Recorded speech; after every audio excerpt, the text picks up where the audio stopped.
how's it going, everybody? Welcome into the show. You're watching Philadelphia Eagles Now. Chase Sr. here with you. And as always, no matter where you are or how you're tuned in, thank you so much for making today's show a part of your day. Turkey Day yesterday. Hopefully everybody out there had a phenomenal Thanksgiving. You had some great food. You spent some quality time with your friends and your family members. And today, it is Black Friday. Most importantly, it is Eagles-Bears Day at Lincoln Financial Field. NFL Week 13 here on this Friday, November 28th, after a loaded slate yesterday on Thanksgiving, in which we saw three really good games. Packers beating the Lions, Cowboys beating the Chiefs. Joe Burrow comes back and deals the Ravens a loss as he played really well. And now we have a standalone game on the NFL calendar, Eagles-Bears in South Philadelphia. A lot of implications in this game. And you know that saying, look good, feel good, play good. Well, the Eagles will be back in black, like AC/DC used to say, wearing all black uniforms, black helmets, black jerseys, black pants for this Black Friday game. I remember back in, I believe it was 2009, when the Eagles were kind of struggling. Then they played on Black Friday, wore the all-black unis against the Cardinals. That got the Eagles season going. They made it to the NFC Championship game. And at that point, the Eagles going into that ball game were kind of struggling a little bit. Now, similar story. Can this be that game that gets the Eagles on track? The odds makers certainly think so. Somehow, some way, the Eagles are touchdown favorites in this game. Now, I like Chicago to cover the 7. I do think the Eagles win, especially if they play up to their potential and they play Eagles caliber football. But that number is huge, and it hasn't moved all week, which tells me the odds makers think this could be that aforementioned get-right game for the Eagles. As you can see, the countdown to kickoff clock below me. Kickoff set for 3 p.m. Eastern, 12 p.m. on the West Coast. The over-under for this game at 44.5. And the Eagles on the schedule this year don't have a single game where they play back-to-back home games at the Link. So the last time the Eagles were at Lincoln Financial Field, primetime, Sunday Night Football against the Detroit Lions. And if you remember, it was cold then and it was windy in South Philly. Bright blue skies, but the real field temperature in the 20s, and there could be wind gusts between 20, 30, 40 miles per hour this afternoon at Lincoln Financial Field. I'm pumped up. Producer Chip is pumped up. I know you're all pumped up, and I want to know, where are you watching from? Let us know down in the comment section. We'll start to give you some shout-outs here on the show. We're coming to you live from Chat Sports HQ, Studio I, which is the Chase Senior Producer Chip studio here at Chat Sports. But where are you? Let me know down in the comment section. We're giving some shout-outs here. Eagle is in North Philly. Jeff Chipper tuned in from Dallas. Hope you had a good Thanksgiving yesterday with Chip. England from Kane Angel, Trey Lasado from Virginia, Blakely, Georgia, Shania, Kelly Knox saying go Birds, Eagle Gang watching from Utah, Endless Mountains, Pennsylvania from Cheryl, Florida from Luvinia, Pioneer, California from John Gold, and Toledo, Ohio from Joshua. Continue to let us know where you're rocking with us from. And obviously, as you come in here, continue to hit that thumbs up icon, like the video. And we're so glad all of you are spending your post-Thanksgiving Friday with us. Our sponsor for today's Philadelphia Eagles Now, brought to you by Prize Picks. It is the holiday season, the best time of year for sports, bowl games, basketball matchups, playoff pushes like the one that we're seeing today between the Eagles and the Bears. It's all happening at once. And while you and I are out here making decisions every day, what gifts to buy, what to eat, should I take down some leftovers, or will it make me be sleepy? Which game should I watch? There is one place where it feels good to be right, and that is Prize Picks. New feature alert, Prize Picks now has early payouts. If your lineup gets off to a hot start, you may now have the option to cash out of those winnings before the game even finishes. And is your fantasy season already over? Your team might be cooked, but with Prize Picks, you don't have to wait until next year's draft. Prize Picks lets you play fantasy football every week. Pick your favorite players and win when they hit their projections every week. No draft required. 3-pick power play for today. Former Eagle DeAndre Swift going more than 40.5 rushing yards. Devontae Smith, he is playing in this game. More than a half rushing or receiving touchdown. And Saquon Barkley more than 78.5 rushing yards. Download the Prize Picks app today. Use the code CLNS to get $50 in lineups after you play your first $5 lineup. That's code CLNS to get $50 in lineups after you play your first $5 lineup. Prize Picks, it's good to be right.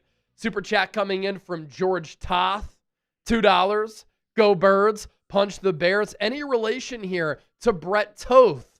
That would be pretty cool. And honestly, if Cam Jurgens continues to struggle, Brett Toth might be getting the starting nod at that center position. Don't forget to hit that subscribe button, by the way. We're closing in on 139,000 subscribers. Just surpassed 138K. And anytime we're talking Eagles here on the show, we want original, funny, insightful, informative content that makes you think. We want you to have a voice. So if you want to be a part of a fantastic Eagles YouTube community with elite Eagles coverage coming your way every single day year-round, lock us in, hit that sub button, and let's grow on that number. Now, all week, we've been talking about how this is a big game with a lot of NFC playoff implications as far as seeding goes for the Eagles, for the Bears, divisional races now factoring in to this ball game here on this Black Friday. And you look at the NFC playoff picture heading into this game, the Rams, number 1 seed at 9-2. Of course, Philadelphia owns the tiebreaker because the Eagles beat the Rams back in week 3 in that wild game in which they scored 24 unanswered points and were able to climb out of that first half deficit. But the Rams, Cowboys, two of the hottest teams in football right now. And the Rams and Cowboys have made things interesting for the Eagles. We'll talk about the Cowboys coming up here in just a moment. You are rooting for the Rams to drop some games from here on out because if the Rams and the Eagles do have the same record by season's end, because the Eagles have that tiebreaker, they would obviously get that top seed if it were to come down to that. But the Rams' remaining schedule, and really the Rams' schedule all year somehow, has been a very easy one as compared to Philadelphia. The Eagles, despite that bad loss against Dallas, in which they blew that 21-0 lead, they're still sitting in a really good position. Number 2 seed at 8-3. They're not playing well, though, so they have to play better. I think they're lacking confidence right now, but a big win and a convincing win against a red-hot Bears team today could go a long way in serving as the launching pad for the Eagles for the rest of the year. Chicago Bears right on the Eagles' heels at 8-3. The Green Bay Packers winning yesterday against Detroit, and so the Bears need to win this game in order to stay in sole possession of first place in the NFC North. In 2 of the next 3 games, the Bears and Packers will play. The Buccaneers reeling a little bit. Looks like Baker Mayfield is going to play on Sunday, but they are 6-5, holding on to the lead in the worst division in football, the NFC South. The Seattle Seahawks, I think they're a Super Bowl contender. 5 seed first wild card team at 8-3. The Green Bay Packers, they're 8-3-1. And then the San Francisco 49ers, the final 7 seed at 8-4. Other teams in the mix. You have the Detroit Lions there, although it just feels as though it's not really their year. And then look who is creeping up the NFC standings. The Cowboys there at 6-5-1. Ladies and gentlemen, they are for real. They are a threat, and they're one of the hottest teams in football. And let's talk about the Cowboys here, because this is an important topic of conversation. If the Eagles do not win today, things become very interesting inside the NFC East. There has not been a repeat divisional winner in the NFC East since all the way back in 2004. And going into last week's game between the Eagles and the Cowboys, when you looked at the records for both teams, it seemed impossible that the Eagles would relinquish their lead in this division. But the Cowboys have now won 3 games in a row. They are playing really well, and now they own the tiebreaker because they beat the Eagles in that most recent matchup. And yesterday, the Cowboys, after giving up 14 points in that first quarter, you thought, like that Eagles game, they might get blown out. But then the Cowboys said, Kansas City, you want to get into an offensive shootout? We can certainly do that, and we can last, and we can survive. And so the Cowboys play very well on both sides of the ball in that game. They take down a desperate Chiefs team. Now the Chiefs are in a position where they might not be able to make the playoffs depending on what happens around the AFC this week. Cowboys win that game 31-28 yesterday. Patrick Mahomes, 23 of 34, 261 yards, 4 touchdowns. If you saw that stat line, you'd say, yeah, Chiefs win. They don't, because Dak Prescott continues to play at an MVP caliber level. Him and Matthew Stafford in the thick of that MVP conversation. Dak yesterday, 27 of 39, 320 yards, 2 touchdowns and a pick. CD Lamb goes off, 7 catches for 112 yards and a touchdown. It's amazing what he can do when he actually catches the football. And then, is there a wide receiver in the NFL right now playing better than George Pickens? I don't think so. And what a dumb move for the Steelers to move off of him. Going into yesterday, he nearly had more receiving yards than all of the Steelers' wide receivers combined. 6 catches for 88 yards. Now, the Cowboys have had the benefit of the whistle in the last 2 games, more so against Kansas City than Philadelphia, because a lot of the Eagles' penalties 2 weeks ago, or not even 2 weeks ago, last Sunday, not long ago, 5 days ago, were procedural penalties on the Eagles. So the Eagles are to blame for that because they've shot themselves in the foot. But the Eagles have to win this game today. If they do not, the Cowboys are a threat to seriously win the NFC East. I don't think that Dallas can be a wild card team because those wild card teams already have 8 wins. And so it'd be hard for Dallas to catch up on that front. But the Cowboys could make the playoffs and be a dangerous playoff team if they can somehow win the NFC East. Obviously, it would require an Eagles collapse at the end of the season. But it happened in 2023. It can happen again. And a lot of things have been lurking. And with Dallas, give Jerry Jones credit. The Quinnen Williams trade has changed that defense. Give Brian Schottenheimer credit because as the head coach and play caller, he's had that offense producing like one of the top units in the NFL. And so Dak's playing well. Schottenheimer's calling the offense at a really high level. George Pickens, CD Lamb playing like the best wide receiver duo in the NFL. And that defense, which had been the worst in the NFL, has now vastly improved over the last 3 games during that 3-game Cowboys winning streak. And so if the Eagles lose today, they drop to 8-4. Cowboys 6-5-1. So they're right on the Eagles' heels there.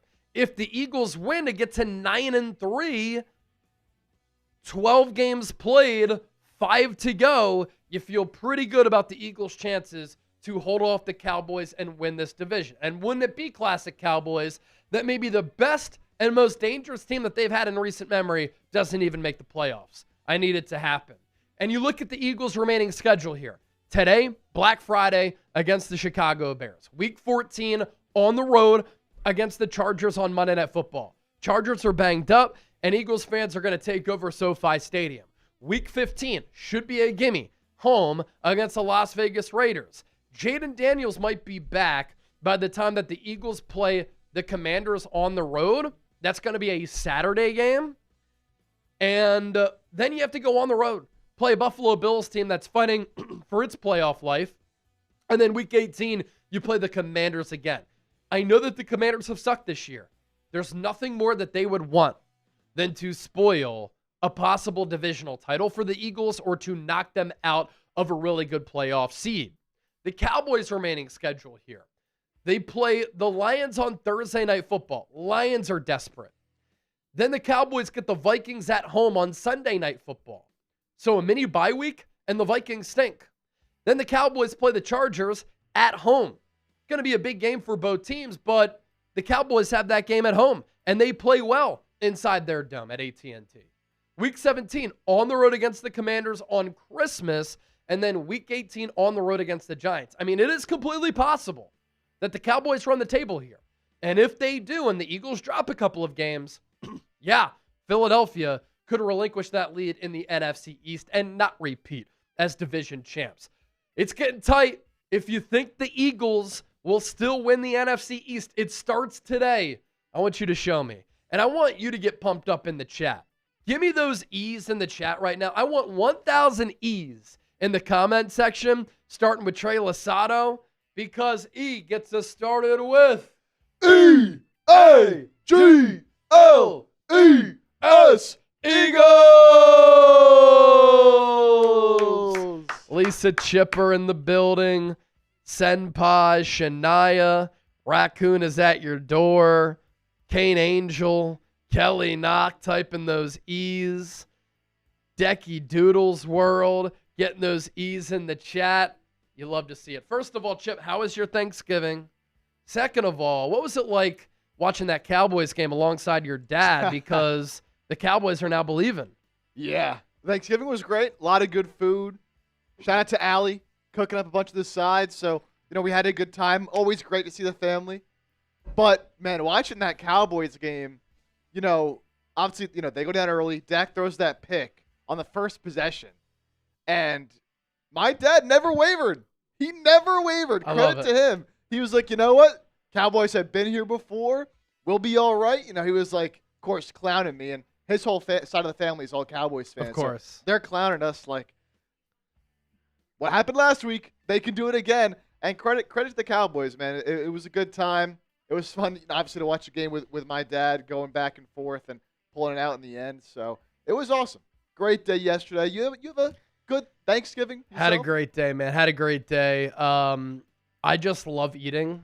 And so Thanksgiving is one of my favorite holidays because when the food is top-notch, it makes the day so much better. And a really good slate of NFL football. Like, you think about how happy the NFL must be.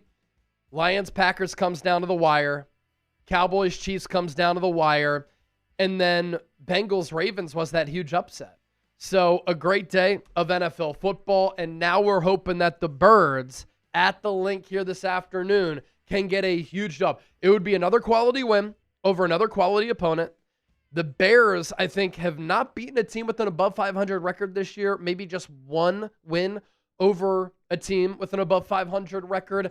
They're a little bit fluky with some of the analytical numbers, and we'll take a look at those coming up.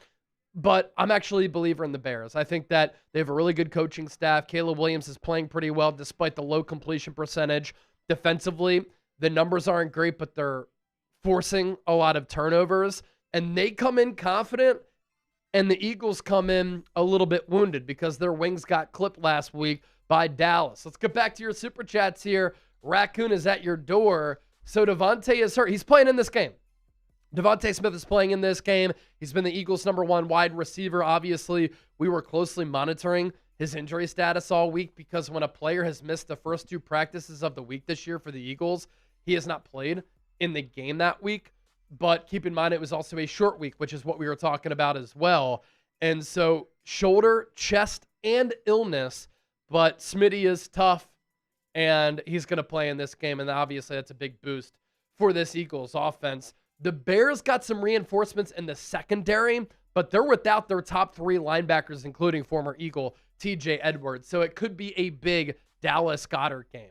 Paul C., $5 Super Chat. Black Friday shopping with the wife. Already got the Eagles gear on for our baby boy due in February.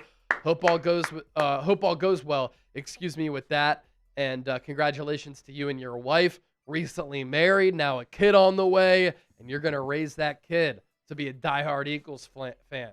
Flipping the bird, 85. Long time no see. Hope all is well. $2 Super Chat. Lions will beat Dallas. Eagles win out. I hope you're right. And it would be huge for the Lions to win that game.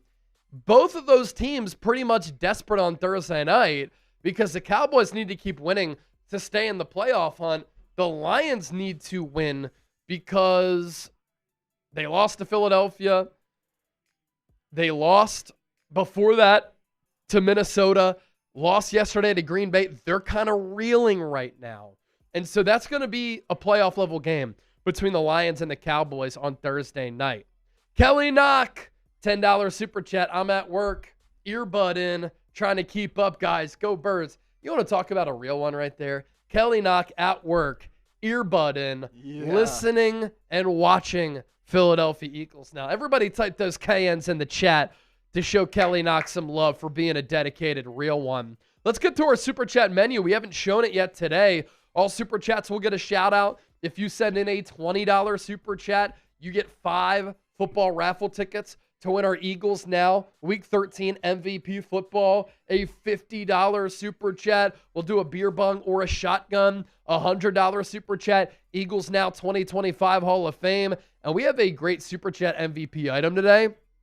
Whoever sends in the largest individual super chat, you will get a signed black Jalen Carter jersey because the Eagles rocking black jerseys today. There are other ways to support the show for free. And everybody who's here, we just want you to do this because it really helps us out. Hit that thumbs up icon, like the video, subscribe to the channel, comment and share your thoughts. Share the video. Most importantly, we want you to be a real one. Dr. Checkmate, $5 super chat. Christmas tree in the profile picture. I'm somebody who loves getting real Christmas trees. The authenticity of it, the process of it. The thing that I love the most, smelling the fresh pine when you walk into that room or you walk into your house. I am a person, though. I can't get a Christmas tree before Thanksgiving. Now that we're post-Thanksgiving, tomorrow might be the day where I have to go get a Christmas tree. So, Dr. Checkmate, thanks for the inspiration right there. I want to say Eagles by 10 plus, but based upon what I saw last night, I think the Bears might be a tougher fight. Still, Eagles 24, Bears 20, fly Eagles fly. If you like the Eagles 10 plus, take the Eagles -7. That is the betting line. Is this a Vegas knows type of game? I'm keeping the Bears within distance here as far as my score prediction. I think they cover the +7 because I think that line is too big. I think this Bears team is too legit, and the Eagles are limping a little bit coming into this game. Dan Ford, $20 super chat. Thank you, Dan. We'll give you some raffle tickets. And then, I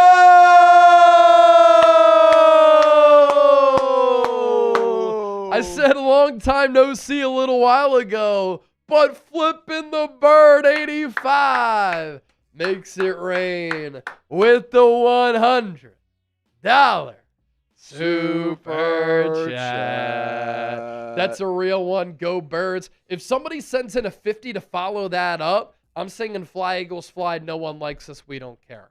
Chip and I will sing that. In the meantime, with that 100, you become a member of the Philadelphia Eagles Now 2025 Hall of Fame, and I'm going to take down a Shambong here for you. Flipping the bird. Thanks for your support. I love the profile picture.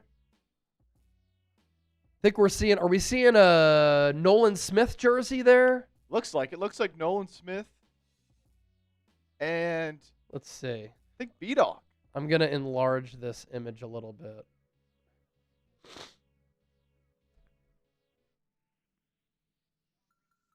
Okay, Brian Dawkins jersey with Josh Davis, Philly Special Show. Okay. Yeah, he's a big Nolan Smith guy. I think they have some type of friendship. But flipping the bird. I love it, man. Brian Dawkins jersey, that's my go-to.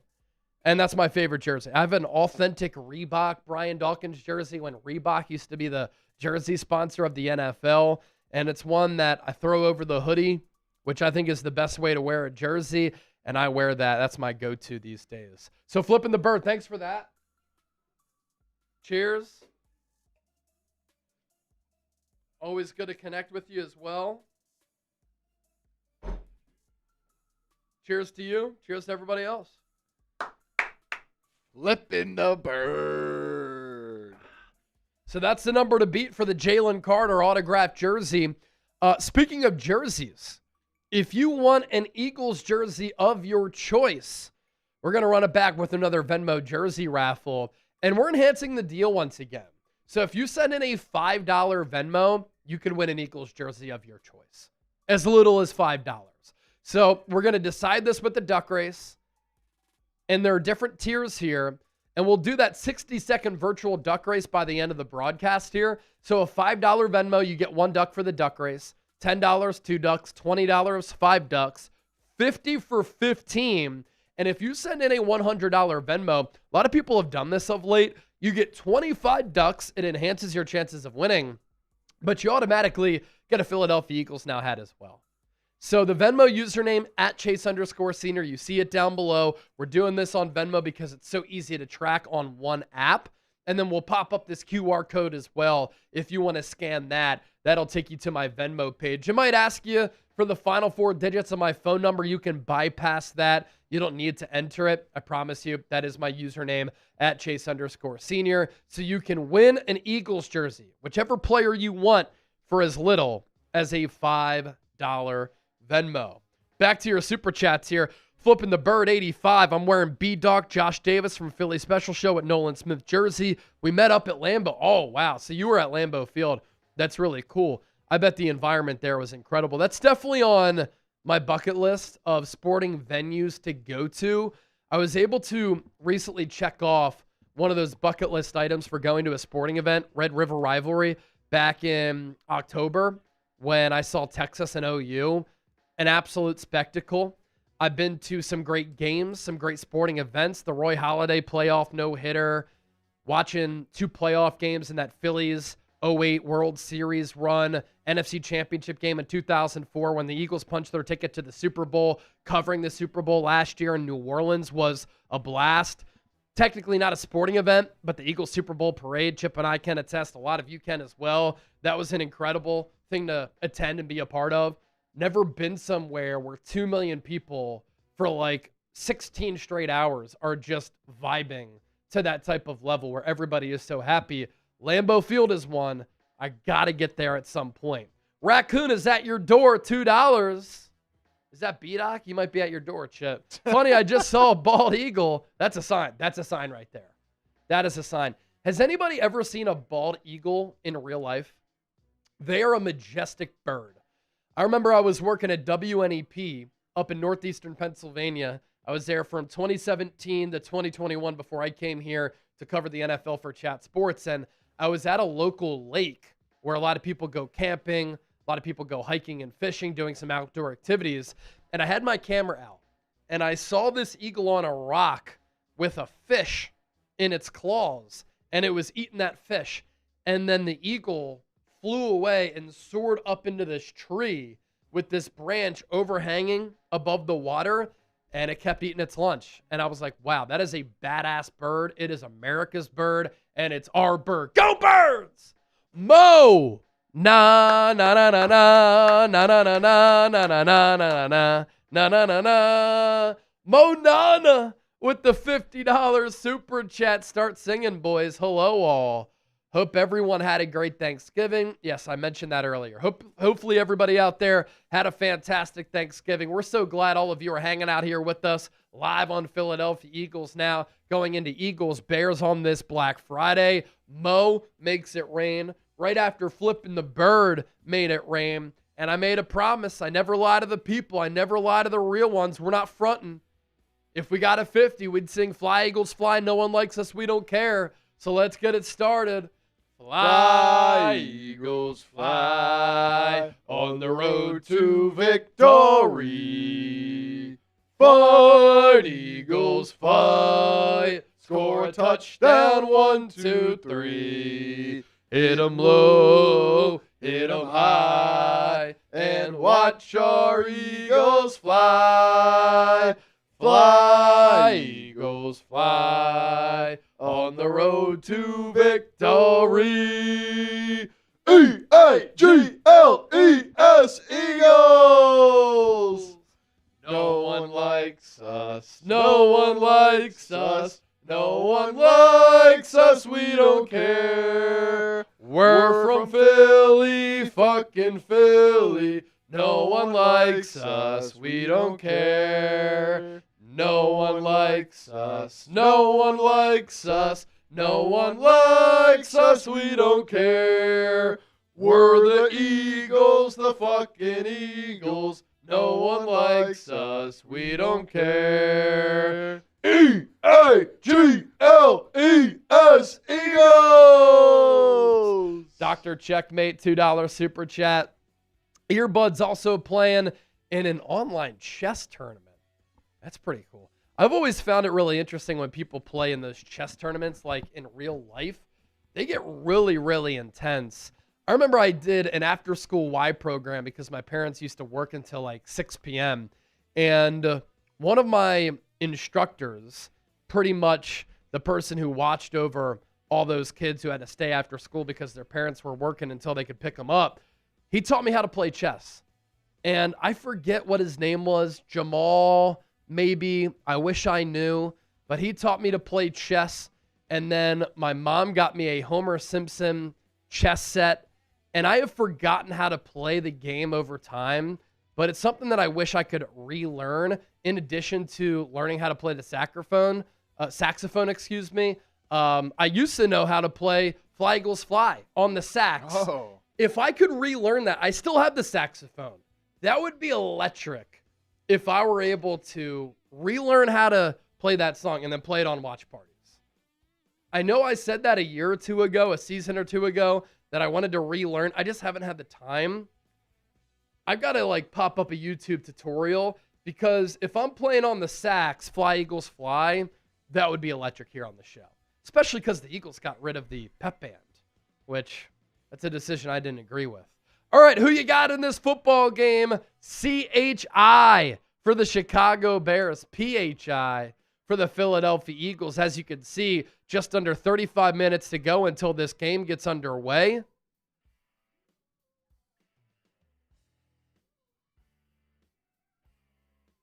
And I saw, who was that? Dr. Checkmate. I'll email you, Chase.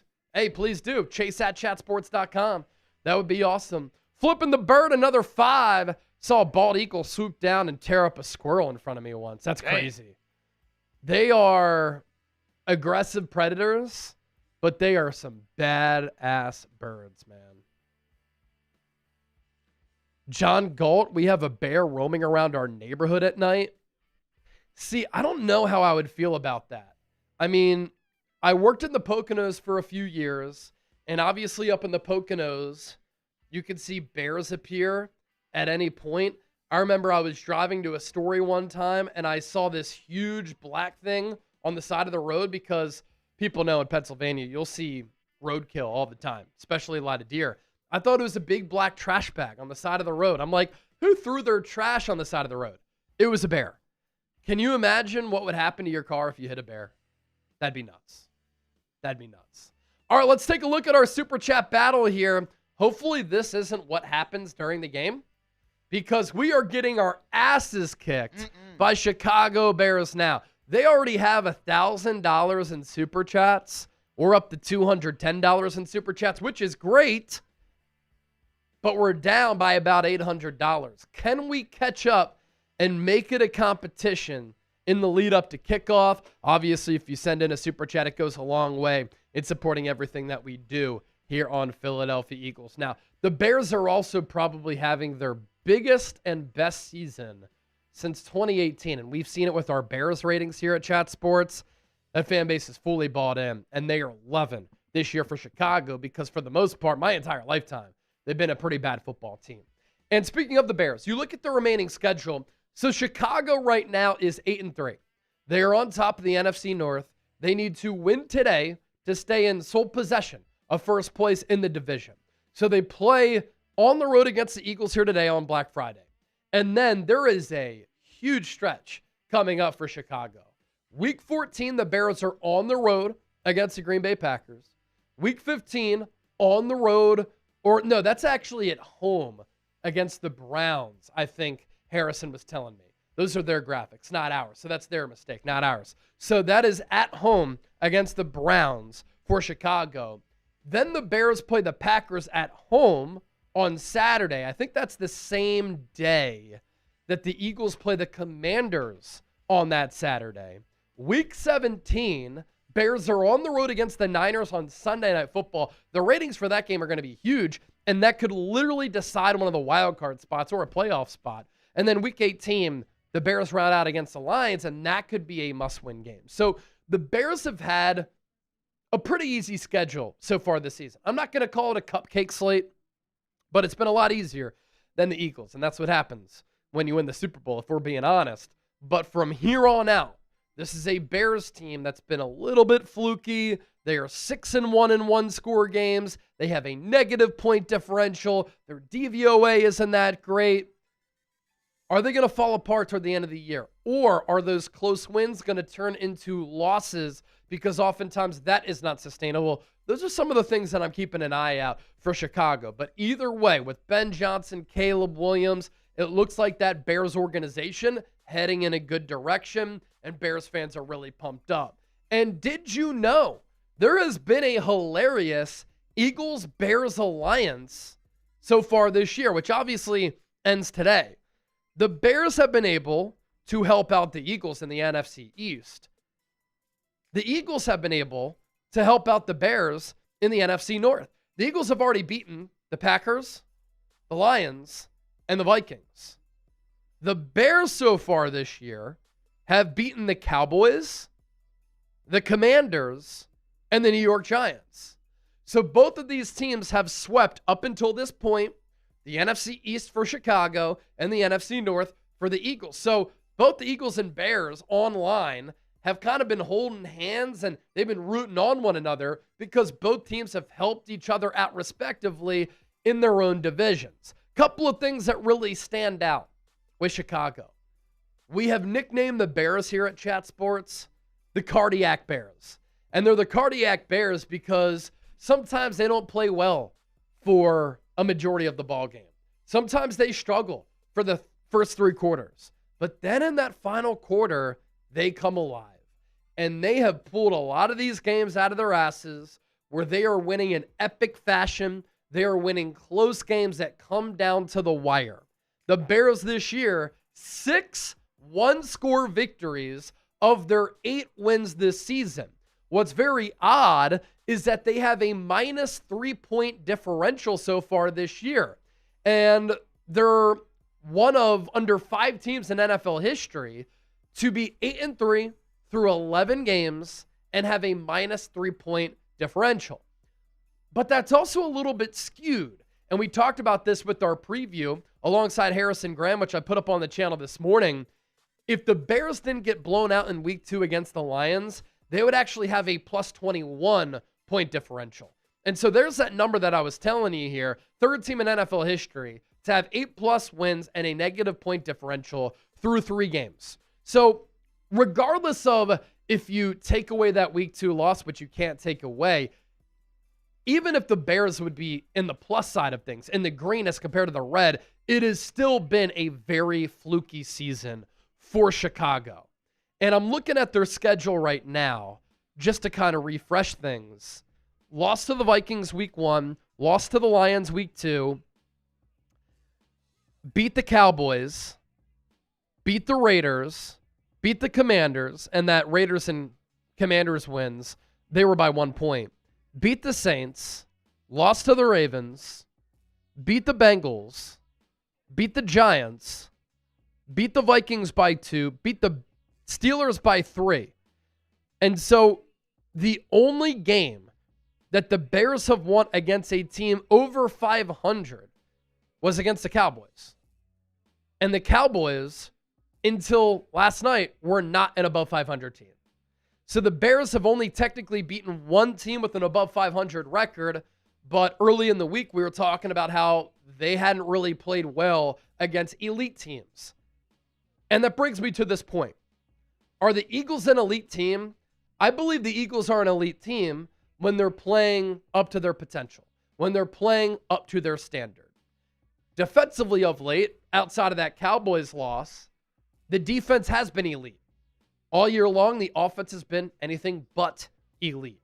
And it has been an average to bad and inconsistent unit all year long. But we've seen a couple of these losses over time for the Eagles when they've gone on these long runs that can serve as the get-right game, the wake-up call for Philadelphia. And it's one thing when you're winning some of the games that the Eagles have won this year. When you win, sometimes you ignore some of your flaws. Fans don't, because Eagles fans are probably the smartest in all of football, knowing the temperature of their team and just knowing ball in general. But when you lose a game like you did against Dallas, you have to sit back and say, we really have to make some changes offensively. Play calling, philosophy, not being conservative, maybe even personnel-wise. And so did the Eagles have a come-to-Jesus moment after that loss against the Cowboys? I hope so. And did they need a loss like that to propel them the rest of the way? If they crush Chicago today, answer is yes. If they lose against the Bears and the NFC East race thins. Cowboys right on the Eagles' heels with an easy schedule remaining for Dallas. Some hard games for Philadelphia. Then panic mode will really start to set in. So I'm not panicking right now. But if in 4 hours, 5 hours, we're talking about an Eagles loss and they play poorly, full panic mode in the city of Philadelphia. And we will be talking about the 2023 collapse. Because it could be happening. And honestly, look, we all know this. It's really hard to repeat as Super Bowl champions. Excited to watch this quarterback matchup today. These are two different players with vastly different skill sets. Caleb Williams has a rocket arm. He is really quick-footed and very fast. He is not a strong runner like Jalen Hurts, but he's a faster, more explosive runner than Jalen Hurts. When you look at Caleb's throwing motion, it's a little bit faster and snappier. I think Hurts sometimes his motion is a little bit awkward. As far as velocity on the football, Caleb has more of it, and he's more of a physical freak. There are a lot of reasons why he was the number one pick, and Jalen Hurts was a second-round pick. The physical gifts really set them apart. Now, Jalen Hurts is the more accurate quarterback. Jalen Hurts obviously has become the more clutch quarterback, even though Caleb Williams is only in year 2. But these are two different quarterbacks with contrasting styles, and I'm excited to see how they both played today in inclement weather. Caleb this season completing under 60% of his passes. I don't think that's sustainable, but late in games, he's really been able to come alive. He has thrown for more yards than Hurts, 2,568.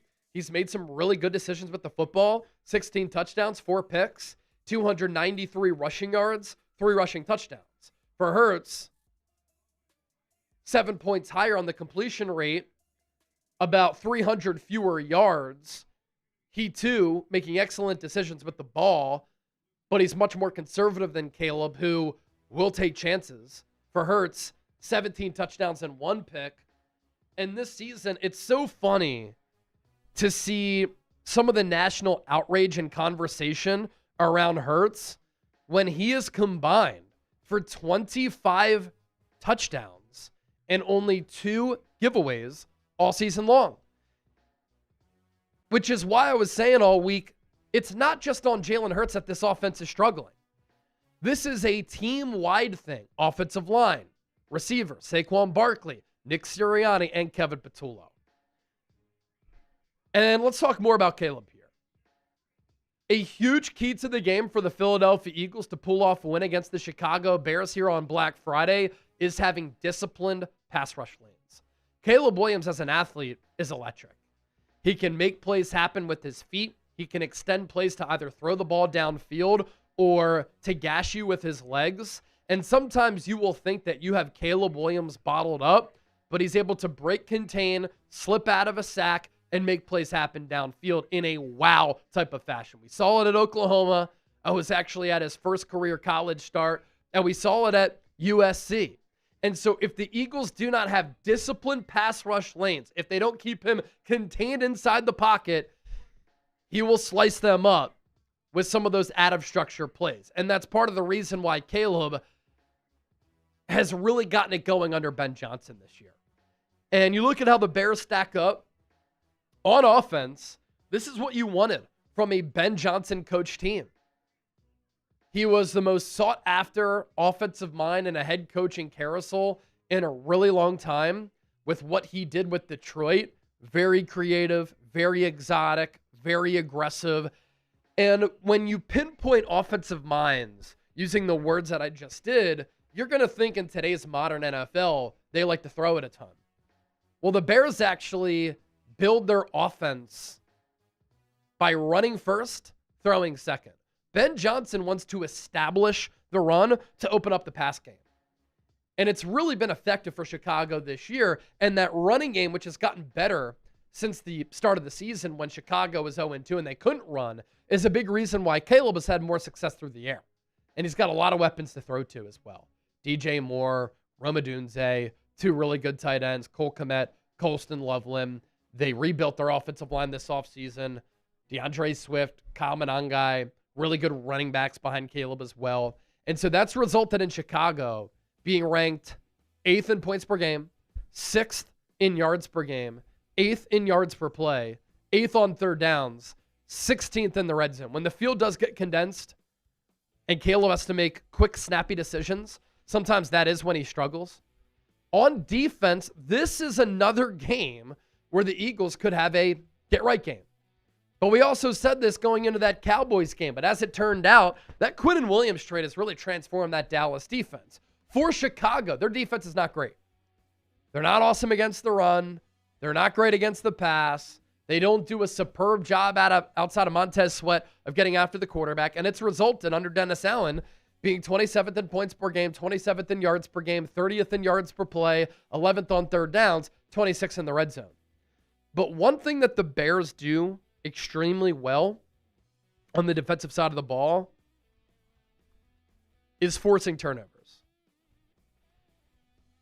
One thing that the Eagles offense has done well this year, keep the ball out of harm's way.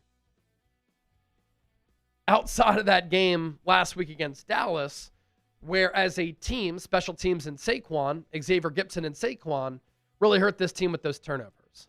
But this Bears defense has forced 24 turnovers through 11 games. That leads the NFL. This includes 16 interceptions, a single season high so far, and 8 fumble recoveries. Montez Sweat has forced 3 of those fumbles. And they have been a very opportunistic defense under Dennis Allen. And you know who a player is on that Bears defense who they brought in a few weeks ago, who's really helped out in the secondary, who we saw have 12 picks in 28 games for the Eagles? C.J. Gardner-Johnson making his return to Lincoln Financial Field here today, and you already know he wants to make a big play in this game. Lori Papas makes it rain with the $50 super chat. Lori. Thank you for the 50. I am working. This will be my only super chat. Go Birds. I am so sad I won't be able to watch. Lori, put the earphone in if you have one, and you can listen to the show right here live on Eagles Now. But Lori, thank you for that. And you say it's your only super chat, but it wouldn't shock me if Lori at some point during the broadcast is like, here's another $50 super chat. Because Lori, the legend and the real one, always supporting the show. David M., $2 super chat. Let's go Cowboys. Here we go. Look, I will give credit where credit is due. And I will eat the crow in saying a month ago the Cowboys were done. I just put out a YouTube short and a video this morning saying the Cowboys are legit. The Cowboys are a threat. And if the Eagles lose today, the Cowboys could realistically win the NFC East. Brian Schottenheimer doing a great job calling that offense. Dak Prescott's playing like an MVP. George Pickens is playing better than any wide receiver in football. CD Lamb, when he catches the ball, so good. Jake Ferguson, really underrated tight end. Their ground game has been good, and their defense has vastly improved since that Quinnen Williams trade. 3 games that Quinnen Williams has played, that defense has been pretty stout up front. All right, be sure to give me a follow. I'm on every social media platform, X, Instagram, and TikTok, at Chase_Senior. That's at Chase_Senior on each platform, reaching millions of people every single month here on YouTube. Doing the same on X, doing the same on Instagram, and I just launched a TikTok account less than a week ago. And so give me a follow over there, at Chase_Senior. It's just a way for you to get additional content from yours truly, talking about the Eagles, talking about the NFL.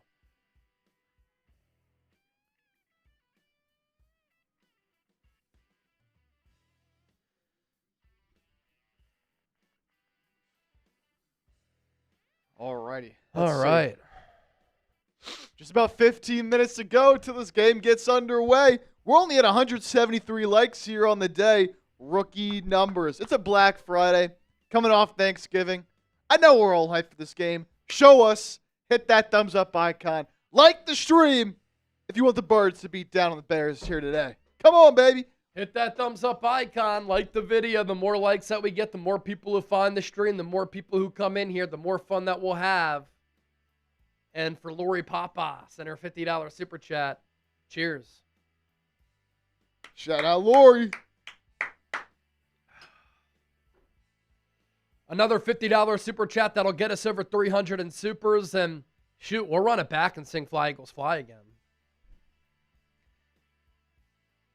Dylan, more like Sack Friday. If the Eagles are all over Caleb Williams here today, I will be using that line. It's a Sack Friday on Black Friday. I need it. I would love for this Eagles defense to dominate Chicago today. Need it.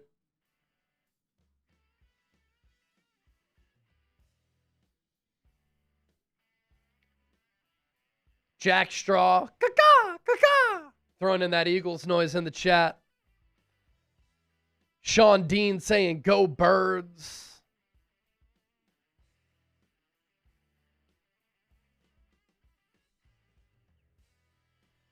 Shout out Kane Angel. Always here rocking.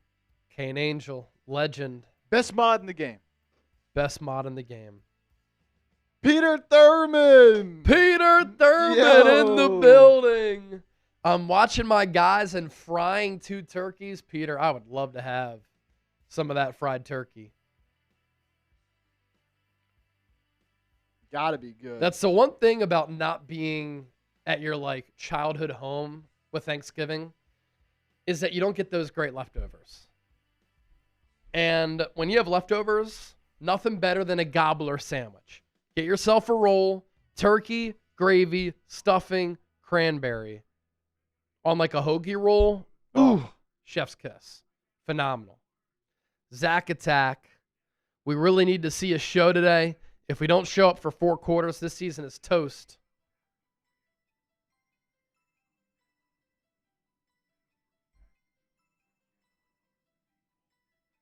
Yeah, they got to put together a full 4 quarters here. A full 60 minutes. Eric Brown, I put up my Christmas tree. I'd love to do that tomorrow while watching Michigan, Ohio State. Shout out to some of the Venmos that came in. Daniel with the 20. Kelly with the 20. Daniel also with the 20. Shout out. Get involved in that Venmo race, baby. Here's our reminder. You can win an Eagles jersey of your choice. We've had some good races as of late, too. They're always electric. Always electric.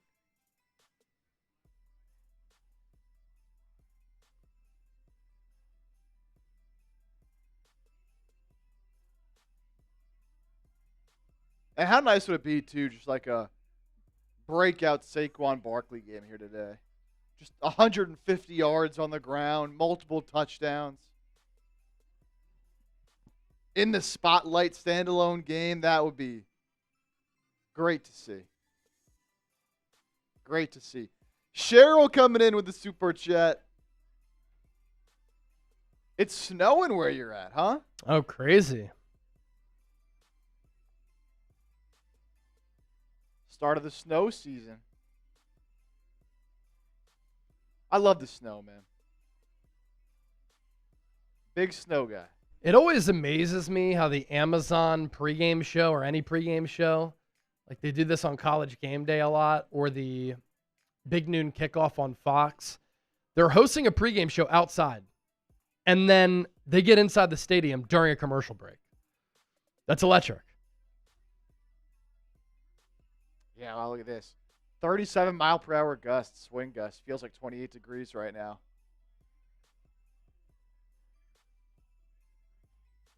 Yeah, so obviously there are some openings at the link. I'm also looking field level right now, and like Carissa Thompson's hosting the pregame show. You see her hair whipping around. Yeah. So the thing with that Detroit game, I didn't think that it like really altered the pass game all that much. Some of the kicks were impacted. But field level right now, looks like the wind is whipping a little bit. And I know this has been a big topic of conversation. When the Eagles build their new stadium, which is going to happen within the next decade, should they build a dome? Jeffrey Lurie has said, we'd like to build a dome because Philadelphia deserves a Super Bowl. You can also host college football playoff games.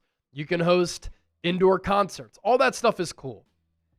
And some people have been wondering, why wouldn't you want a dome? You know why I don't want a dome? Instead of being inside in pristine conditions, which levels the playing field, I want to see Dak Prescott in Philadelphia in January.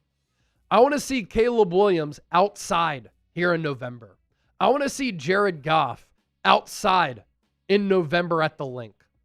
I want to see Matthew Stafford, who's from Dallas, Highland Park, play in the snow at Lincoln Financial Field.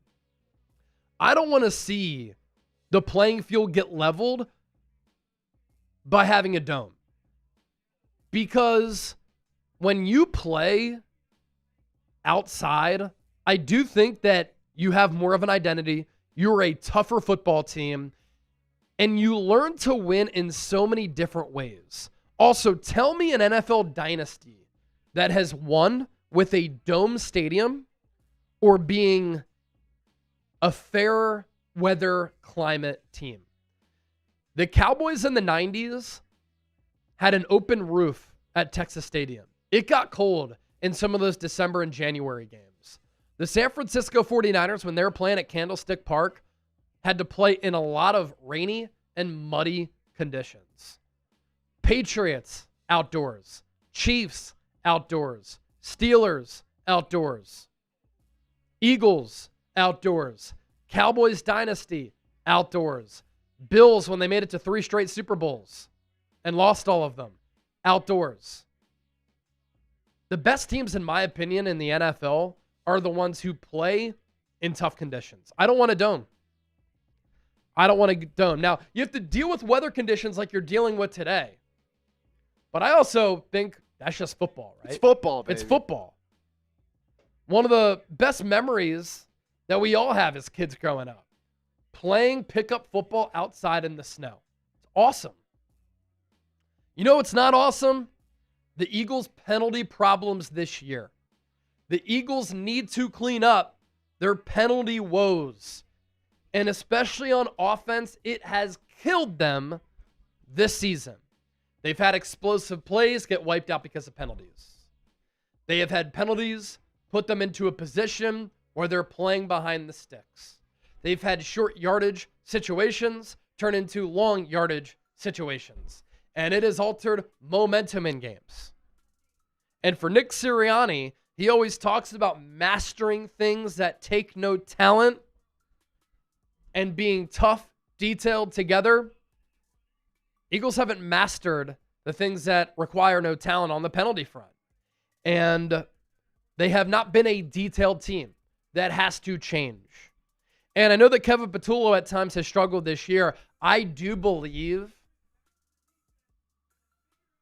that he's called some really good plays this year, and he's been unfairly treated by his players who mess up time and time again. And the players have even talked about it. Look at the penalties by game for the Eagles this season. 9, 6, 5, 8, 9, 4, 8, 5, 7, 9, 14. There has only been one game this year where the Eagles have had less than 5 penalties. There have been multiple games this year where the Eagles have been so penalized to the point where it has ruined their offensive flow. 6 games with 8+ penalties this year. Last year, Eagles were clean. They were buttoned up. They had 8+ penalties only 4 times in 7 games. So here we are. Eagles are 8-3. This is their 12th game of the year. They've already had 2 more games of 8+ penalties than they did all of last season.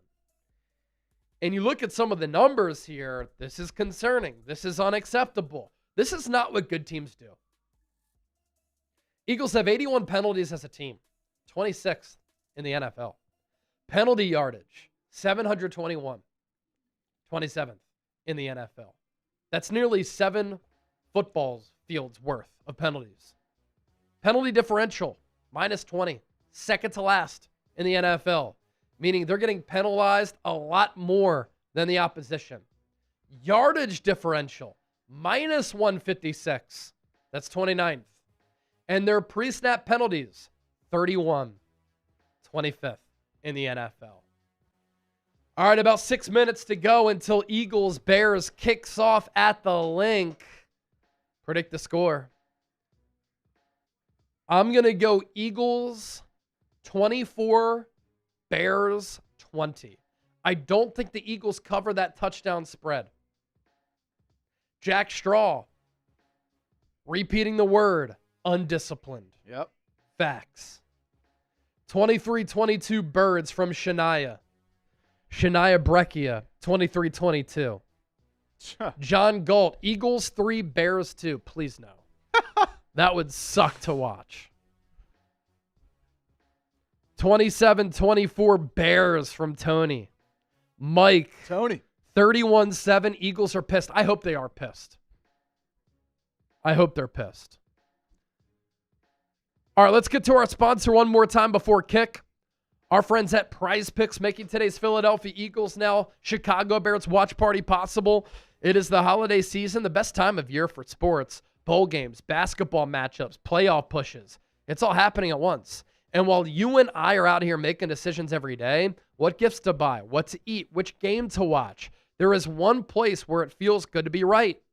And that's Prize Picks. New feature alert. Prize Picks now has early payouts. If your lineup gets off to a hot start, you may now have the option to cash out of those winnings before the game even finishes. Is your fantasy season over? Chip's team is cooked, but with Prize Picks, you don't have to wait until next year's draft. Prize Picks lets you play fantasy football every week, pick your favorite players, and win when they hit their projections every week. No draft required. 3-pick power play. DeAndre Swift, more on the rushing yards. Devontae Smith, more on the half rushing or receiving touchdown. And then Saquon Barkley, more than 78.5 rushing yards. Download the Prize Picks app today. Use the code CLNS. Get $50 in lineups after you play your first $5 lineup. That's code CLNS to get $50 in lineups after you play your first $5 lineup. Prize Picks. It's good to be right. All right, 4 minutes to go until kick. Eagles, Bears about to get underway. Let me make a deal with the people. I'm going to go get a drink and use the bathroom real quick. We are $37 away from 300 in Super Chats. If we're over 300 by the time that I come back, I'm taking down another drink for all of you. Go Birds. Be right back. Eagles, Bears right around the corner. Let's get it, baby. Come on. Get hype. I see Purple Rose in the chat. Birds 21-17. I love it. I love it. There's a few minutes to go. Huge game. Late season. These are the kind of games you live for in the regular season, man. A primetime matchup. What's going on?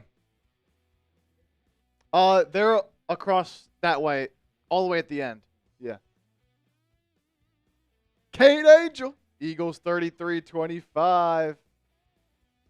Al Paris 31-17 Birds. End of days 35-17 Eagles. Oh! Right on cue. Look who it is. Shout out to my mom with a $50 super chat. Let's go. Getting us over 300 on the day. Shout out to my mom. Getting us going before this game starts. Saying go Birds. Let's go. Get hype in the chat, baby. Let's put these Bears down. They're so hype. They think they've been so good winning all these games in a row. Let's show them what happens when they run into a real team. Let's show them what happens with the 50 coming in. You know, with us getting over 300. Oh, I only have pineapple. Disgusting. All right. I'll crack my first drink of the day as well.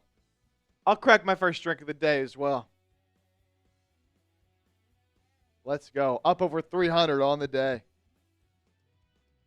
Keep hitting that thumbs up icon. If you're ready for this game to get underway, a couple minutes. Like the video. 700 people watching live. 245 likes. Where my real ones at, huh? Where my real Eagles fans at? like the stream. Eric Brown, how you doing today? I'm doing good, but I need an Eagles win. You know, great day yesterday. I think Thanksgiving's always an awesome day. But need an Eagles win today. Need it today. Purple Rose. Joseph, what's going on? What's up? What's up? Kimberly, let's go Birds. Reginald Walker, Cindy Brown better play at a high level. They're going to need it. Fangio said he likes what he's seen from Cindy Brown in practice, but practice is a whole other thing from the ball games, man. A lot of players that play well in practice. Shania, did you enjoy Thanksgiving? I absolutely did. Had a great time with the family. I hope you did as well. I hope everybody did. Some great food, great football. Lamont Lancaster, what's going on? Up to 259 likes. We're minutes away from the start of this game. Again, keep hitting that thumbs up icon. Let's get to 300 likes ASAP. Kimberly, thanks for the shout out. Of course. Of course. Physics bound. I'm an Eagles fan from Chicago. My whole family is full of Bears fans. What a day it must be for you watching this game, knowing that they're all going to be talking smack if the Eagles don't get it done. But it's so sweet if they do win, and you get to talk smack on all of them. John Wallace, real one. I already know you're liking the video, John. What's going on, brother? Good afternoon. God bless everybody after Thanksgiving. Let's go. Cheers. And another one. Vince Sanders, a $50 super chat. Getting us to 363 here on the day. Let's go. Couple of big ones coming in while Chase was gone. 250s. Let's go. Lisa Chipper. Yep. Vince Sanders. Let's ride. All right, cheers. Let's go.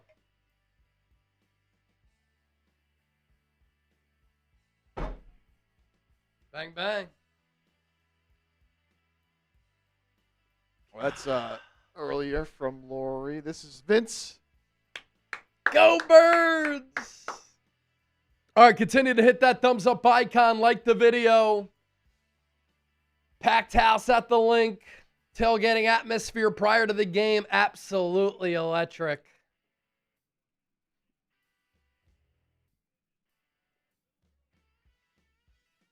Xfinity Live jumping as well. Excuse me. Good touch from Amazon going back in black with the pregame music.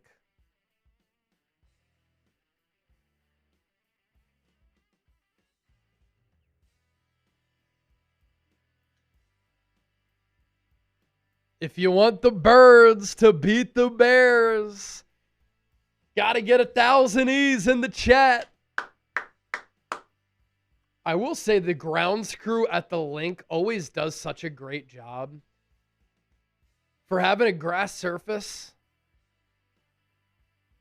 in the Northeast in a four-season climate.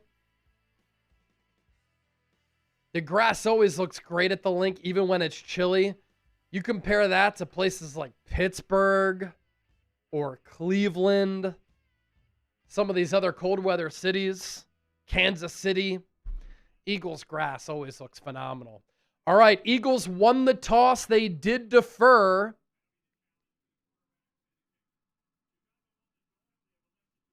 Oh, Chicago won the toss. They've elected to receive. I like this.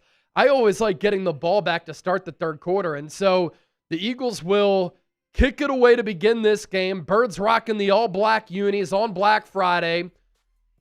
Bears wearing their white jerseys, navy blue pants. And the kick is going to be taken out to about the 34, 35-yard line. And that's where we will see Caleb Williams and this Ben Johnson offense get started.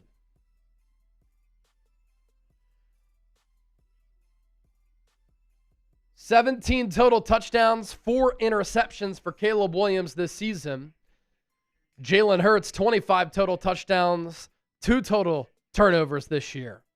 Almost 1,000 people watching. I need everybody to hit that thumbs up icon, like the video. We'll get well over that number if you do that. All right, so they're going to mark the ball at the 33 to start this game. Eagles get loaded up front. Chicago going to run it with DeAndre Swift, the former Eagle, who played his high school football at St. Joe's Prep.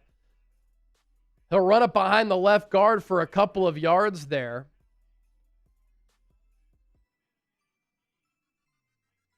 And it'll be 2nd and 7 for the Bears. Ben Johnson, Vic Fangio, very complimentary of one another in the lead up to this game. Two of the best minds on both sides of the ball in Fangio and Johnson. Rome Odunze in motion from right to left. Caleb Williams in the shotgun. He gets pressured, throws it as he drops the arm down to his left to Cole Kmet. Kmet is going to get about 6 yards, and it's going to be 3rd and 1 here for the Bears. Pressure nearly got to Caleb. Coming off the edge, it was Nolan Smith who was right in the face of Caleb, so he dropped the arm down in order to complete that pass to Kmet. Two really good tight ends for the Bears, Cole Kmet and the first-round pick Colston Loveland. Caleb Williams under center, going to put a man in motion, and Caleb's going to quarterback sneak it. Only needed a yard. He got about 2 or 3. Downs reset. First down for Chicago.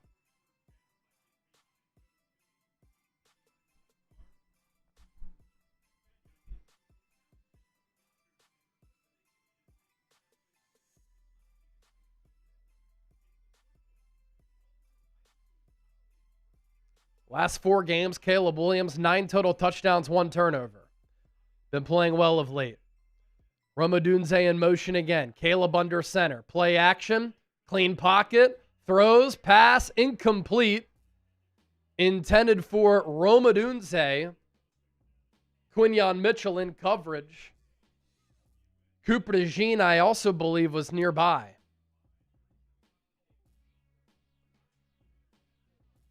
$1,100 people hanging out. You're watching Eagles Now. Best place to experience an Eagles game day outside of being at the actual game. Let's go. 2nd and 10. Ball just shy of the Chicago 45. Bears run it with Swift. He'll take it to about the 49, just short of the 50. And it'll be 3rd and medium here for the Bears. If you're not at the game, make some noise in the chat. I know some people are at the game. They're listening to the show. But type those 3s for a big 3rd down early in this football game. Come on, baby. Get the stop. Caleb in the gun. 3 to the right. 1 to the left. Eagles show blitz. Here comes Nakobe. Protection holds up. Caleb gonna throw. And the pass is caught by Rome Odunze just past the first down to gain. He had to go down and get it. Let's take a look here. Yep, he caught it right in his belly. Had possession of the football right past the sticks. Good timing throw from Caleb to Rome. Both drafted in the first round last year. So the Bears in Eagles territory. I formation, ball at the 45. Caleb play action, rolls to the left, throws, pass caught. Luther Burden, the rookie. That's a gain of 11. Another first down for Chicago.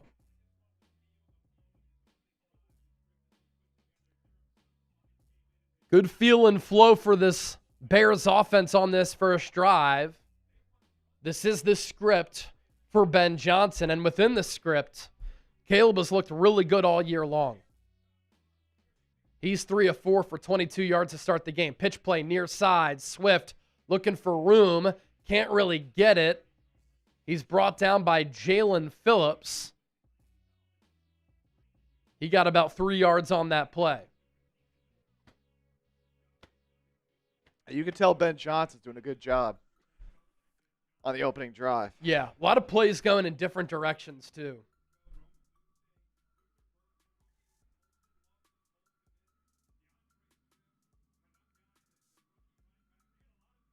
Caleb in the gun. Komet in motion. He's to the right of the right tackle. 5 up front for the Eagles.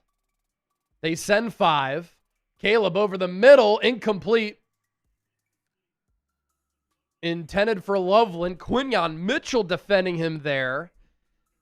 3rd and 7, and you do wonder how the wind will factor into decisions on 3rd and 4th down.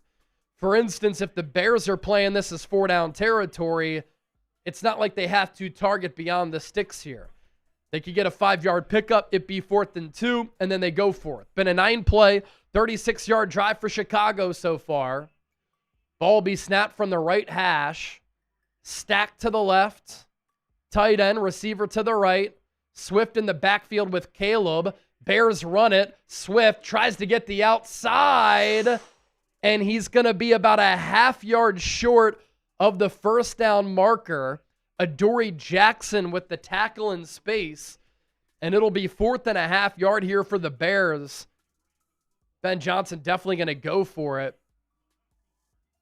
The Bears will huddle. Remember, Ben Johnson made a name for himself with the Detroit Lions, and they went for it a ton. Caleb under center. Takes the snap. Bears run it, and he stopped short, I believe. Did he get a push with that second effort? I think they're going to mark him just short. The Eagles have been phenomenal on 4th downs this year. They're going to have to measure this. What? They have to measure this. They're going to say it's a 1st down. I thought he was short. Nick Sirianni is going to challenge this early. Why can't we get a measurement? Yeah. This is going to be a difficult challenge because there are so many bodies in between the tackles.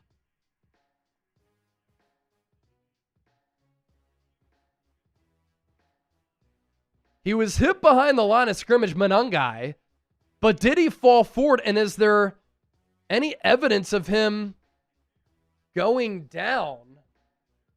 They're not going to be able to see anything. Not going to be able to see anything.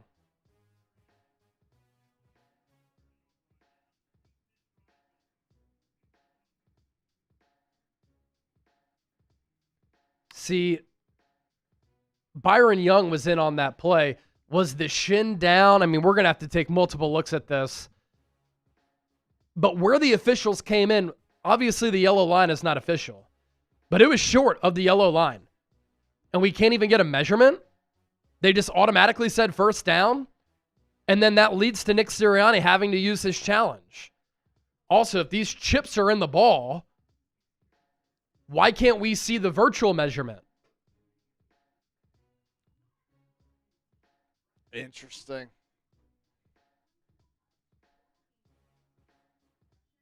Yeah, I'm shocked they didn't even stop the game to get the measurement out there. It's going to be tough to win this challenge, I think.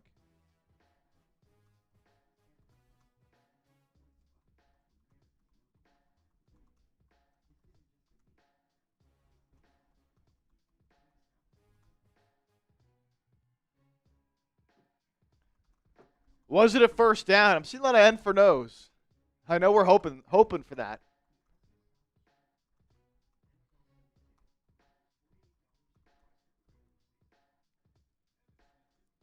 But, man, I think that's going to be tough to overturn.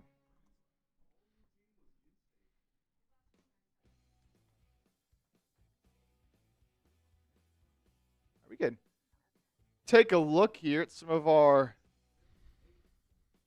recent subscribers. Shout out to these real ones. Yeah, Delinda Schenker, Connie Klopper, Lori Pizak, Bernadette Vigil. I'm him on Twitch. Are you him? Or are you just saying that you're him? Thanks for supporting the show. Thanks for hitting that sub button.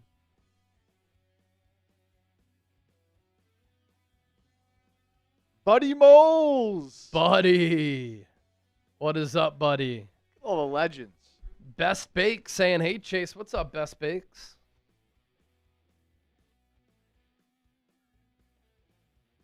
Runner short. 4th down stop for the Eagles. Successful challenge. Wow. I'm shocked that they So overturned am I. that.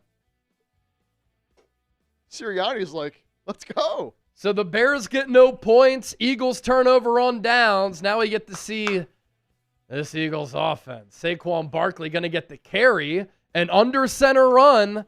That's potentially something that can get this Eagles team going. Left side, gain of about 5. Good start. Oh, I wonder if Harrison had a little crash out there.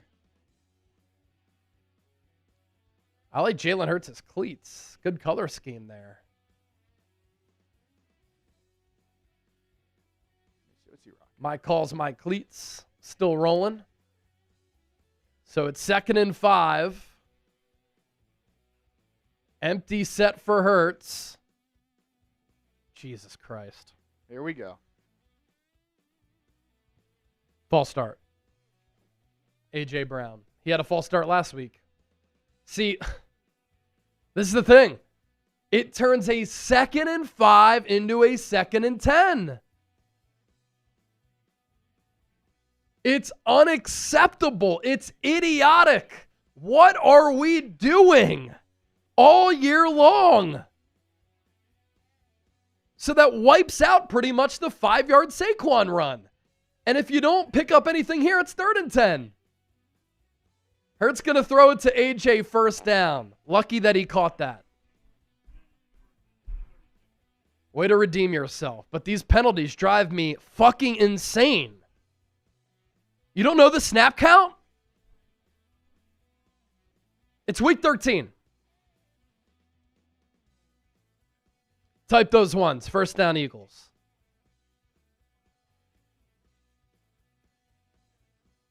Look like the Eagles' favorite route a hitch. Dallas Goedert in motion. Shotgun snap to Hurts. Eagles run it with Saquon. Runs it ahead for 4 or 5 yards.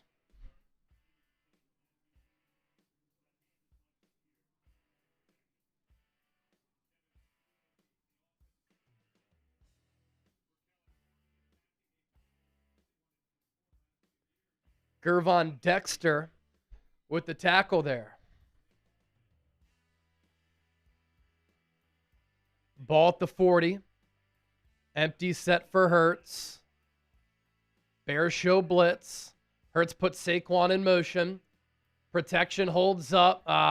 Ball was either tipped at the line or Hurts' arm was hit. Had him. I think Hurts had Devontae Smith, Jaquan Brisker on the safety blitz. I think may have gotten a hand on that football. Or was it Billings? No. Who was that? Jackson. Barely? Was Hurts' arm hit? That ball came out really weird. It's kind of a dead duck. It's 3rd and 5. Goddard in motion. He gets trailed. Bears in man. Hurts running around. He's going to throw it away. Eagles will punt it. Boo Bird's already out.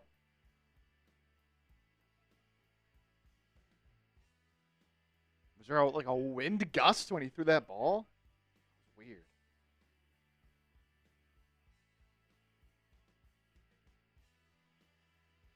I think the Bears showed man and then dropped back in zone.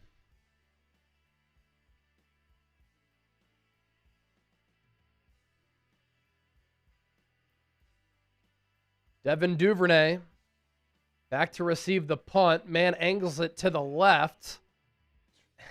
Diving catch by Duvernay. Bears will have it at the 22. So a big 4th down stop for the Eagles defense, and the offense picks up 1 first down and stalls after that.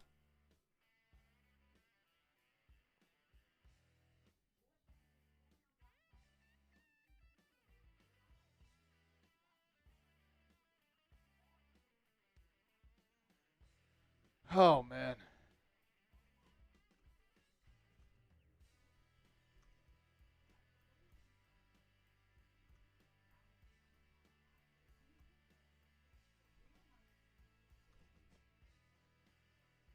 Reminder, you can get in our football raffle here today. $20 super chat gets you 5 tickets into that raffle right now. We got Vince, Lori, Mo, Flipping the Bird, and Dan Ford in the raffle so far. Get in on the action. Number to beat for the signed Jalen Carter jersey is $100. That one coming in from Flipping the Bird earlier. Flipping the Bird, yes. $100, a number to beat for the signed Jalen Carter jersey. And it's the black jersey because the Eagles back in black today.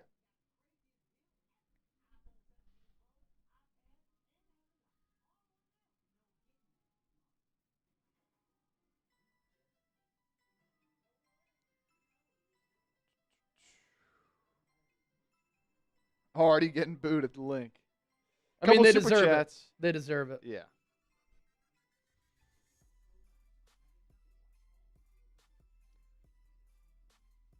Cabo Forte, Kevin Curl Patullo.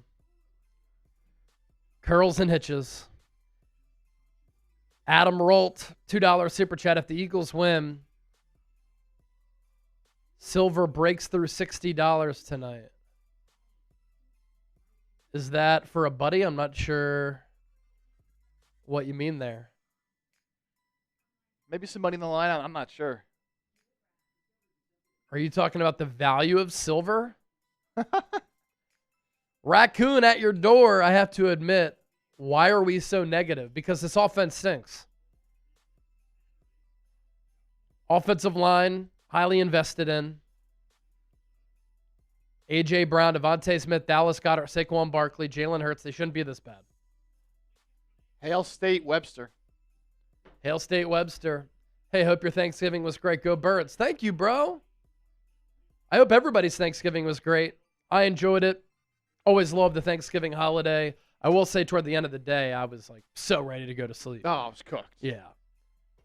I was chalked. Ball at the 22. Bears will run it up the middle. Manungai, plenty of room to run. He's going to take it all the way to about the 40-yard line. Gain of 17.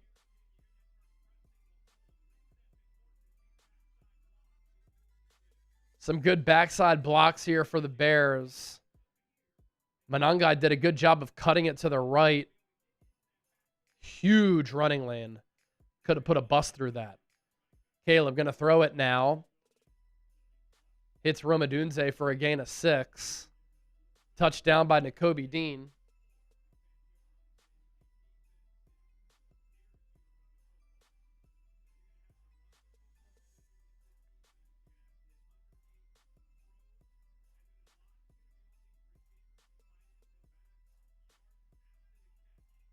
Second and 4.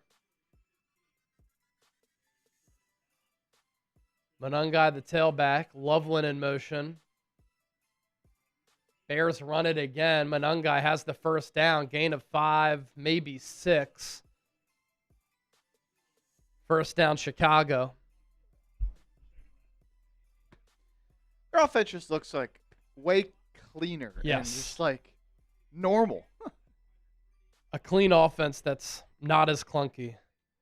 Whereas the Eagles' offense is clunky, predictable, and vanilla.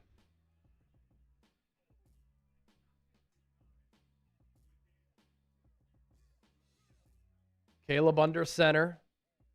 Another give. Manungai, another positive carry. Picks up 5. Again, I said it in the pregame. Ben Johnson wants to run the ball. 4 carries for 17 yards for the rookie out of Rutgers. That included the 17-yard pickup to get this drive going. 2nd and 5, ball at the Eagles 45. Pitch play. Swift. Oh, Lot of room to run all the way down to the 22. Adoree Jackson tackled him, but not before a 23-yard pickup for the Bears. He made somebody look silly. Cole Kmet was in motion, had a good backside block on Moro Ajomo. And then, of course, it's Sidney Brown who over-pursued the play and missed the tackle.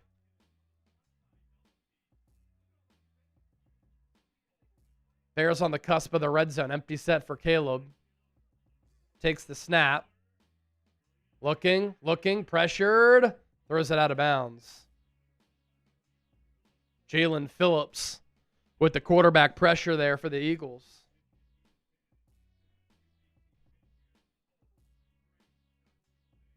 What are you looking on that tablet? Nothing.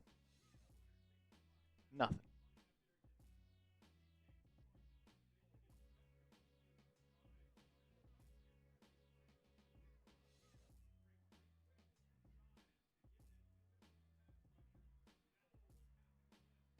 Six first downs already for the Bears in 2 drives, only 1 on the Eagles' opening drive.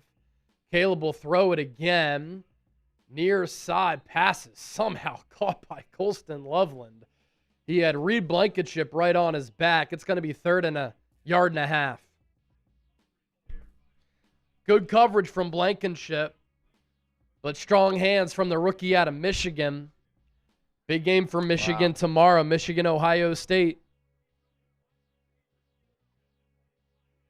Full extension grab.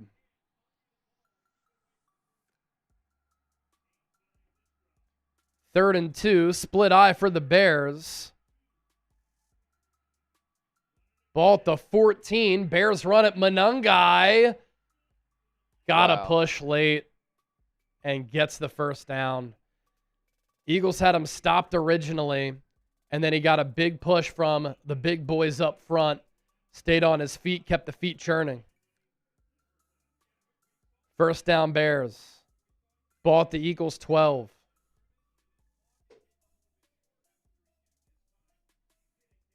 Good backside block for Smythe on Nolan Smith. The leg drive was just awesome there from Manungai.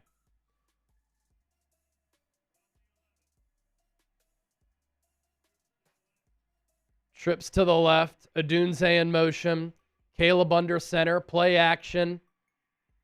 Throws across his body, and he had a man wide open. It was Olamide Zacchaeus, who I think beat Sidney Brown running along the back of the end zone.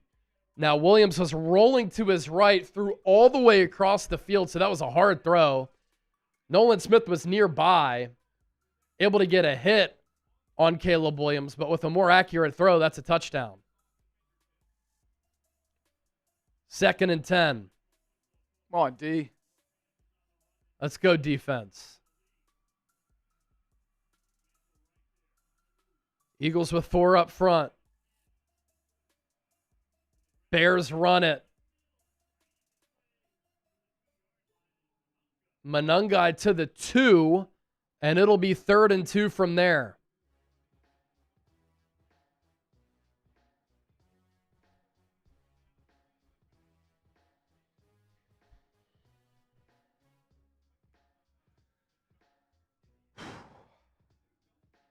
Big play here. Most rushing yards allowed in the first quarter for the Eagles, 81 since 2022. 3rd and 2, Caleb in the gun, Swift to his left. Heavy personnel for Chicago. Bears run it. Swift, touchdown. Really nice drive for the Bears. Great play calling from Ben Johnson. A lot of misdirection. 11 plays, 78 yards, 5:26 off the clock.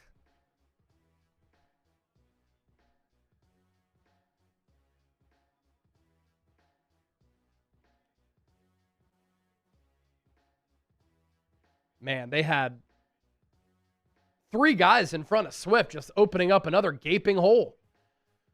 Extra point from the right hash. Lot of wind from left to right. Extra point is good. Bears go up 7-0. 1:31 left in the first quarter. I mean, look, this defense is really good, but they need the offense to help them out. Something. Give him some help.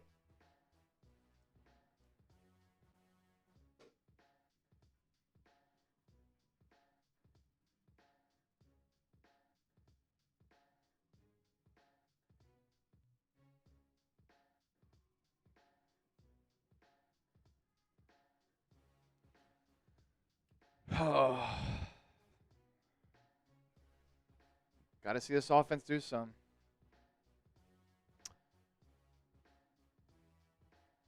Backs against the wall early.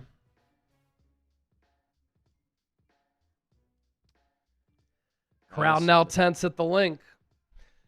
All right, let's get to Prize Picks, our sponsor for today's Philadelphia Eagles. Now, it's the holiday season, best time of year for sports, bowl games, basketball matchups, playoff pushes. It's all happening at once.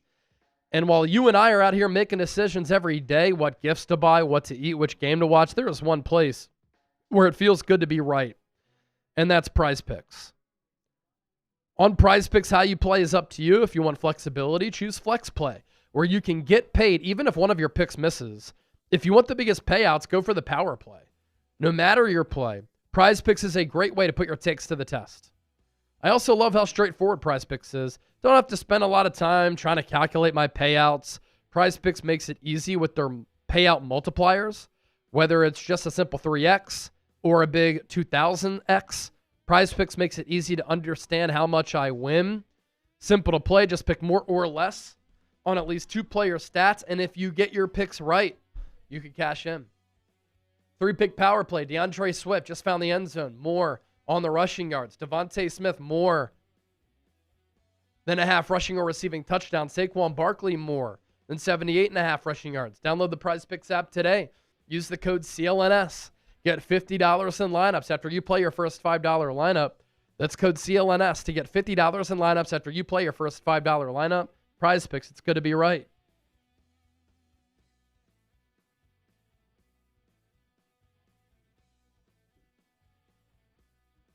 We need something to work here, man. Something. You want the Eagles to score. I think they need y'all's help. Hit that thumbs up icon. Like the video. Britton Covey back to receive the kick. It's going to be a touchback. Britton Covey added to the active roster with Xavier Gipson getting injured and Andrew Makuba on injured reserve.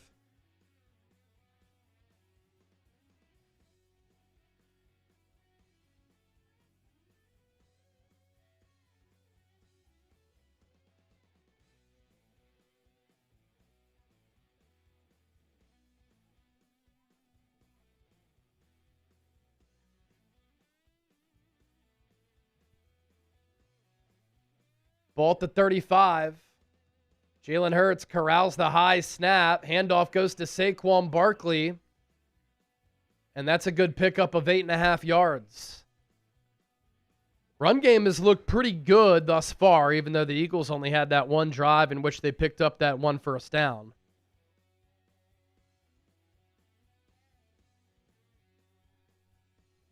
Second and a long one. Oh, Jesus. False start.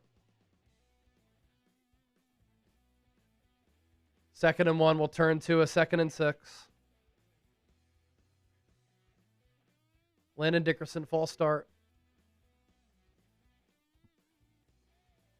Second penalty on the Eagles offense. Second false start.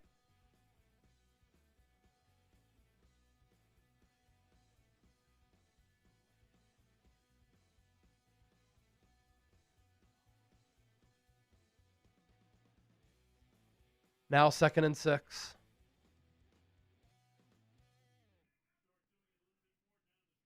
Hurts going to keep it. Picks up 4 yards. 3rd and a couple.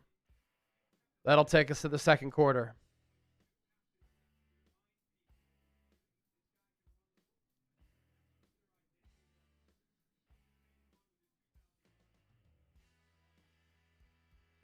It'll be 3rd and 3 to start the second.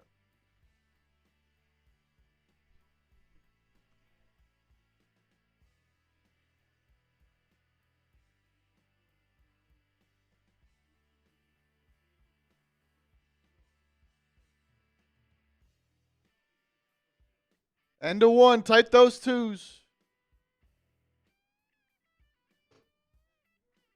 Disgusting first quarter.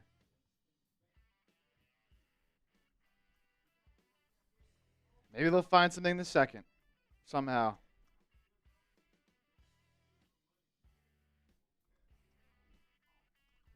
Type those twos. Cheryl. Austin the Goat. Kane Angel typing those twos. Carl Weber. Cool Range. John Galt. Tiff Tiff. Kimberly Alling. Yeah, doubtful. Ingenuity with a super chat. Got a couple super chats to get to. Let's get to your supers. Huge 3rd and 3 coming up. Be Like Music, $20 super chat. Defensive misalignments and the audibles are jamming them up. Shit offensive play call again. D-line struggling phase 1 of the run. Nicholas needs to rein in this BS or the fingers will all be pointed at him. Yeah, something to be said for the defensive misalignments. I will say Ben Johnson has so much misdirection that his offenses are good, productive, and hard to defend for a reason. I liked how the Eagles on that first drive came out running it, and they ran it successfully. But again, 2 more penalties for false starts. Defensive line kind of getting pushed around in the ground game. Again, you think Ben Johnson and you think finesse. Not at all. They rebuilt the offensive line this offseason. He wants to run it first. It's the most yards the Eagles have given up in a first quarter since 2022. And it's going to get ugly in Philadelphia if the Eagles lose this game badly and if the offense continues to not produce. Because this Cowboys team is for real. They are streaking. They are hot. And if the Eagles lose this game, they're collapsing.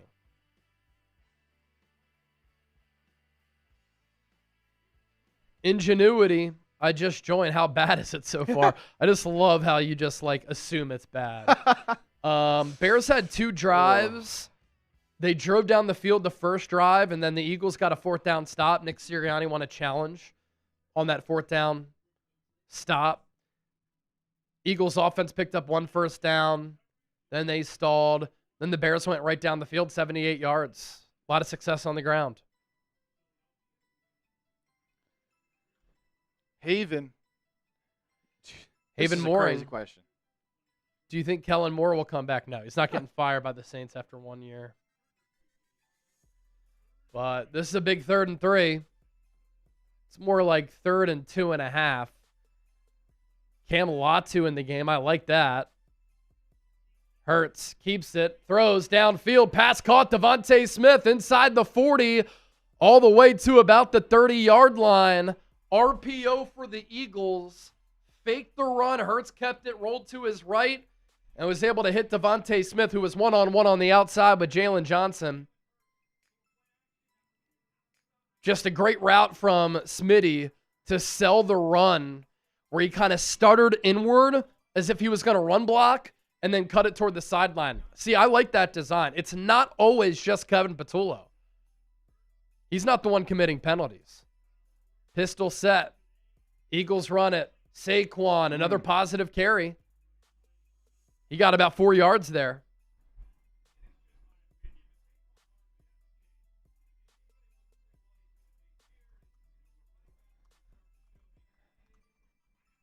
Keep it rolling, man. Come on.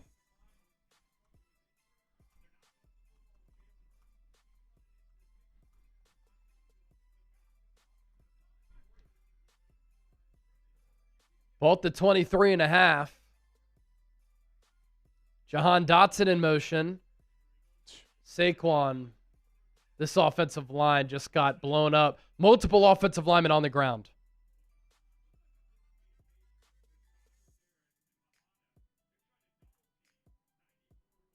Third and long.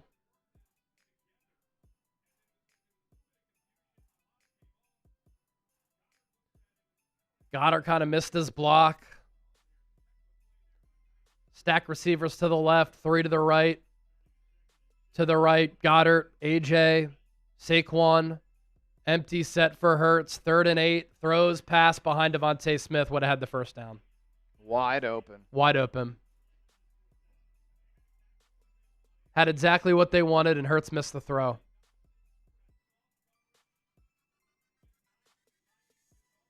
Timing is just so off for this Eagles offense. Smith had so much room to run.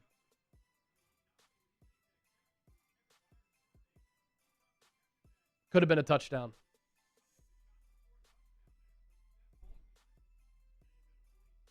"44-yard kick with the wind blowing. This isn't good.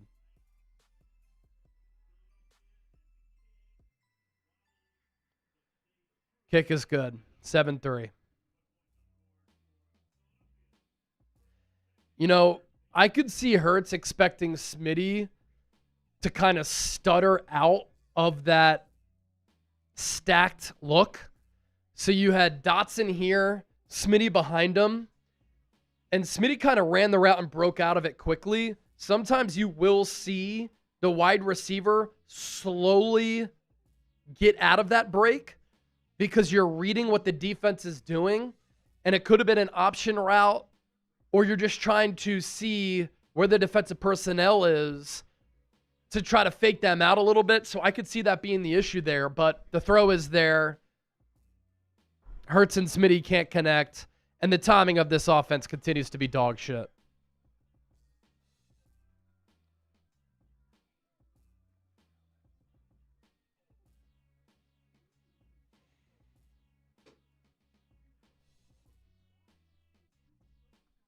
Week 13, they can't get their timing right. That's crazy.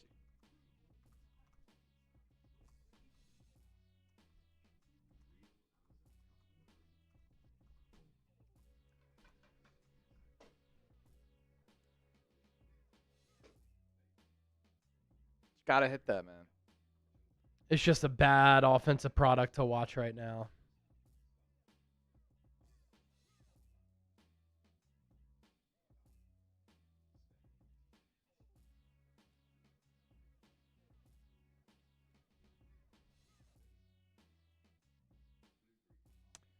What are our updated Venmo numbers here? Yeah, so we've got Venmos in.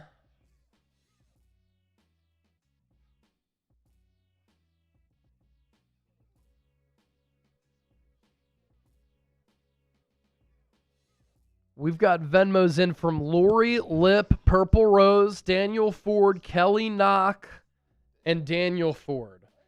So what we're referencing there is our Venmo jersey raffle. And so we're going to have a virtual duck race, 60 seconds by the end of the broadcast.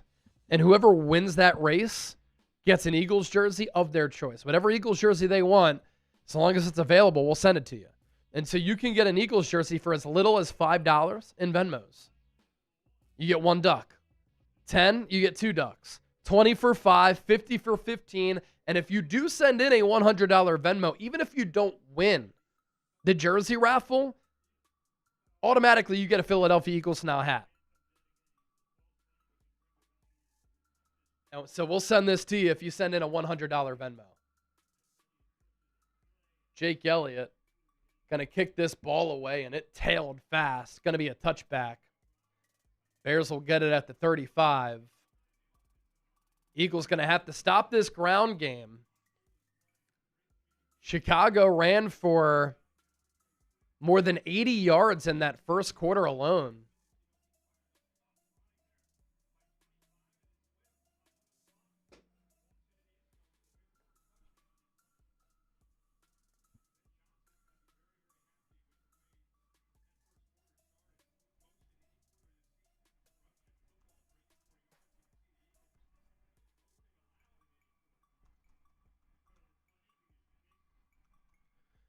I formation for Chicago.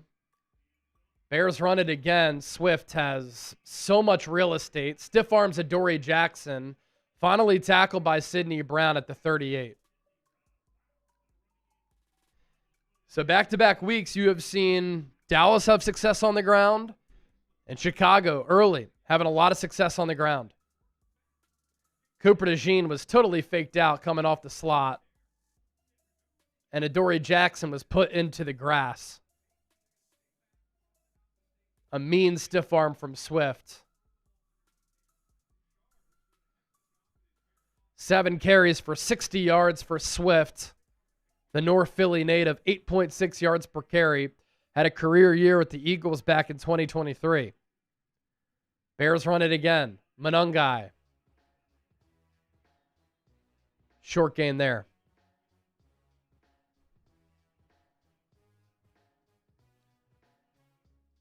Before that field goal as well, Eagles defense had given up 31 consecutive points.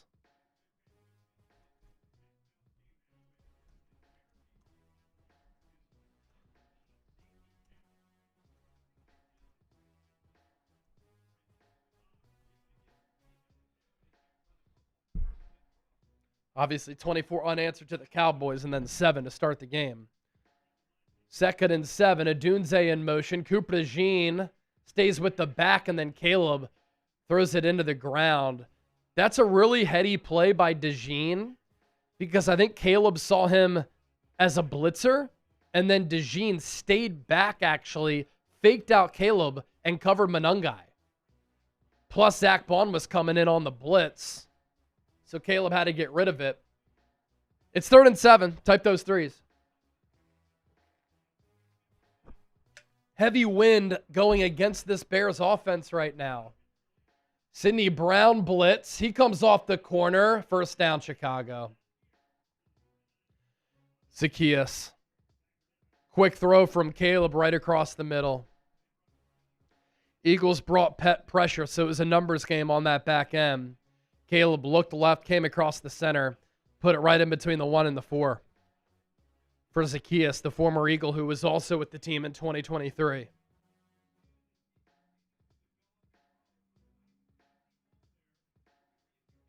Ten first downs for Chicago, 2 for the Eagles. Little misdirection for Chicago. Eagles get faked out again, and it's Burden who runs for 9.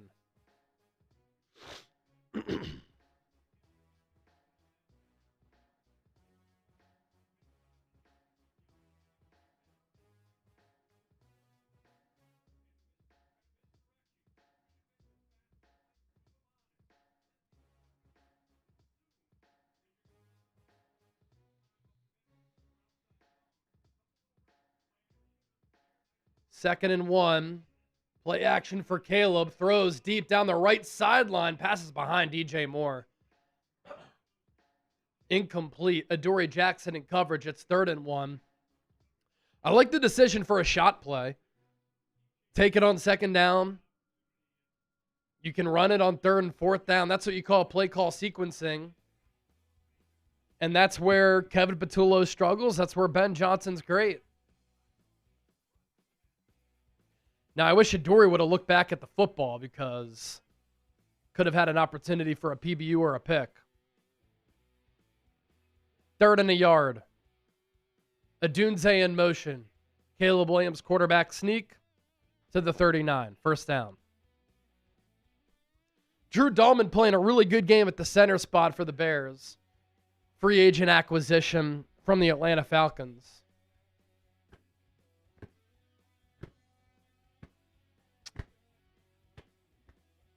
29 plays for Chicago. 11 plays for the Eagles. 160 total yards and 11 first downs for Chicago. 2 first downs and 64 yards for the Eagles. Play action for Caleb. Rolls to his right. Pass is caught by Odunze. Good job by Sidney Brown to get him out of bounds. 2nd down and medium.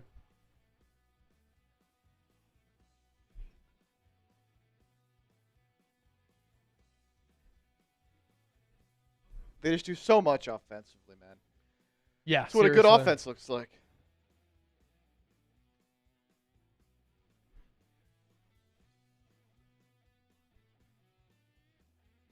Ball at the 37. End around. Burden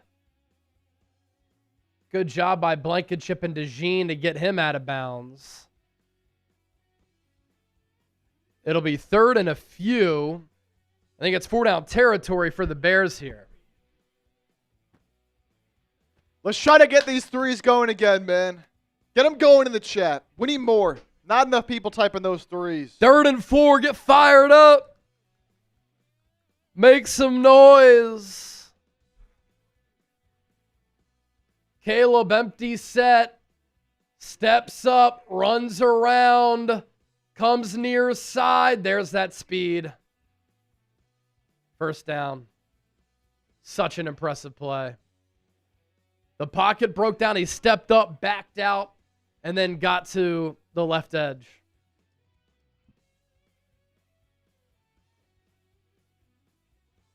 And his speed, like Patrick Mahomes, it's underrated. I mean, he beat Nolan Smith to the first down marker. 12 first downs for the Bears. 2 for the Eagles. They're dominating time of possession, too, with their success on the ground. Ball at the 29. Bears run it. Swift. More broken tackles. Swift still on his feet. Takes it to the 11.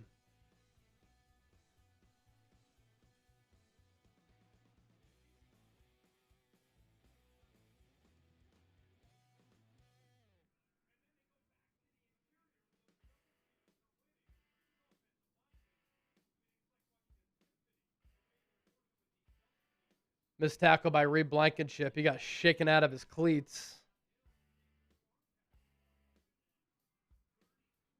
132 rushing yards allowed already for this Eagles defense. They were giving up 115.2 coming in. Caleb play action, pressured, throws it away. That has to be intentional grounding.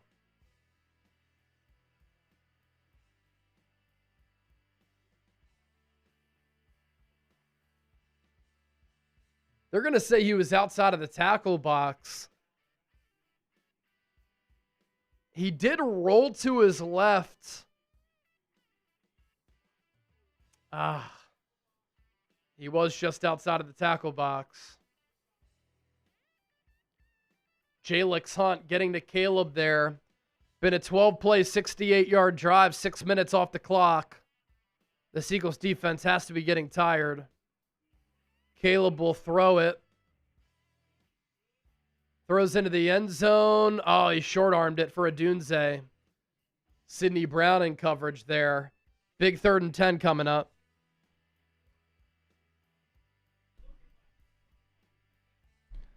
I need everybody in the chat right now, man. Make some noise. Let's go. Oh, my gosh. Sidney Brown got crisped on that route. He stinks. Should have been an easy touchdown if he could have stepped into that throw.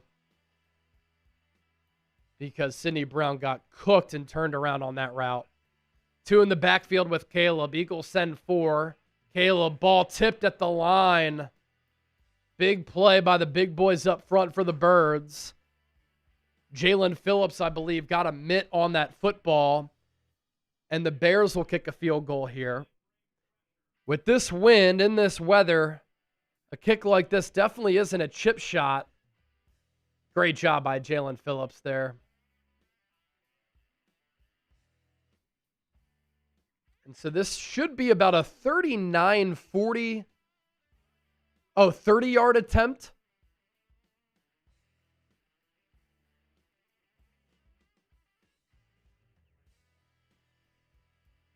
Okay, so a 30-yard attempt here for Kai Santos. They'll reset the play clock, so a little bit of a delay here. They're also going to get the kicking ball in there.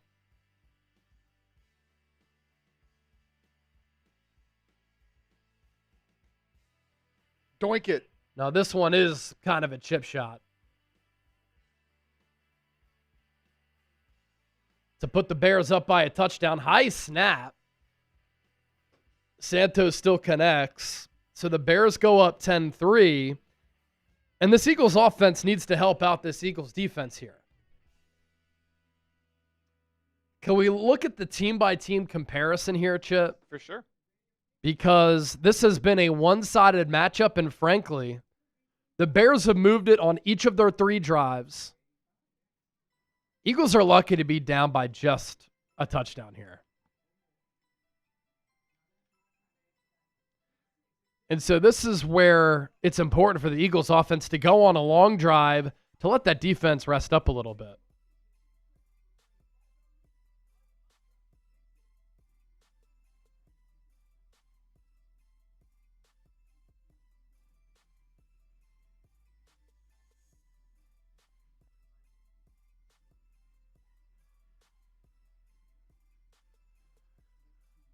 And we'll take a look at the side-by-side numbers here to compare how the Eagles and Bears have fared so far. Chicago has dominated this football game on both sides of the football. Look at this. 188 yards for Chicago, 64 for the Eagles. 57 passing to 40. 131 rushing yards so far for the Bears, 24 for the Eagles. Chicago 7 of 9 on third down, the Eagles 1 of 3. Time of possession, 17 minutes to just 6. Crazy.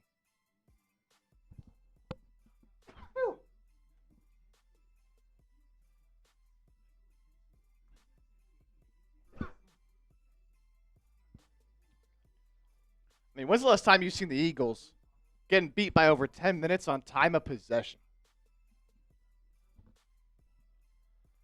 In the first half.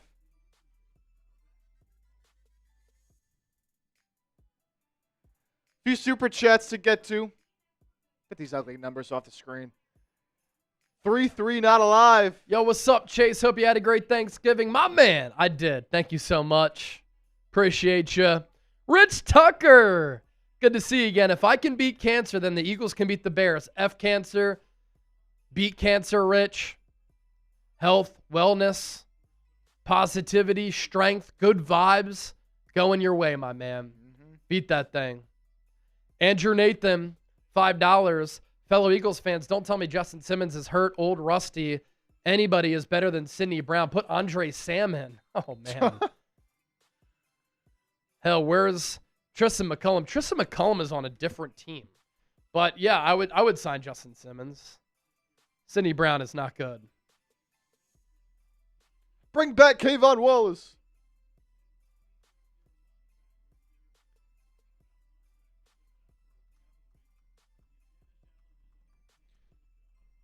Where has Dallas Goedert been in this ballgame? All the linebackers are out for Chicago. Big time drive. Eagles going to run it to the right side. Saquon tries to slip through a couple of Bears players. Got a yard, maybe 2.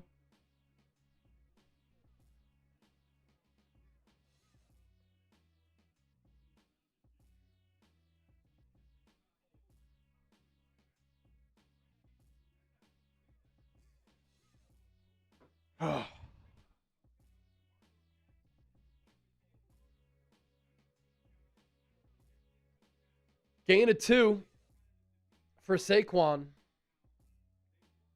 2nd and 8. Hurts under center. Devontae Smith in motion. Darius Cooper to the right. A.J. Brown to the left. Play action for Hurts. He'll throw. Pass caught by Goddard. There you go, Chip. But he's 3 yards short of the first down. 3rd and 3 coming up. Got one.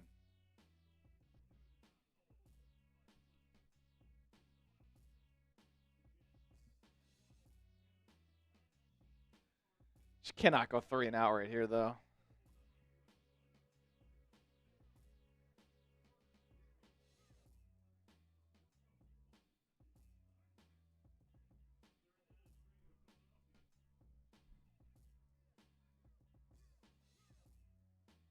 Smitty in motion from left to right. Hurts is in the shotgun. Bears show blitz.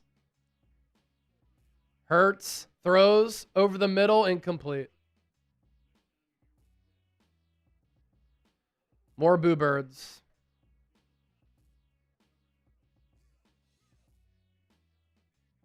Eagles will punt it again. Jalen Johnson covering Dallas Goedert.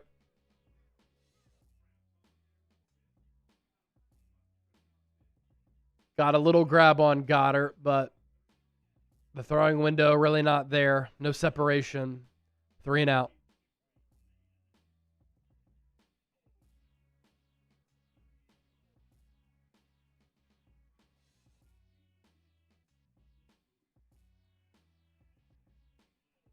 Punt is going to drop at the 3 and go into the end zone. Touchback. Bears will get it at the 20. How can you expect this defense to hold up?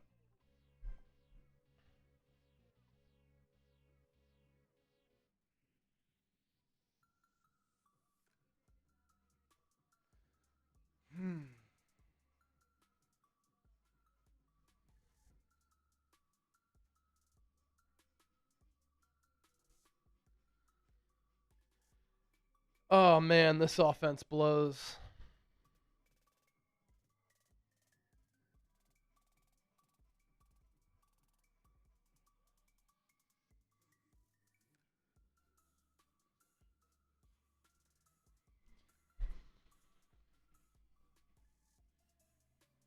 You know, if we're going to get beat on the field, can we at least catch back up on our super chat battle?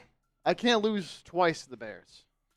Yeah, our super chat battle. Eagles getting dominated on the field. We're getting dominated inside the walls of Chat Sports. Pause. Bears now up to $1,600 in super chats. We're at 410. So let me make a deal with the people. If somebody sends in a $20 super chat right now, I'm going to give you 20 raffle tickets to win our Eagles Now MVP football. If you send in a 25, I'll give you a Shambong. $50 gets you in the Eagles Now Hall of Fame. And the number to beat for the Jalen Carter signed jersey. One of the best players in football. Only $100 super chat.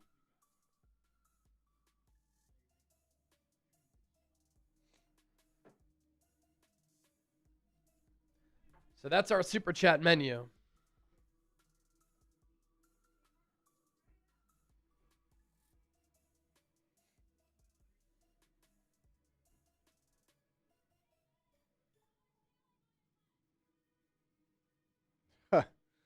Dennis says, just go to the couch, Chase. Too much effort for such shitty play. Who said that, Dennis? Yeah.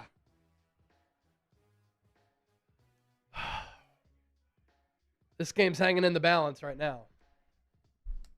Especially if the Bears go on another long drive and score. Offense can't pick up a third down. Defensive line getting worked.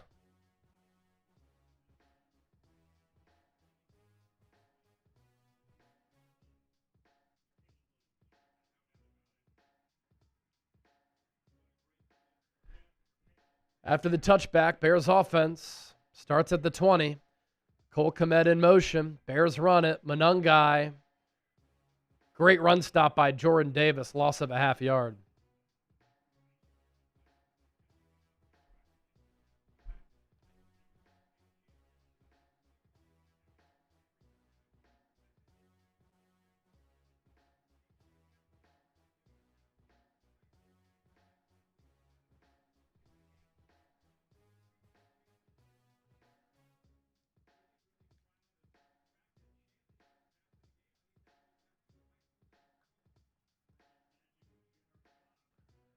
Ball just shy of the 20.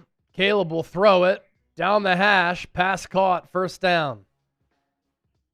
Colston Loveland with the catch there. Reed Blankenship in coverage.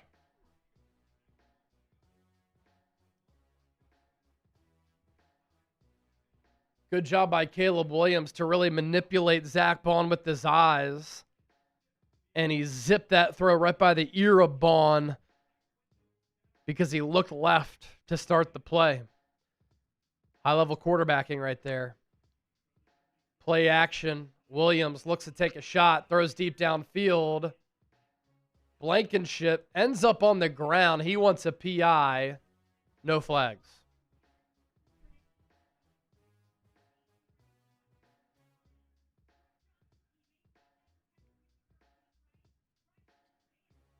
Dennis. Dennis. Elijah. Oh, Elijah. Dennis is getting 20 raffle tickets. Elijah with the 125. Able to put a dent into that Bears Now lead here at chat.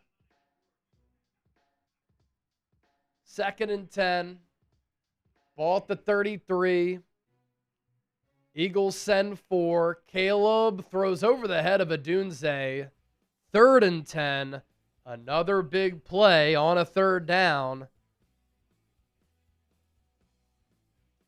With this win, if the Eagles defense can get a stop here, a punt could be difficult.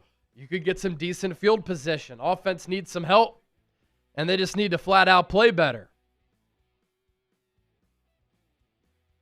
3:37 to go in the half.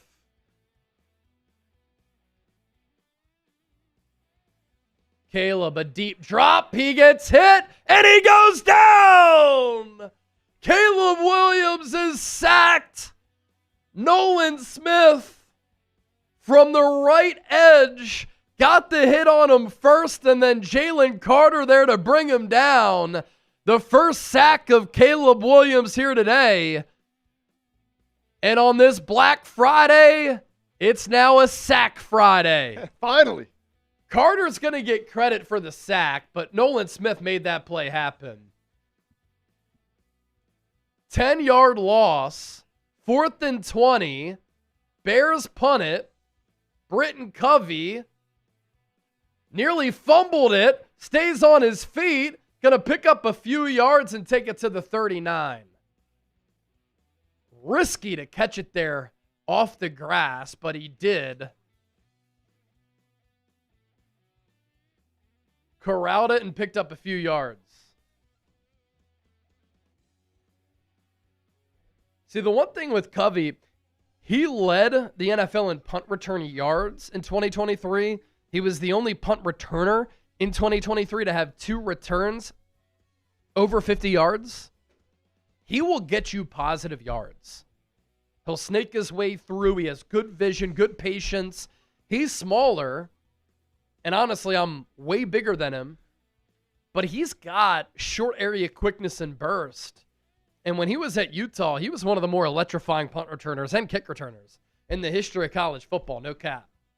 Haven Mooring, $1 super chat, be like music. $5, Britton Covey be like, guys, where are my punts at? Fly Eagles fly. Dadgummit.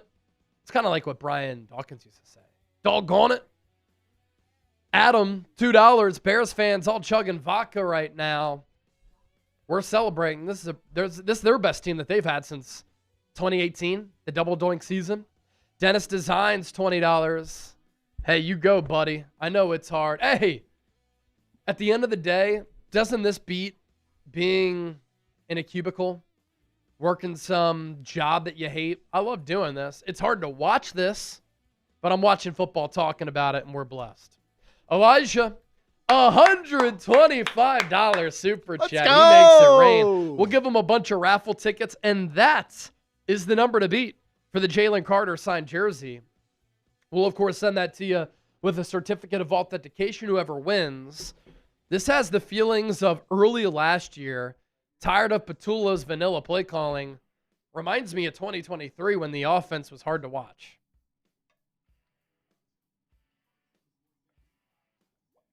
Let's go, Elijah. Cheers. Elijah, cheers to you. Big time.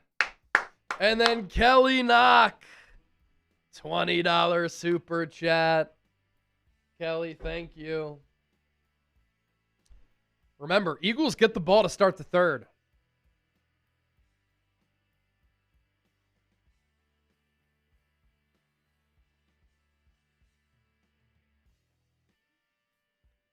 So if the Eagles could score here, get the ball to start the 3rd, they can flip this game on its head. They start this drive at the 35. Hurts, play action, drops back, throws in the flat for AJ. Tries to break a tackle, he can't. 2nd and 10.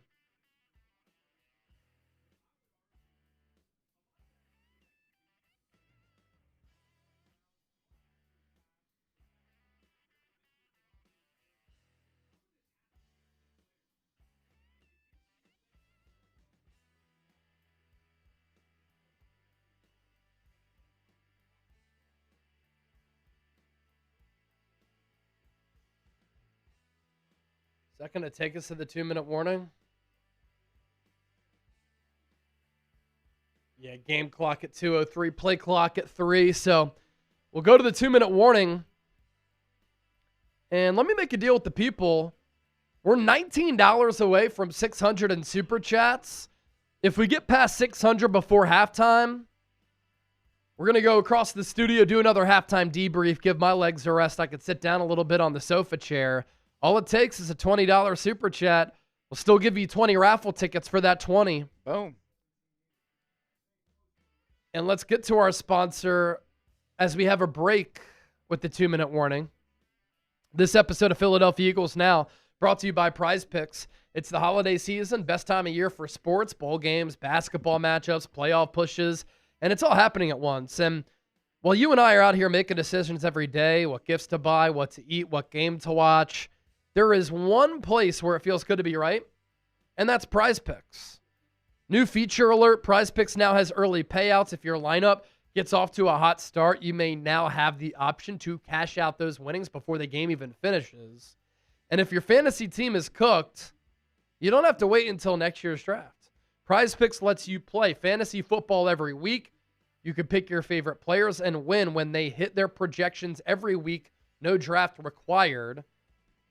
And our lineup today, DeAndre Swift, more than 40.5 rushing yards. He's already over that. Devontae Smith, if Hurts made that throw earlier, could have scored a touchdown. And Saquon Barkley, more than 78.5 rushing yards. I will say, Saquon's done a pretty good job here in this game, taking what is there, 6 carries for 23 yards. So download the Prize Picks app, use the code CLNS, get $50 in lineups after you play your first $5 lineup. That's code CLNS to get $50 in lineups after you play your first $5 lineup. Prize Picks, it's good to be right. All right, Dan Ford, Cheryl, getting us over 600 in supers. Dan Ford, let's effing go, Eagles. For real, let's effing go, man. Get it together with this damn offense. Shoot. And then Cheryl with the 10. Thank you, Cheryl. You and the hubby tuned into the show, watching Eagles Now. Thank you for that 10. Let's give Cheryl a raffle ticket for the football. You go, Cheryl.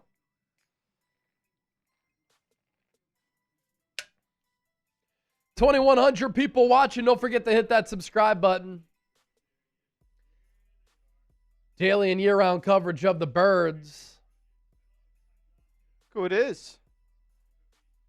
Black Mask. Black Mask, $2 super chat. Fun to see fans' behavior, no matter the team. Hey, fan is short for fanatic. That's what I always say. Hurts in the shotgun, fakes the handoff, steps up, throws over the middle. A.J. Brown was open. And I don't know if he was looking or if that was intended for him, but incomplete.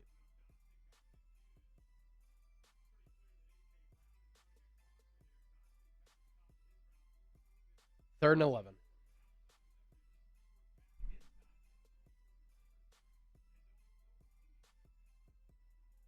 Third and 9. Will Shipley into the game. Bears show a pressure look.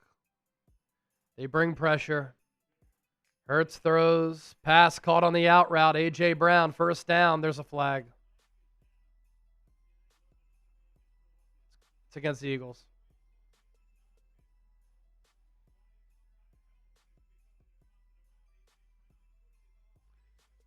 PI, A.J. Brown.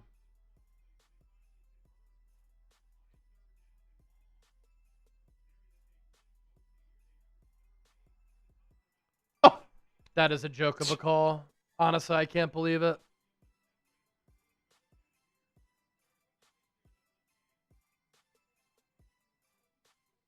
What a joke. A horrific fucking call. No penalties for the Bears. 3 for 20 for the Eagles. Third and 19. There's no way Hurts is going to throw it long in this wind. Pocket collapses. Rolls to his right. Throws to Will Shipley out of bounds. 10 yards short of the first down.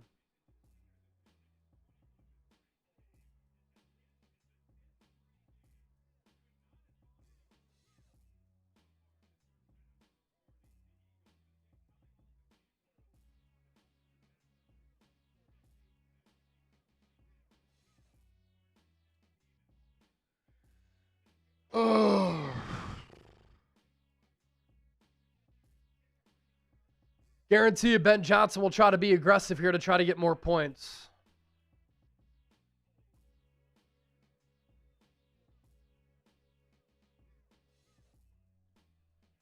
A hilarious pass interference call on A.J. Brown.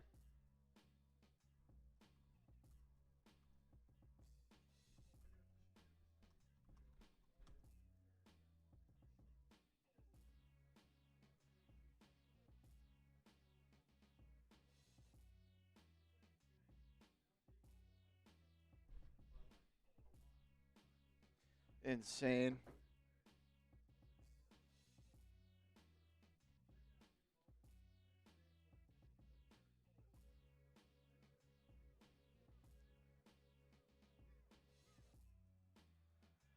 I want to give another shout out to some more of our recent subscribers. We picked up about 200 subs here today. Joseph, Mickey, Saint, Virgil, Mike, all getting in there.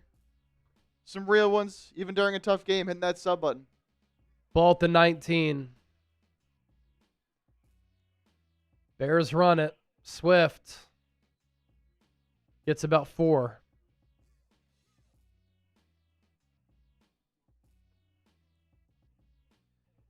Cheryl, Chase, you look so sad. This offense is just terrible. I mean, it blows.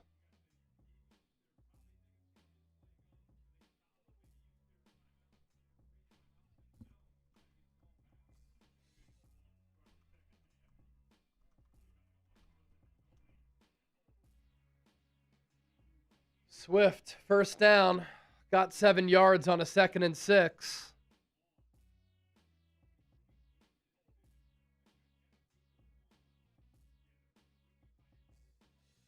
$50 seconds to go. Ball at the 30 for Chicago.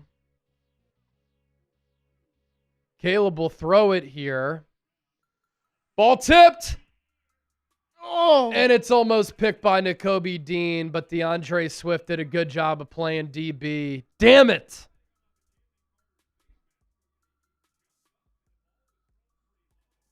Could have been a huge turnover. The ball went off the top of Jalen Carter's helmet. And Dean fought for the ball. Swift boxed him out. Free game. No PI on a play like that. 2nd and 10. Caleb going to throw it again. Screen pass Swift. Has blockers. Look out. It's past the 35. Past the 40 to about the 43. Ben Johnson calls a timeout. Stops the clock at 21 seconds. Cairo Santos does not have a strong leg, so the Bears do need some significant yardage here. 21 ticks, 2 timeouts left.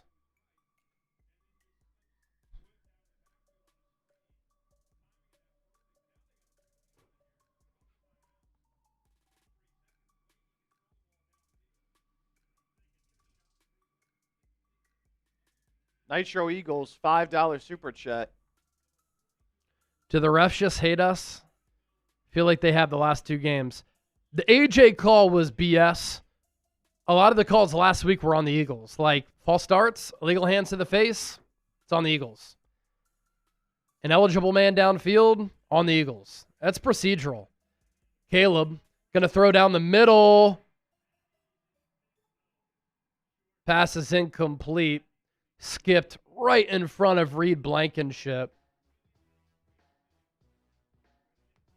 18 seconds remaining.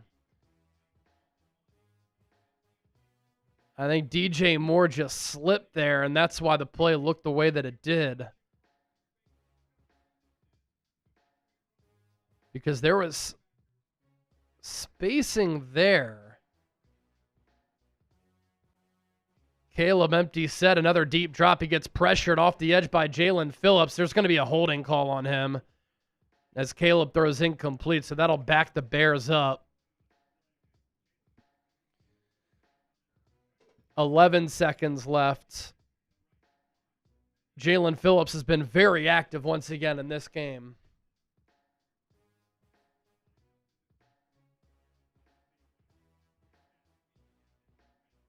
jeez. Obvious call. Bears' first penalty of the game there, right? Yep. Bears' first penalty of the game. Eagles are lucky to be down 10-3. 2nd and 20.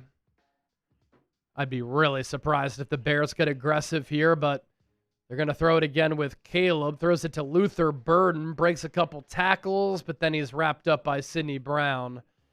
And that's going to take us to halftime. All right, I'm going to use the bathroom. We got a lot to talk about here during halftime. So we're going to do a halftime debrief on the other side of the studio. We'll just kind of sit back and have a good conversation. 40,000 people have joined us so far. Eagles get booed as they exit the field. They're going to get the ball to start the third, and they better bring it and improve. Honestly, a miracle they're only down 10-3 right now. The way they're playing could easily be 21-3. So they're lucky to be in the position they currently are right now.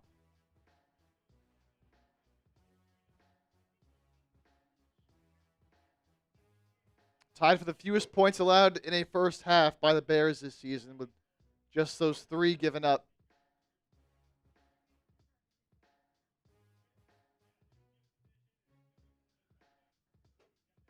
Eagles got to get an F for that first half. Maybe a D because they've only given up 10 points.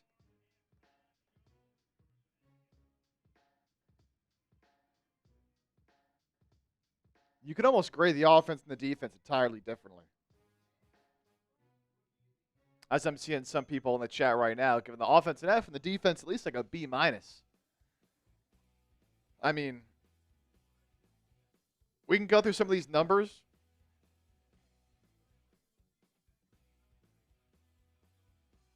But we know the story of the game is. It's offense, man. It's just bad.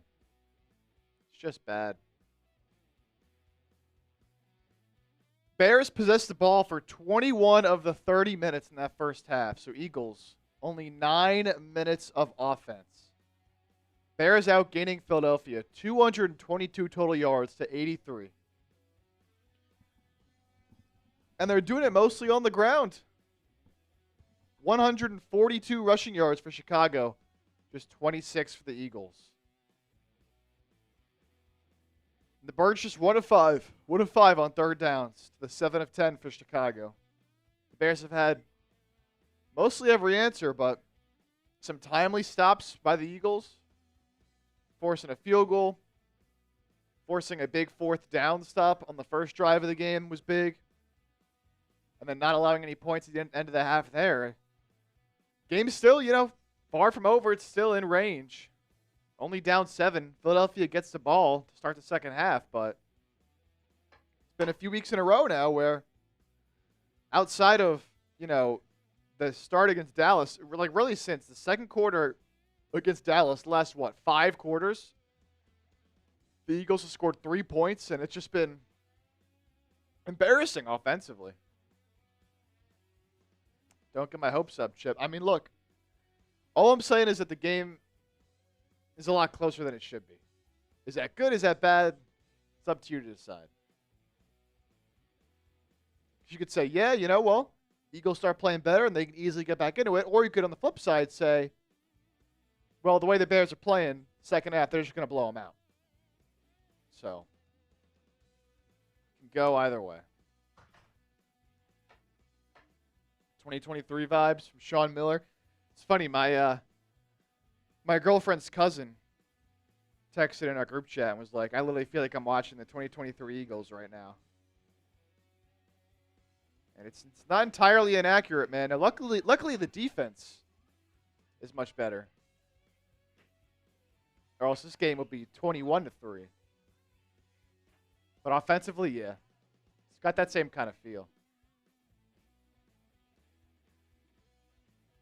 I feel like I'm watching the 1994 Eagles.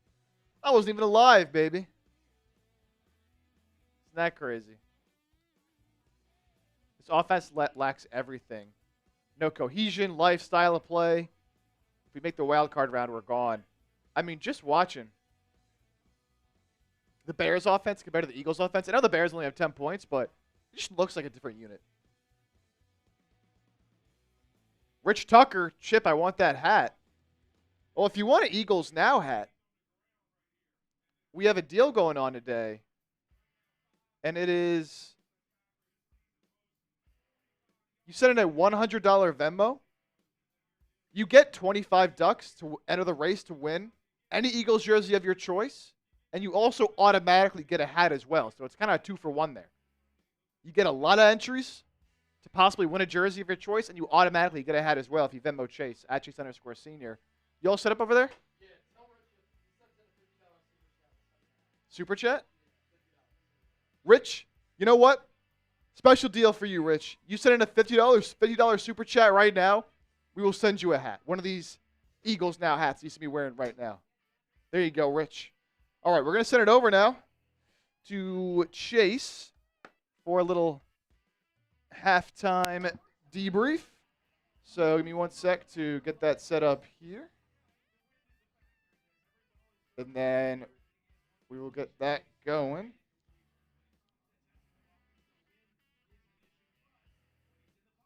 Okay.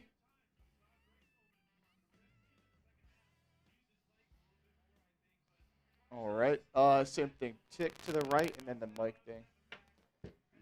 Beautiful. Right. Cool. All right. Here is Chase. Good. Oh, there's Rich Tucker with the $50 super chat. Rich, I'm going to put your name down for an Eagles Now hat. Chip, could you just pop up my email L3? And then, Rich, send me an email, chase@chatsports.com. And we'll get you that Eagles Now hat. Typing down your name right now. So chase@chatsports.com, Rich. That's my email. Send me that with your address, and then we'll be able to get that hat to you. And let's move ahead with our halftime debrief here.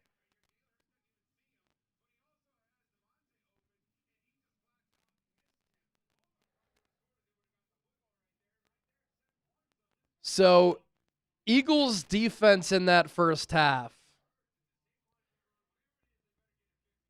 And it's not the defense to blame. It's because the offense stinks and the offense is doing the defense no favors. But the Eagles just gave up 222 total yards of offense to the Bears. It's the most in a first half for Philadelphia since 2015. And this number is pretty glaring. The Bears have 16 first downs. The Eagles have 2. 5 passing, Eagles have 2. 11 rushing first downs for Chicago. The Eagles have 0. The Bears, 7 of 10 on third downs. The Eagles, 1 of 5. The Bears have run 47 plays. The Eagles have run just 17. 222 total yards to 83. Now, yards per play, 4.7 to 4.9. But the Bears have dominated the Eagles really in every way. 142 rushing yards for Chicago. 26 for the Eagles. Now, some of that has to do with the Bears having the ball for so much longer because they're up in time of possession 21-9. We're on pace for a 42-18 split. But at the same time, that's because this Bears team's been able to run the ball, control the clock, control the game. And I know that it's cold. I know that it's windy. Hasn't stopped this Bears offense from being able to run the ball. And their running concepts, so much more vast, so much more creative, so much more advanced than the Eagles. It's like with Ben Johnson, you're seeing all of this window dressing, the pre-snap motion, all of this misdirection. All this creativity. With the Eagles, it's like, let's just win our one-on-one matchups, and we'll find success running it. Well, when that's not working, you got to scheme things open. Scheme plays open. Eagles can't do that. The wind has definitely impacted Hurts' ability to throw the football. There's no doubt about that. But this has been a really, really tough watch.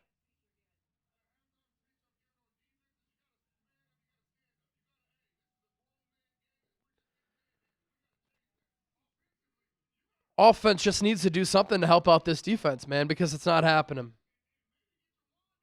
Cheryl, we all have bad days. Well, this is back-to-back bad days for the Eagles. Sunday and Friday. And if they lose this game, Cowboys are right on their heels. The offensive line stinks for the Eagles. Jordan Mailata making a lot of money. Landon Dickerson making a lot of money. Cam Jurgens making a lot of money. And those three players this year have been bad. Cam Jurgens, one of the highest paid centers in the game. Landon Dickerson, one of the highest paid guards. Jordan Mailata, one of the highest paid tackles. And they've all been so disappointing. And then what did I talk about all week? Clean up the penalties. Limit the penalties. We saw more procedural penalties and false starts on the Eagles. The Bears have one penalty in the first half. They're playing clean. The offense is clicking. The offense is confident. They have creative design. Eagles have none of that. And Hurts was not good in that first half. I mean, if he finds Devontae Smith there, could have been a touchdown. Throws it behind him. Had Smitty sitting down on one route. Couldn't get it to him.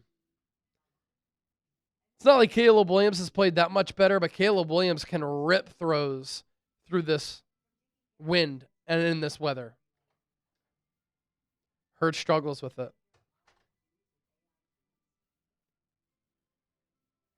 Amirsa, Saquon needs to be released. Yeah, after you just made him the highest paid running back in football, that sounds smart. It's not him. Real ball knowers know it's not Saquon. He's fast, he's explosive. But this offensive line is getting pushed into his lap. His yards per carry has been down 1.5 yards this season. And the Eagles' inability to run the football has just really hurt them.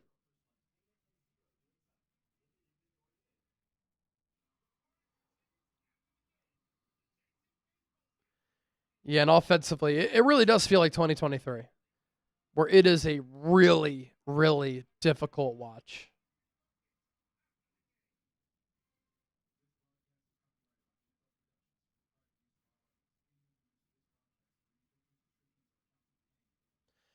All right, going to cross the studio, head back over to the set. Third quarter action about to get underway. Glad everybody's here. Thanks for your super chats. Thanks for allowing my legs to take a rest, getting us over $600 in super chats. I always really enjoy the halftime debriefs over here. Just sitting down, looking at the comment section, talking some ball. Eagles will get the ball to start this third. Let's see if this offense can do something. I'll see you in a second. Shout out to Rich. With that 50, baby, getting that hat. Shout out.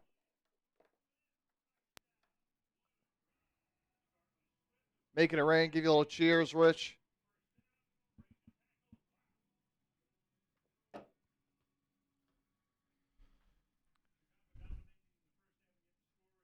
So got this two from Jeff Bonaventure. St. Bonaventure. Fire the OC or we lose the rest of our games. It's not going to happen right now. Not going to happen right now. We got another one. We had another one come in from Rich before the 50 as well. A lot of y'all must not have been Eagles fans long. I remember the 70s, 80s, 90s. They were the punching bag of the NFL. Well, look, now they have expectations, and they're not coming close to meeting them.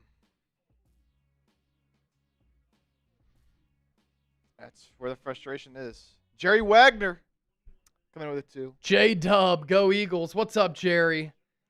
I know you're lurking. Jalen Carter signed jersey, number to beat 125. Cairo Santos kicks the ball away. Taken by Will Shipley at the 4. Past the 25 to the 27. Jarrett, Venmo duck race. Yep, we've been doing that. You can get your Venmos in. Buy-in is $5 for 1 duck. What is Sirianni going to say about this offense?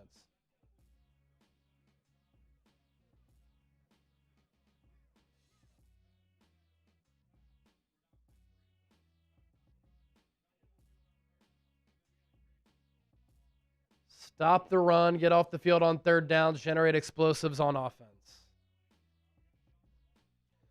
Well, let's see how this offense plays in this second half. This is why I told everybody, you're crazy if you think the Eagles are covering a 7-point spread. Hurts fakes the handoff to Bigsby, throws it for Saquon, wasn't even looking at the ball. They went with the pony look, which I called for this week. Get Tank Bigsby and Saquon Barkley on the field at the same time. But Saquon wasn't even looking for the ball. I mean, it's right there. It's right there.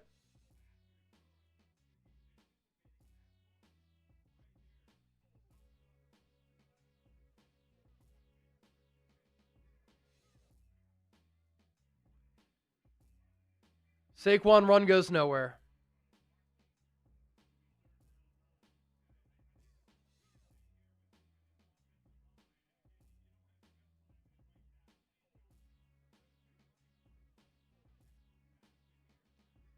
Third and 9.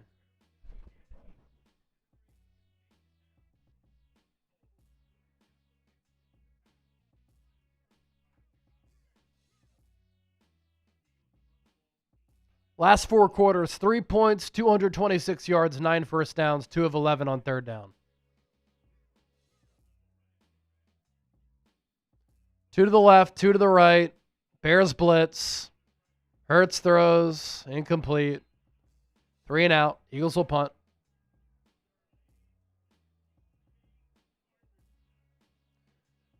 C.J. Gardner-Johnson with the blitz.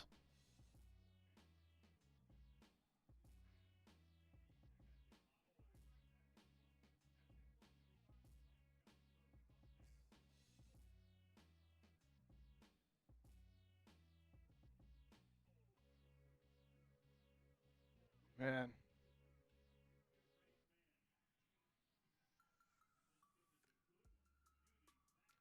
Great pump by Braden Mann. Taken at the 12. Duvernay takes it to the 24.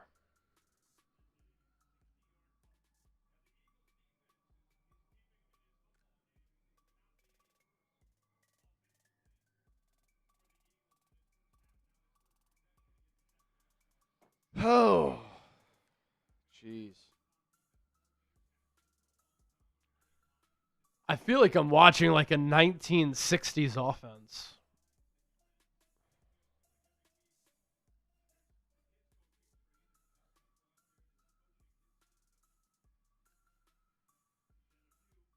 Ex-belligerent. Eagles fans booing their team, worst in sports. How about the Arizona Cardinals fans booing their team a few weeks ago?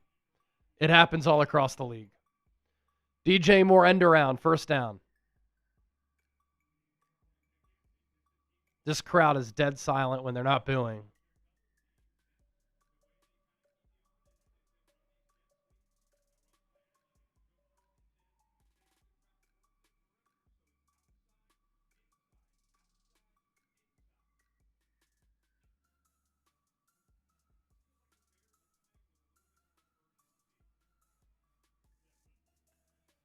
Ball at the 34. Caleb in the shotgun. Eagles send 4. Caleb throws over the middle, incomplete. Quinyon Mitchell in coverage on Colston Loveland, 2nd and 10.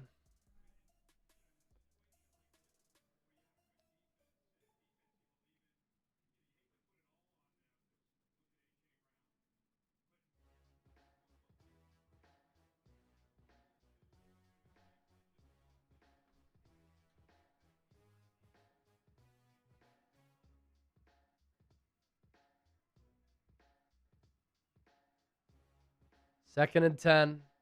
Bears run it. Swift. Tackled by Nakobe Dean. It'll be 3rd and about 6.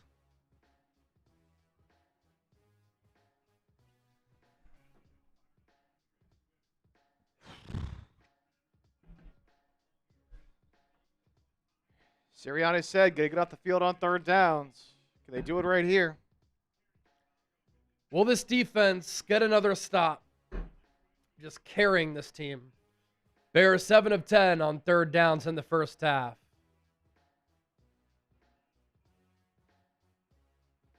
Caleb in the gun. Eagles send 4.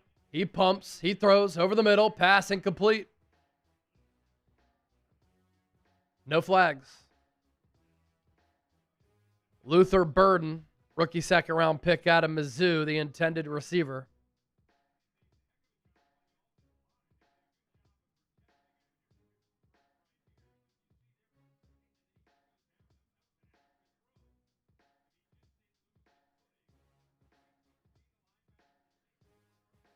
Eagles offense will get the ball again.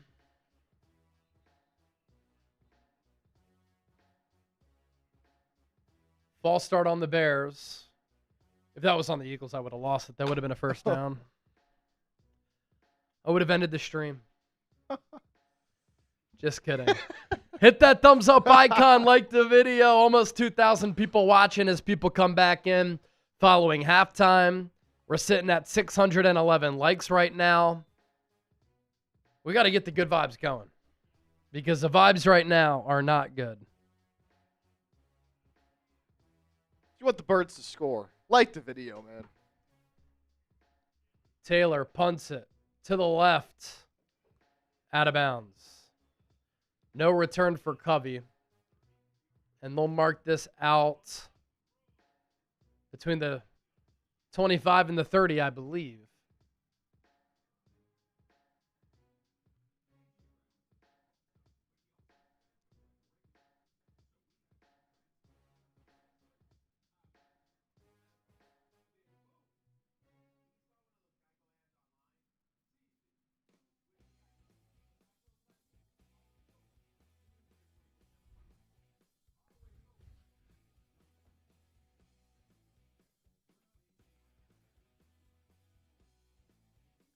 We're 55 likes away from 700. We should be able to get there during this break. You want the Eagles to score. Come on, man. We need some juice. 3 straight 3-and-outs. They have 2 first downs in the game. 12:20 to go in the 3rd.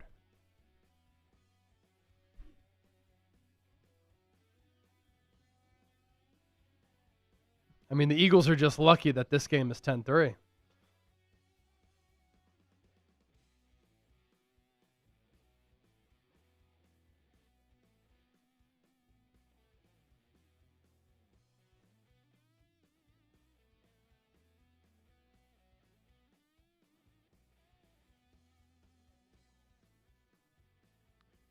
Urine pour from John Galt.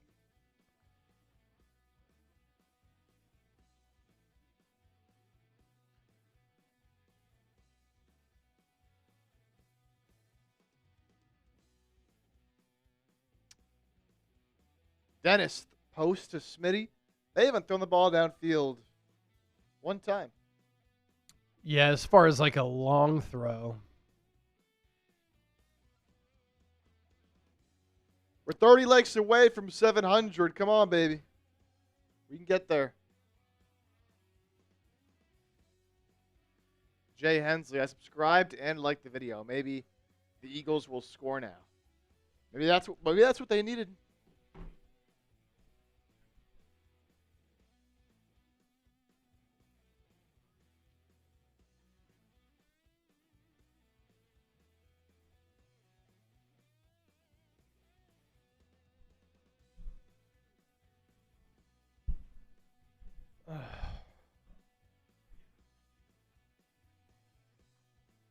Here we go again. Drive starts at the 26. A run out of the pistol. Saquon Can't even get to the line of scrimmage. He was met a yard deep. Nowhere to go. Since the Eagles' last touchdown, 12 drives, 9 punts, 1 turnover.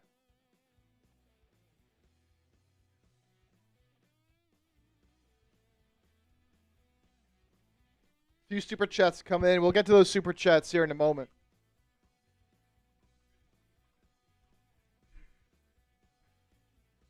Second and 10. Hard count for Hurts. That doesn't work. Fakes the handoff. Pressured. Nowhere to go. Rolls to his right. Throws downfield. Intercepted.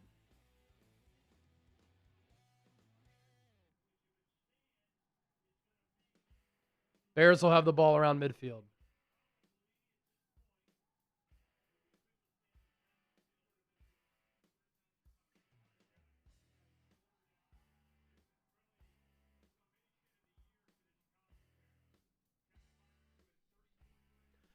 '25th turnover forced by Chicago. Came in with 24, led the NFL.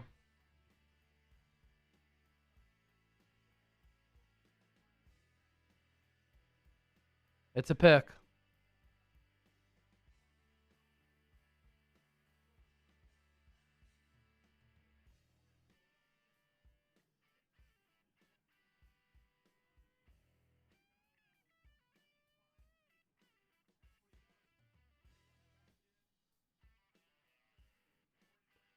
Bears run it.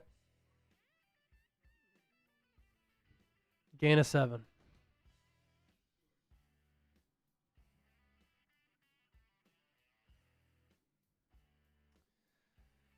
Oh, American Eagle, at least giving us some juice here on the stream. $100 super chat. Oh, shit. American Eagle. Woo.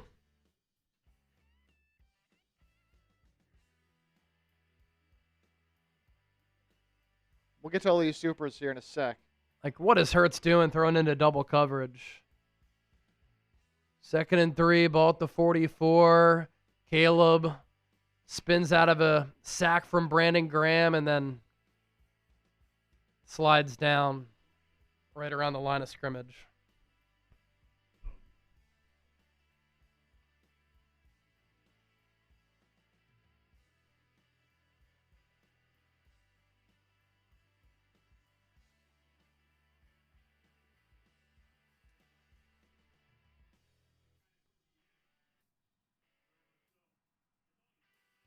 First interception in his last 156 passes for Hurts.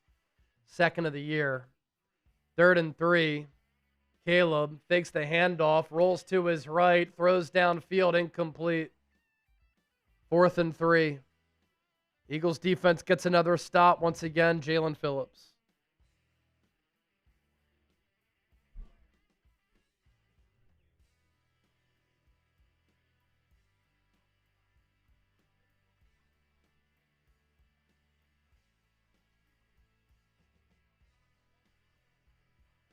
It's crazy. I mean, this game could be 30 to 3. If it wasn't for this defense.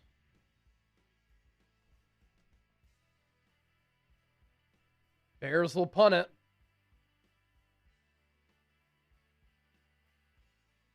Covey, fair catch at the 8.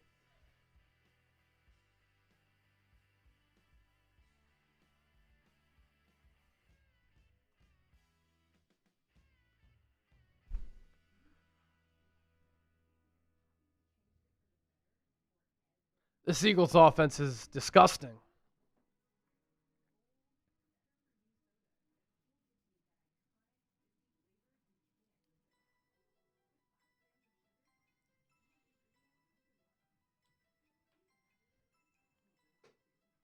All right, get to these supers now.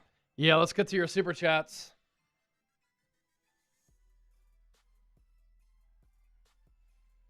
Starting here. Dr. Checkmate, $2. Why does this remind me of Denver versus Las Vegas? That Thursday game? That was pretty awful as well. I mean, this is right up there. It's right up there. That was between a good team and a bad team. These are two record-wise good teams, but the Eagles aren't playing like a good team right now. Raccoon is at your door. I want Tanner McKee in. That would be awesome. People are going to rip me for saying it. I said it after the Giants loss. I wasn't calling for Hurts to get benched. I just wonder what the offense would look like with him. Just curious. Because he could throw with sometimes better timing and touch and anticipation than Hurts, which hasn't always been his strong suit. Emmanuel Henderson, $20. I know I sound like a broken record. This is Nick's offense. Howie should have never allowed Nick to pick his own offensive coordinator. This time he can't throw his coordinator under the bus like he did last time. Him and Patullo are best friends. Sirianni, at one point with the Eagles, had a guy, I believe, who was in his wedding, and he had to fire him. It's getting to the point where you just have to do something. You have to try something because this is a dog shit product. And there are multiple people to blame, but this is really bad. American Eagle. I got my CDLs yesterday. My wife is pregnant with our first child. Dude, you just got engaged? Life is good for you. Congratulations. Let's American Eagle. I'll give you a shambong for that. That's incredible. Cheers.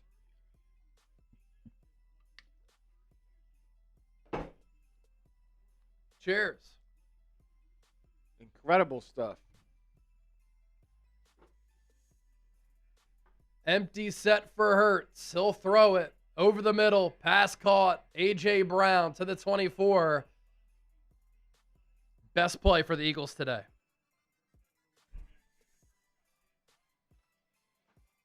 Haven't been able to do this much. Type those ones. First down. Hurts took a shot as he delivered that pass. Eagles going to operate with a little bit of tempo now. Hurts throws it to the outside. Pass caught by Devontae Smith, tackled immediately by Kevin Byard. Flag on the play.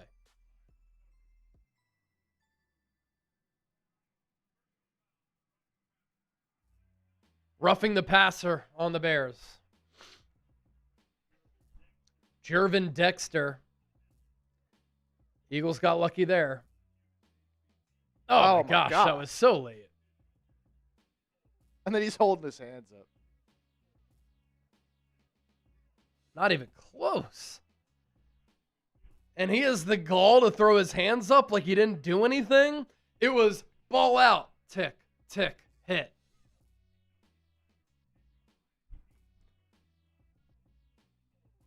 Hurts in the shotgun. Saquon to his right.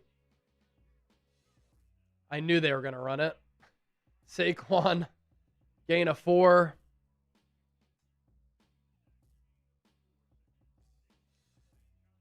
Second and 6.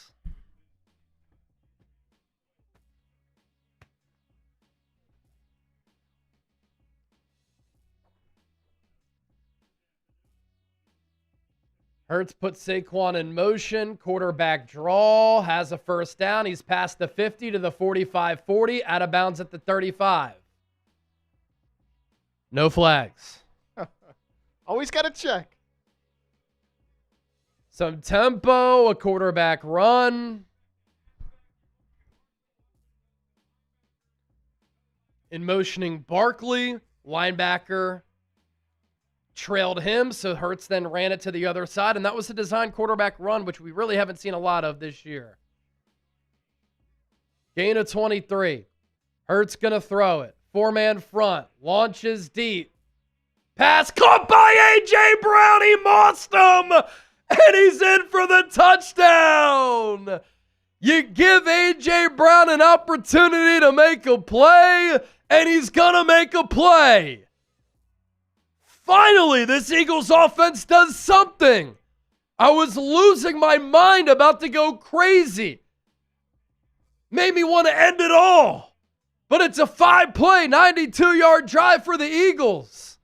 33-yard throw from Hurts to AJ. He came back for it and was able to rip that ball away from the DB. Elliott misses the fucking extra point, and the Eagles are down by 1.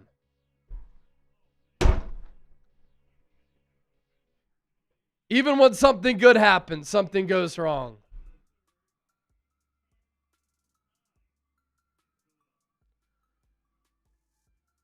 It was AJ who beat Nashawn right for the score, and then Elliott's kick just went left the entire time. 10-9 ball game.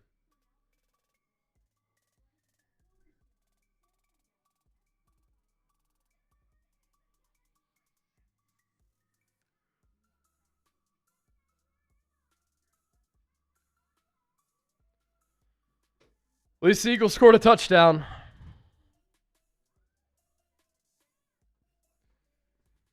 For the first time today, we get to see your TDs in the chat.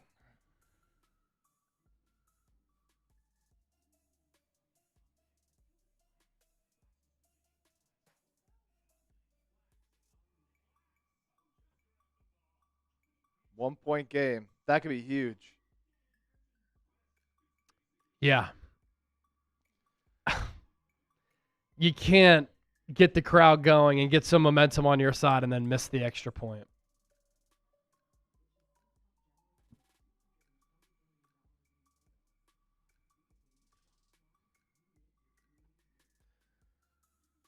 Five plays, 92 yards. It did include that 15-yard penalty in there. Eagles went no huddle 3 times. Jordan Mailata, remember we talked about this? He had said earlier this season, we're best and at our best in tempo, and that they should lean into it. They got to do it more. When they made that comeback against the Rams, they went tempo.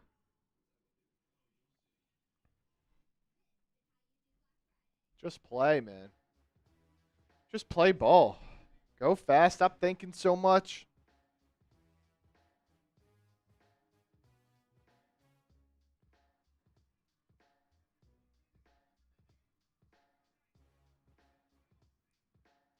I'll tweet out that touchdown.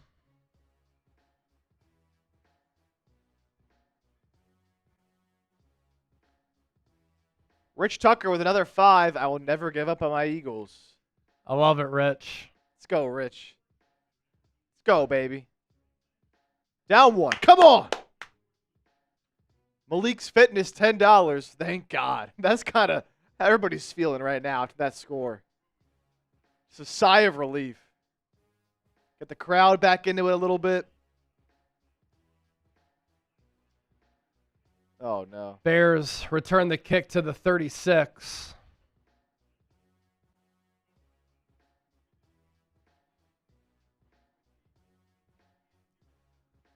Up to 816 in Super Chats.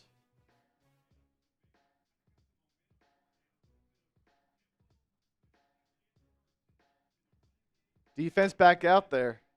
Quick drive by the offense. Can they do it again, man? Can they do it again?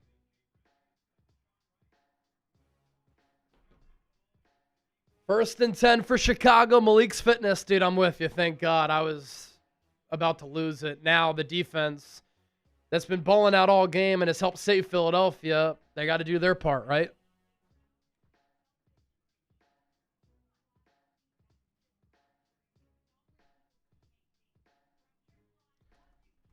I'm going to throw that A.J. Brown touchdown into the chat. If you give me a retweet on X, in addition to a follow, I'll give you a shout out here on the show. American Eagle, another $100 super chat. Caleb Williams. Play action. He throws for Roma Dunze, who got hit by Nakobe Dean. That's going to be PI.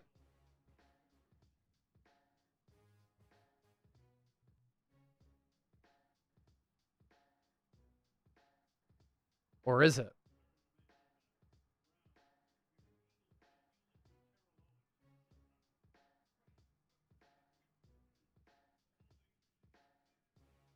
Holding. 5-yard penalty and an automatic first down. So he threw that underneath on a shallow crosser. So it's not the end of the world. But yeah, he definitely held him. Yeah.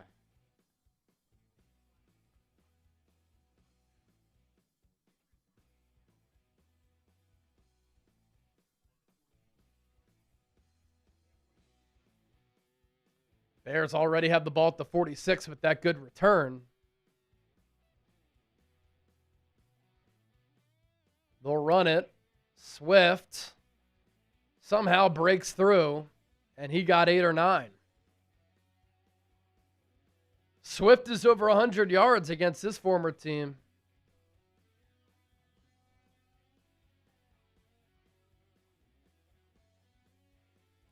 We'll get to that $100 super chat from American Eagle here soon.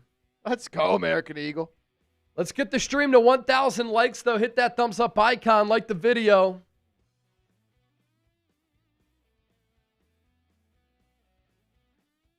Adunze in motion. Play action for Caleb.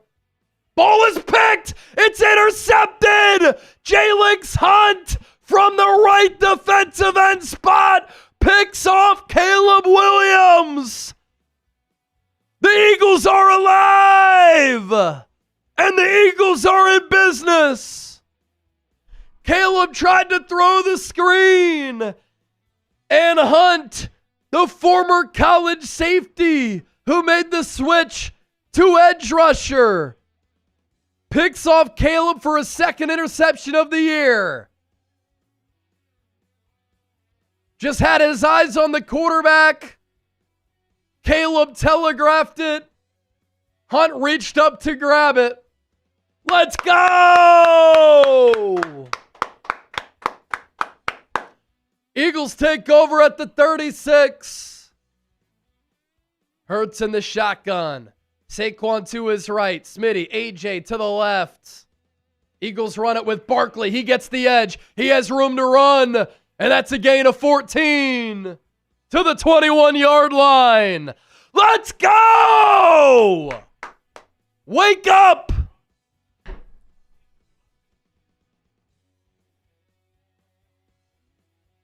Good window dressing pre-snap. You had Devontae Smith in motion from left to right. Then you ran it to the left. Ball to 21. Smitty in motion again. Eagles run it with Barkley. Patience gets 4.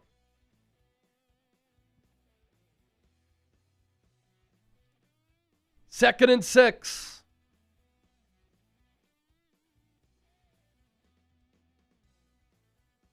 Eagles offensive line starting to get some push and movement up front, opening up some lanes. But I want the Eagles to continue to go tempo on offense. Second and 6, ball at the 17. Hurts hands it off to Barkley.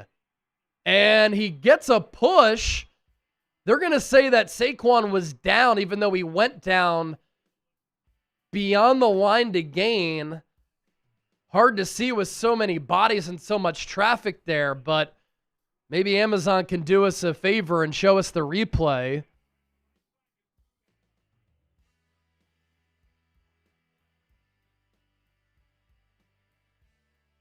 Yeah, Saquon's knee was down.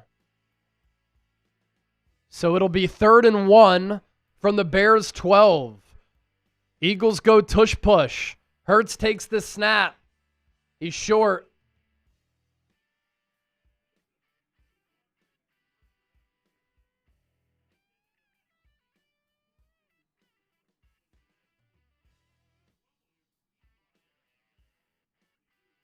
No shot. They whistled it dead.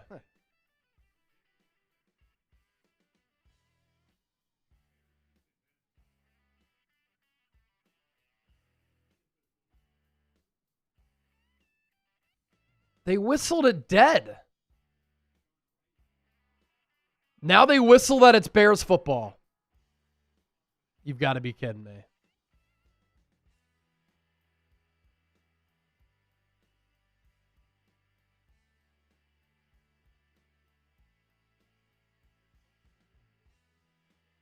Oh, yeah, wow. Yep, it's out. The angle was on the other side as far as the camera angle, so that's a clear fumble. Just ripped it out of his arms. Hurts got lucky earlier this year against the Giants when it should have been a fumble and it wasn't. And there, Eagles turn it over in the red zone after they got a huge pick. Blown opportunity. It's pretty much how the day is gone.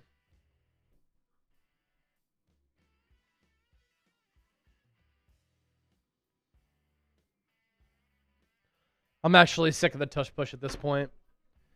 Doesn't work if you don't have a good offensive line. American Eagle, $100 super chat. Thanks, man. Touchdown. About dang time. Got my Can-Am side by side, and the Eagles are my team no matter how bad or how great they play. American Eagle, can you send me an email, chase@chatsports.com? I want to send you an Eagles Now hat for all of your support. I wanted to send it to you last week, but you had signed off by the time that the show ended.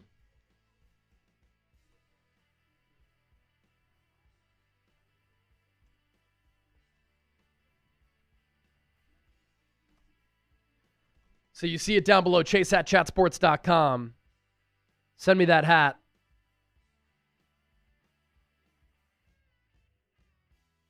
Or send me your address, I'll send you a hat. You've sent in a couple $100 super chats today. Adam, $2.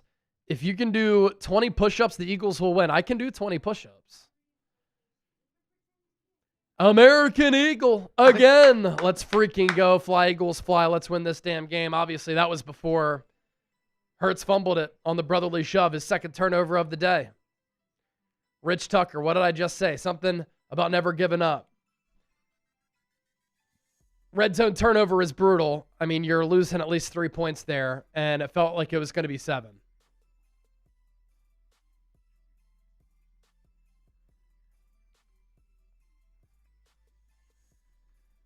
Shout out to American Eagle, man. Almost single-handedly pushing us over 1,000 in supers.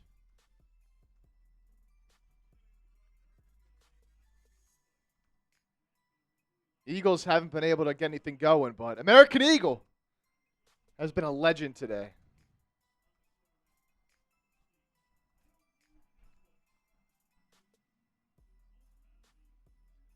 So the Bears take over at the 13, still up by 1. Bears run at Manungai. Look out. Tough run all the way to the 44. Gain of 31.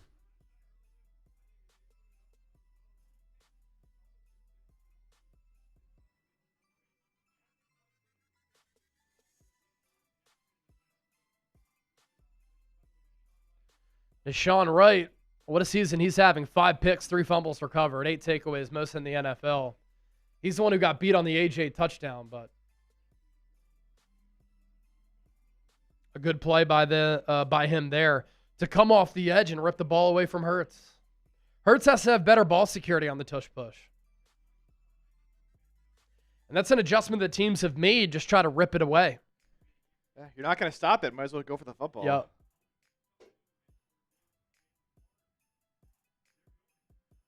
Well, that time they did stop him anyways. 2nd and 5. Eagles now down in the turnover battle, 2-1. Bears run at Manungai. He's running hard to the Eagles' 41.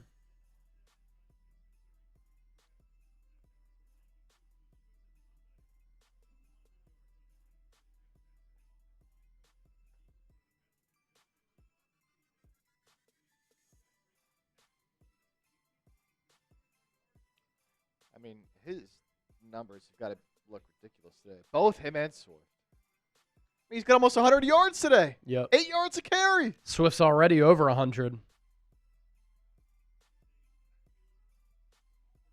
False start on the Bears. Joe Tooney moved early, former Chief.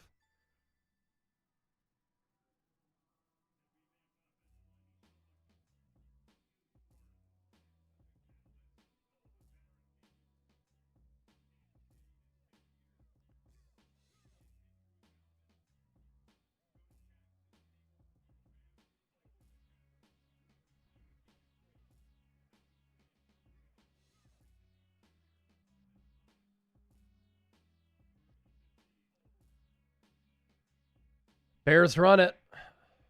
Monangai hit hard by Jordan Davis. He's had a couple of pop plays against the run today. 2nd and long.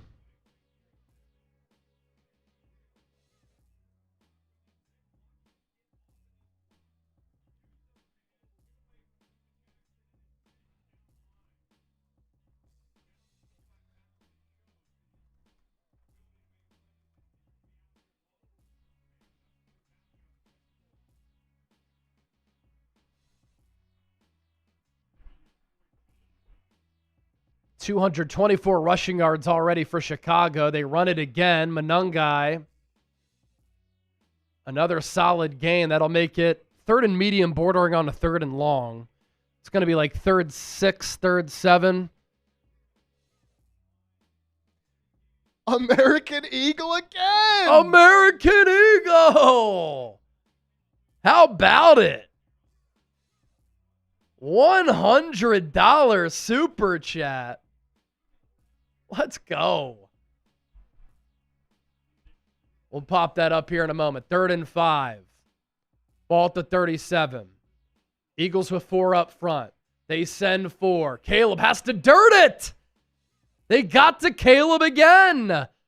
Pocket broke down. What does Ben Johnson do? He might go for it here. Looks like it. Looks like the Bears are going to go for it. Type those 4s. Can't jump off sides here. Got to look out for the hard count.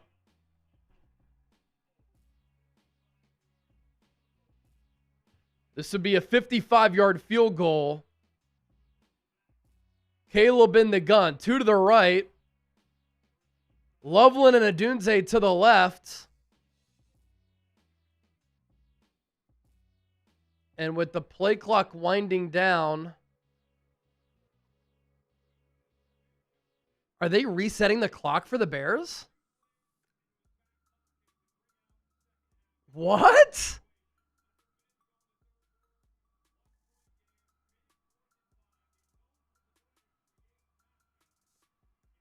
Now they revert the play clock to 15. Caleb in the gun, 2 to the right. Loveland and Adunze to the left. Caleb takes this snap, drops back, pocket collapses. Loveland is open, 1st down. Blankenship fell down or got pushed down. Huge conversion. Let's see what happened to Blankenship. Oh, he just tripped. Oh. Pocket nearly collapsed on Caleb again. But as he was falling down, threw it to his left to Loveland. 21 first downs for the Bears, 7 for the Eagles. Ball at the 30. Monangai cuts it upfield. Gain of 9. Eagles defense getting shredded on the ground. That's going to take us to the 4th. Tight those 4s. Type those 4s. That Jake Elliott missed PAT is really going to hurt the Eagles. He missed the 50-plus yarder last week, which hurt the Eagles. So many people are underperforming for this Eagles team. 2,100 people watching, 770 likes. Hit that thumbs up icon, like the video. You want to do this while I use the bathroom there, Chip? Yes, sir. I'll send you that script.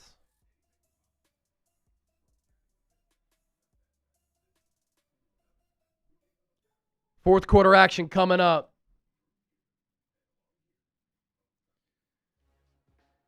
All right, keep getting those 4s down there in the chat. We tell you about our sponsor. That is Prize Picks. Today's Eagles Now, brought to you by Prize Picks. It's the holiday season, the best time of the year for sports, bowl games, basketball matchups, playoff pushes. It's all happening at once. And while you and I are out here making decisions every day, what gifts to buy, what to eat, which game to watch, there is one place where it feels good to be right. Prize Picks. Super simple to play. Just download the app. You pick more or less on player stat projections, and you can win some big time money. And they have a great new feature as well on Prize Picks. Always rolling out new features. New one here, early payouts. So if your lineup gets off to a hot start, you may now have the option to cash out those winnings before the game even finishes. My fantasy season is over. My team is like 2-10. No chance of making the fantasy playoffs. But thanks to Prize Picks, I don't have to wait until next year's draft to get back in on the fantasy action. Prize Picks lets you play fantasy football every week. Pick your favorite players and win when they hit their projections every week. No draft required. Our lineup, Chips picks for today's ball game look as such. DeAndre Swift, more than 40.5 rushing yards. Swift got that easily. Devontae Smith, more than half rushing or receiving touchdowns. Still waiting on that one. And then I took Saquon Barkley, more than 78.5 rushing yards. Still waiting on that one as well. That is how the game works. Today was a Flex Friday. So you go 2 of 3, you do still win your lineup. It's as simple as that. So get signed up with Prize Picks today. Download the Prize Picks app. And use code CLNS to get $50 in lineups after you play your first $5 lineup. That's code CLNS to get $50 in lineups after you play your first $5 lineup. Prize Picks. It's good to be right. All right, look at that super chat. Because we got another big timer from the legend, American Eagle. American Eagle. All right, I'll read that out. But the Bears are driving right now. Bought the 21, 2nd and 1. Give goes to Swift. He gets the corner. Down to about the 15. I sent you an email for the hat. Got the new 2025 Can-Am Defender. Paid full price for it, and it's a 2-door. Hey, big car guy, American Eagle. Way to flex on him, man. Let's go. Exciting life that you're leading right now.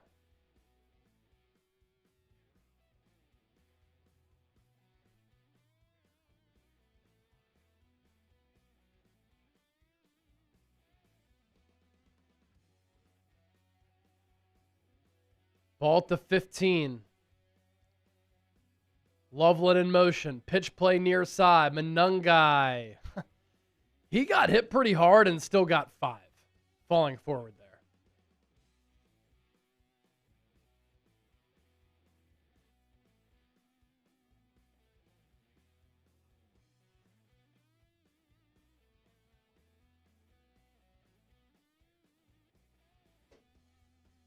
$67 plays for the Bears, 31 for the Eagles.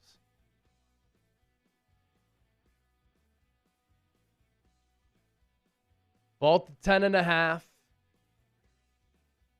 Caleb under center. Manungai the back. Caleb going to throw it. DJ Moore. Pass is caught. Quinyon Mitchell was fighting for it.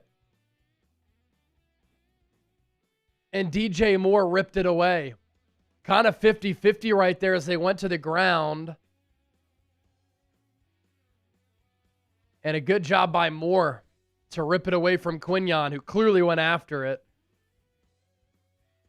First and goal for the Bears. It's been an 11-play, 83-yard drive since the tush-push fumble, and that could do the Eagles in. That could do the Eagles in.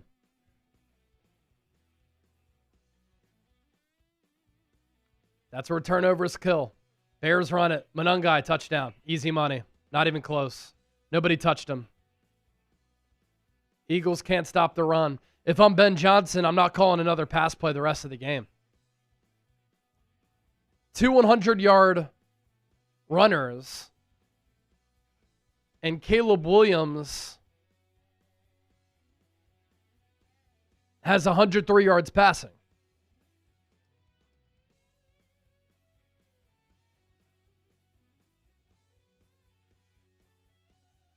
So Caleb Williams, 103 yards passing. Kyle Manungai, 121 yards rushing. DeAndre Swift, 113. Extra point is good. Eagles down by 8 because of that missed PAT from Jake Elliott. 17-9 ball game, 12:49 left in the fourth.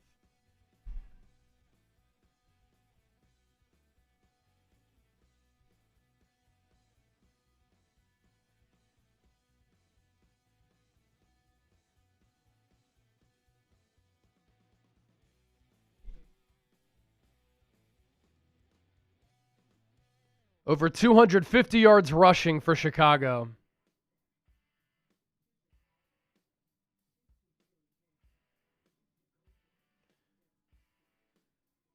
First time since the 85 Bears that the Bears have had 2 running backs go over 100 yards.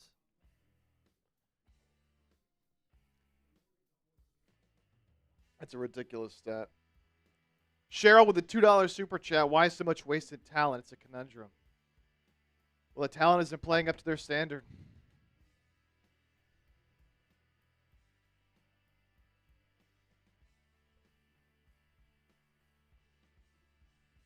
Yeah, I mean, Chicago's just completely controlled this game, and Eagles had an opportunity to come back.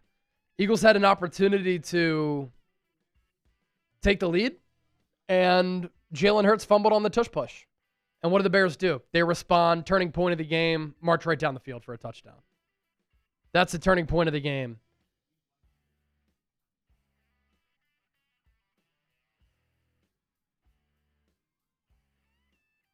As Chicago goes on a 12-play, 87-yard drive after the Hurts fumble.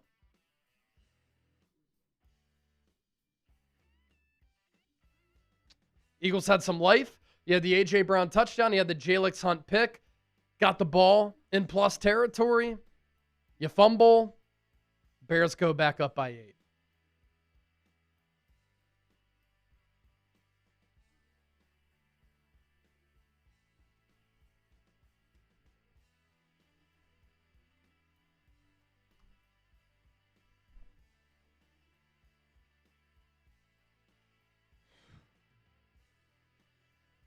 Man.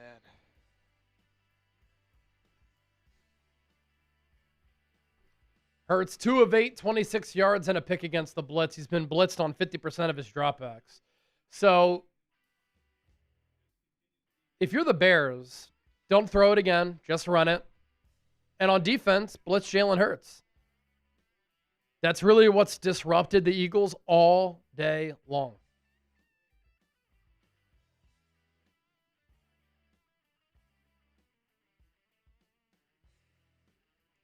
Britton Covey fields a kick at the goal line. Gets past the 20 to the 21 before he's popped there.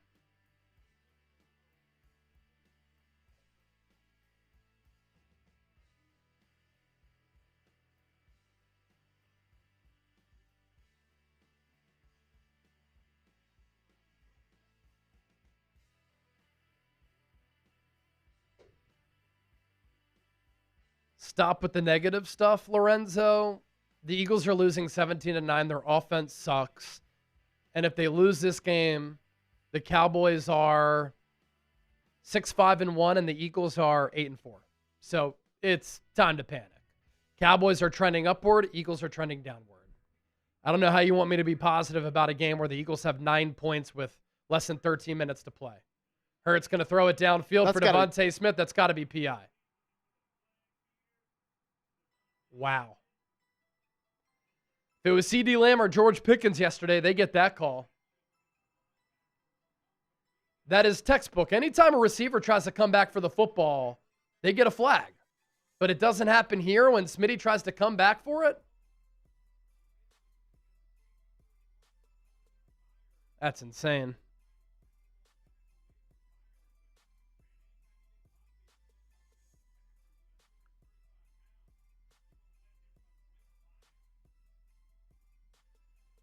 Second and 10.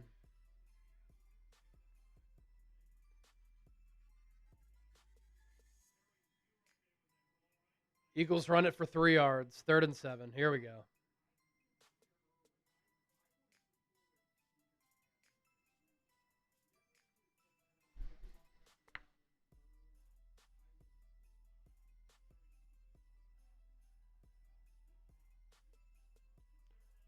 Third and 6.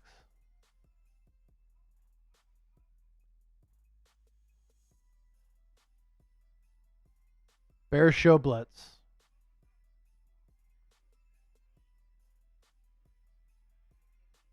Steps up. Hurts. Throws behind A.J. Brown.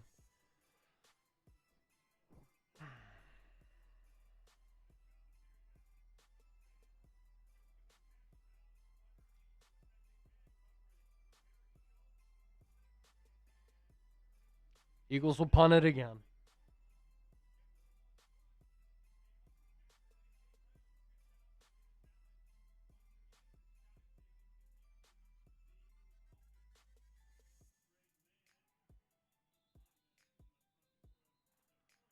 False start on the Eagles.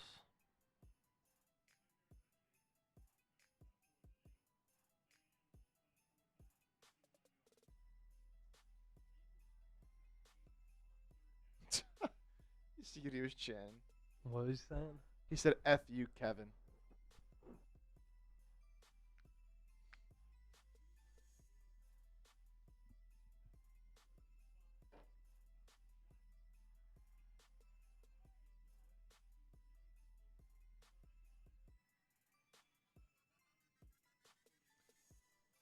Bad punt. Bears will get it at like the 35. Let's see where they mark it here.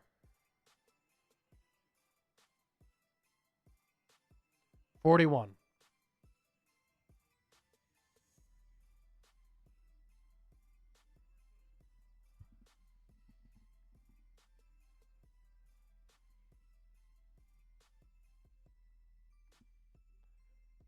This offense is so lost right now. They are just so bad.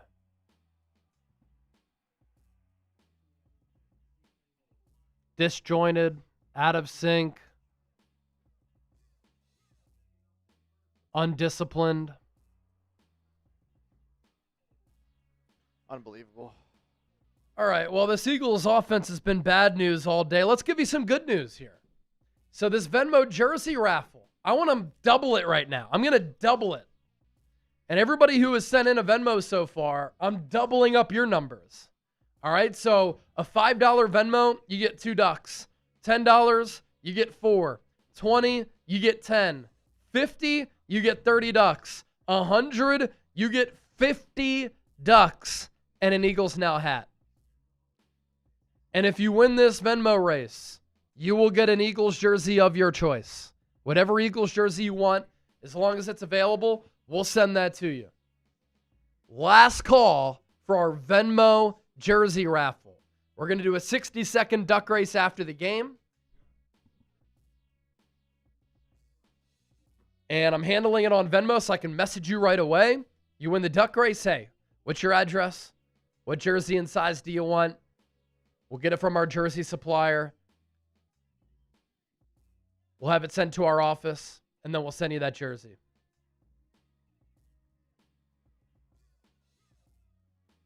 Last call. Venmo jersey raffle.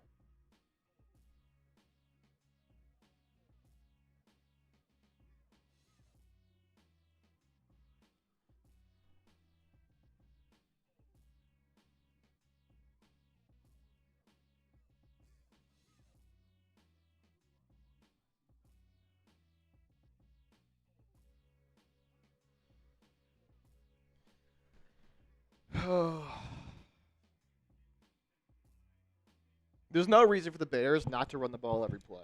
Yeah. All Chicago has to do is run the ball. One more score, this game's over.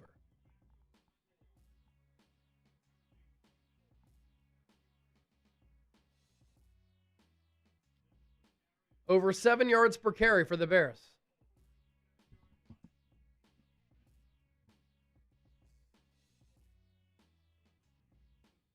Swift gets about 3 yards on that pickup.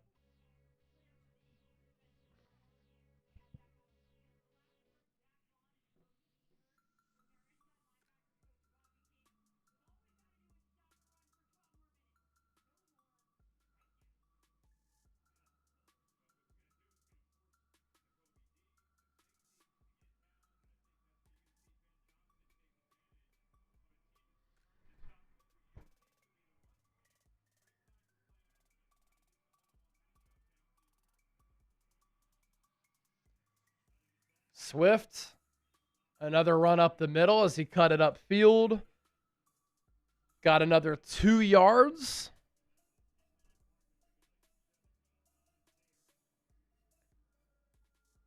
Third and medium.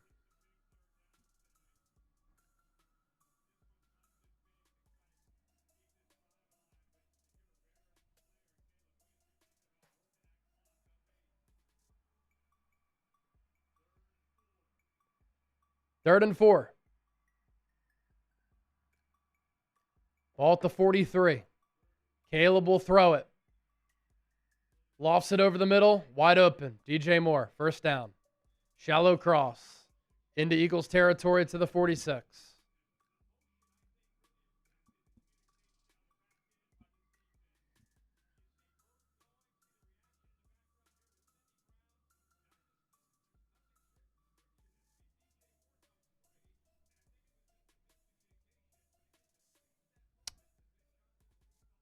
Too easy.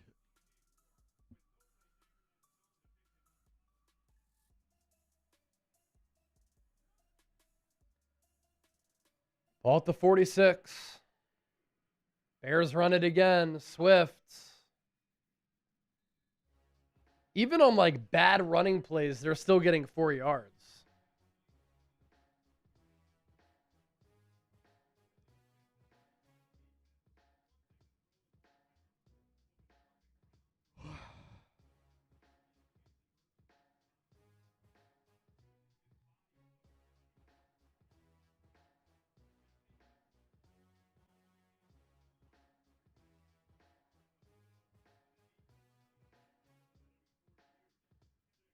Ball at the 42.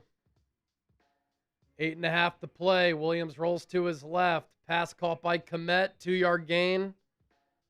3rd and 4.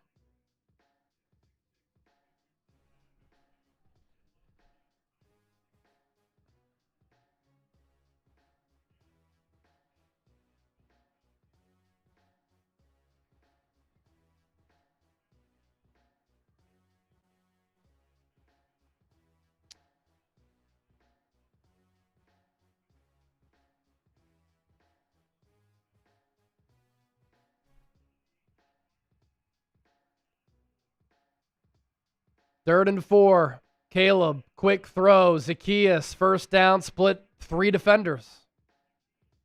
This game's over. Eagles are going to lose. 7.5 minutes to play, barring them generating some type of turnover.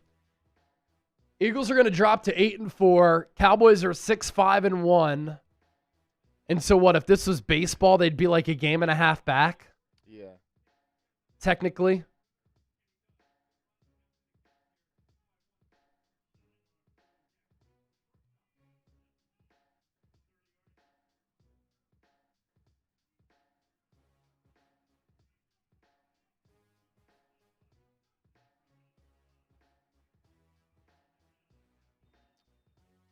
Swift gets 2 there.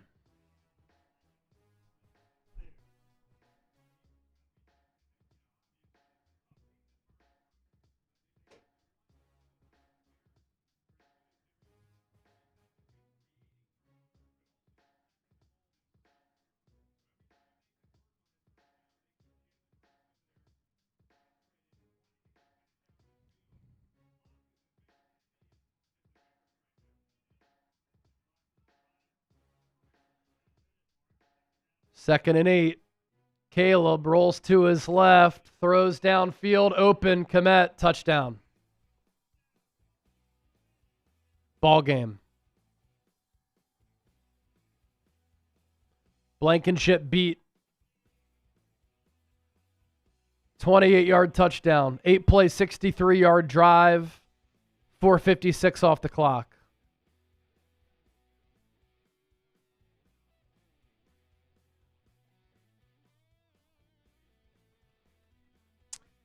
Yeah, that tie is going to really make things interesting.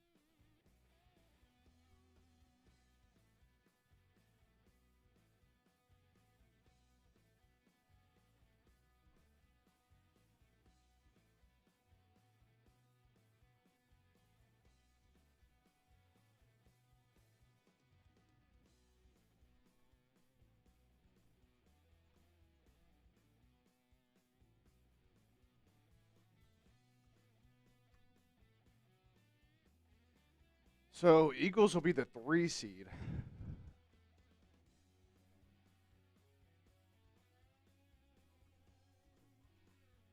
Yeah. And they'll obviously lose the tiebreaker against the Lose Bears. the tiebreaker against the Bears.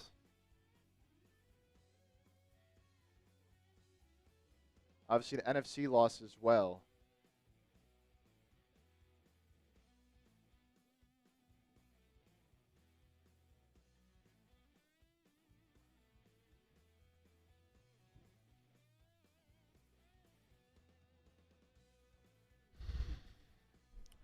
It's 2023 all over again, man.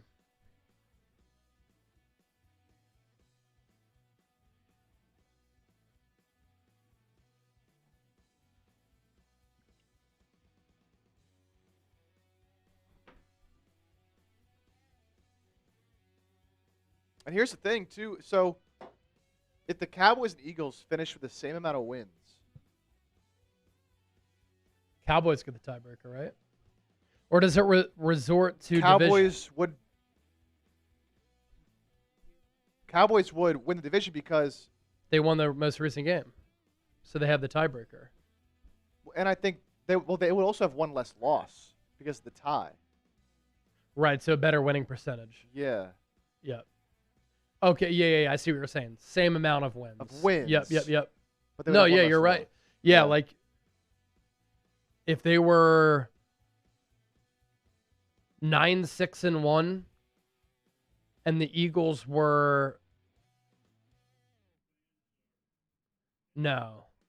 If the Eagles were like 10-7 and the Cowboys were 9-6-1, the Cowboys would win the division. Or 9-6-1. Well, they would be 10-6-1. 10-6-1. They would win the division, even though that's same Got amount of you, got wins. you. Yeah. So, man, the tie just makes things so like.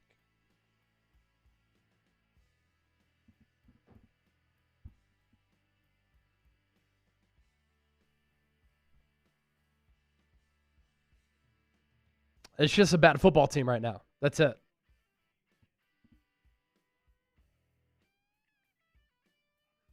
And I think Nick Sirianni has to fire Kevin Patullo this week.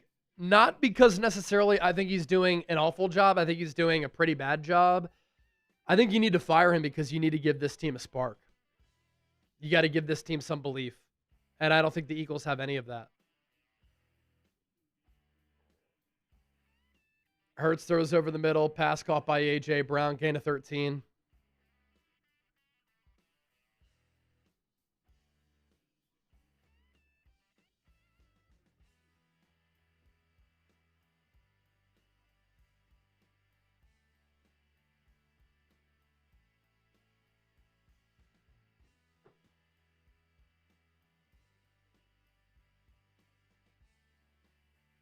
Hurts throws to Devontae Smith for a half yard.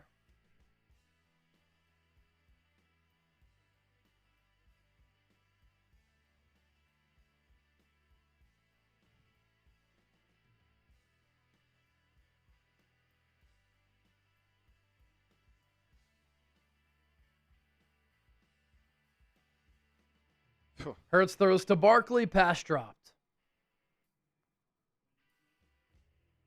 3rd and 9.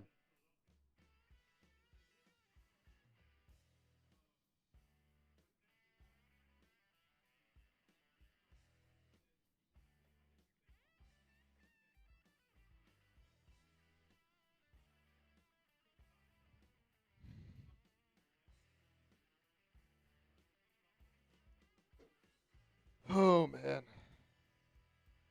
Eagles 1 of 8 on 3rd downs.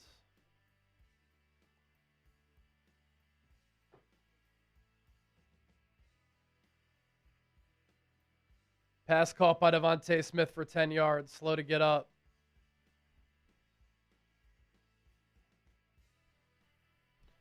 Was dealing with that shoulder, chest, and illness going into this game.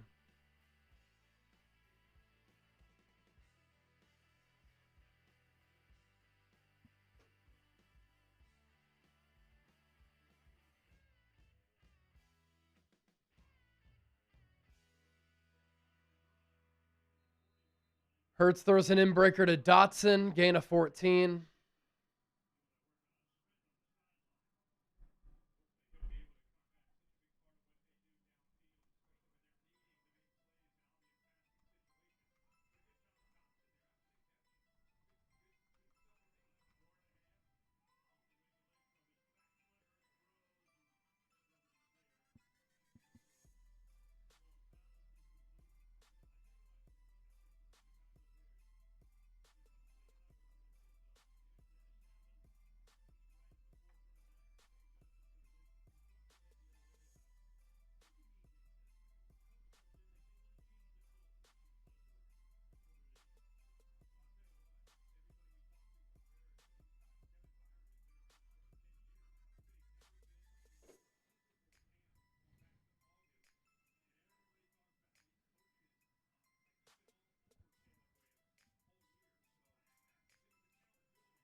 Hurts almost picked again. Almost C.J. Gardner-Johnson, who intercepted him.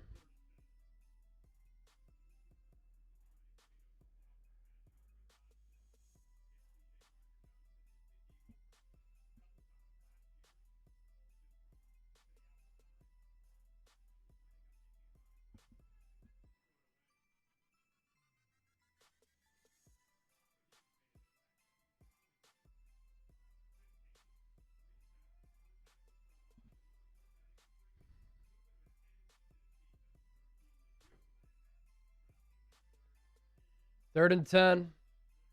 Hurts pumps, Hurts throws, pass caught by AJ to the 25. Good statistical game for AJ. A lot of empty stats, but he'll be happy with the numbers.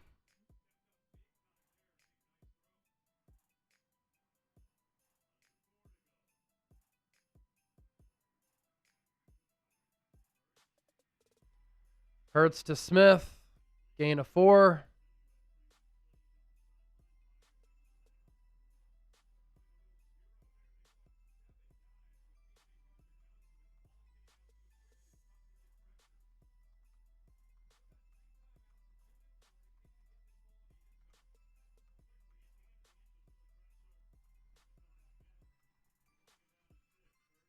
Hurts throws too high, incomplete, 3rd and 6.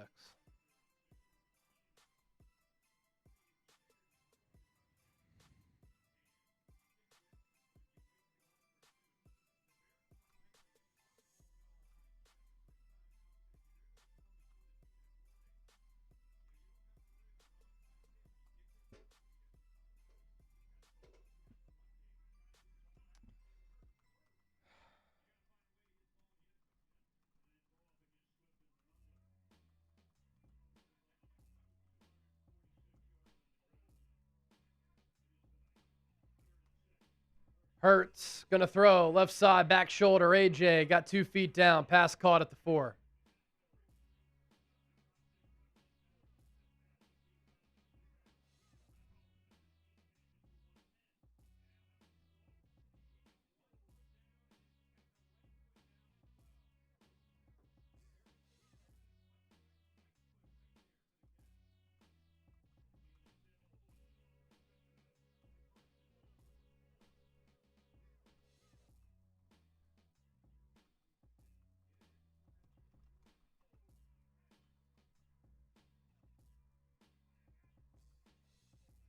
Hurts throws to AJ, pass caught, touchdown.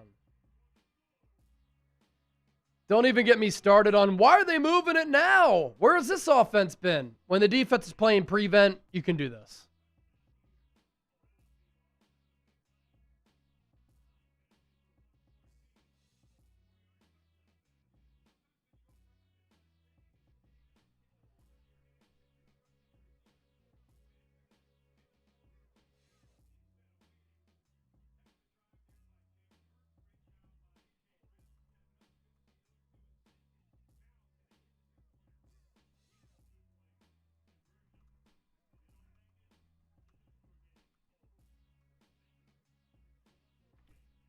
Two-point conversion to make it a 1-score game. Hurts looking, running, throws, incomplete. Two-score game. 24-15. Not going to get 2 scores in 3:10. Yeah. If there was a sliver of hope, they had to get that. Yep. As Chip said, if there was a sliver of hope, you'd have to get that 2-point conversion, but there's no chance of that working.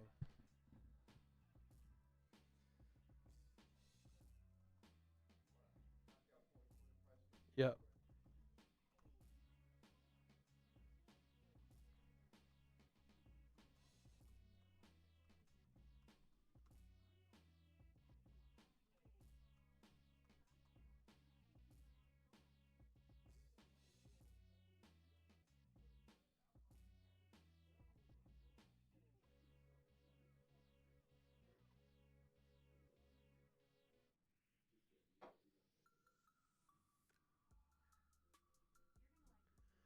All right, let's get to our sponsor making our watch party possible here today. Our friends at Prize Picks. It's the holiday season, best time of year for sports.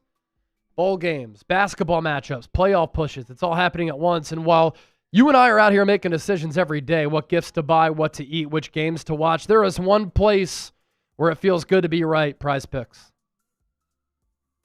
New feature alert, Prize Picks now has early payouts. If your lineup gets off to a hot start, you may now have the option to cash out of those winnings before the game even finishes.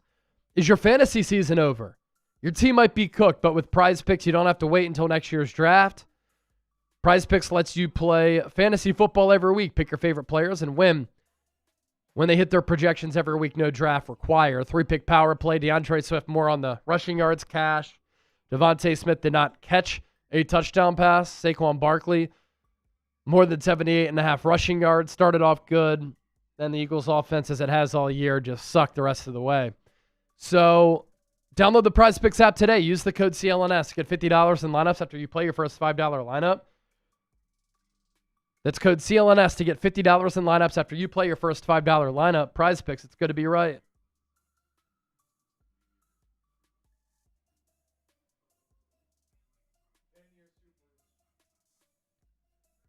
Iron Arrow, $2 reminds me so much of the first Giants game. Yeah, kind of reminiscent of that night. Just ugly, ugly, ugly. Matthew Smith, $1 with the frustrated emote. That's a pretty good emoji right there to encapsulate how this night has been.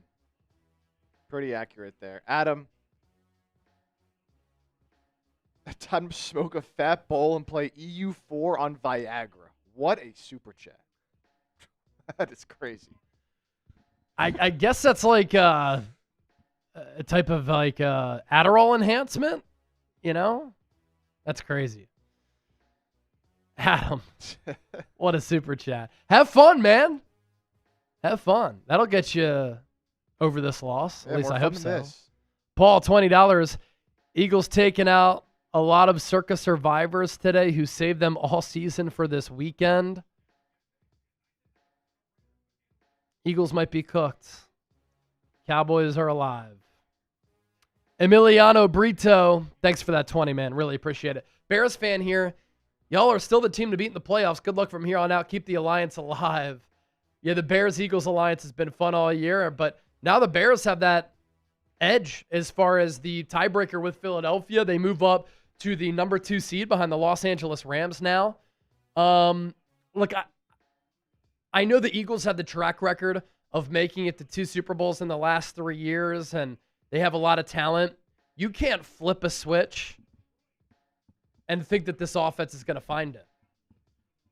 I think this offense is what it is unless you make some type of change at OC and it lights a fire under this offense and gives them a little bit of an edge. I just don't see how the Eagles can turn this around to make a deep playoff run. I just don't see it. Because all year they've been pretty flawed. American Eagle, now we get a touchdown. Wow. Well, now we have to clean up a lot during the offseason. We need to bring in some new players from free agency, bring in a new offensive coordinator. Amen on the OC. I think you might need to rebuild some of this offensive line. You might lose Dallas Goedert. Do you trade A.J. Brown? Will he request a trade? He might. On defense, you like your defensive line, but probably going to lose Jalen Phillips. Might lose Nakobe Dean. What happens with Reed Blankenship?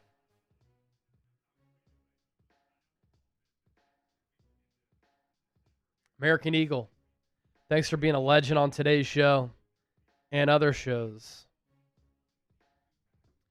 Number to beat for the Jalen Carter signed jersey, $125 super chat, I believe, from Elijah. Yes, I believe that is the number to beat. That's the number to beat on our super chat menu.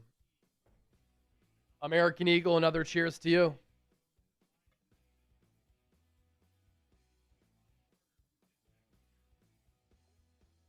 Yep, 125 from Elijah. Cheers.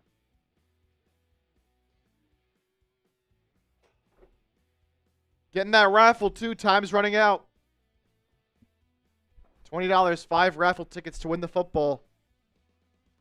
3rd and 3 for the Bears. Play action for Caleb. He's going to get the edge. First down. Game over.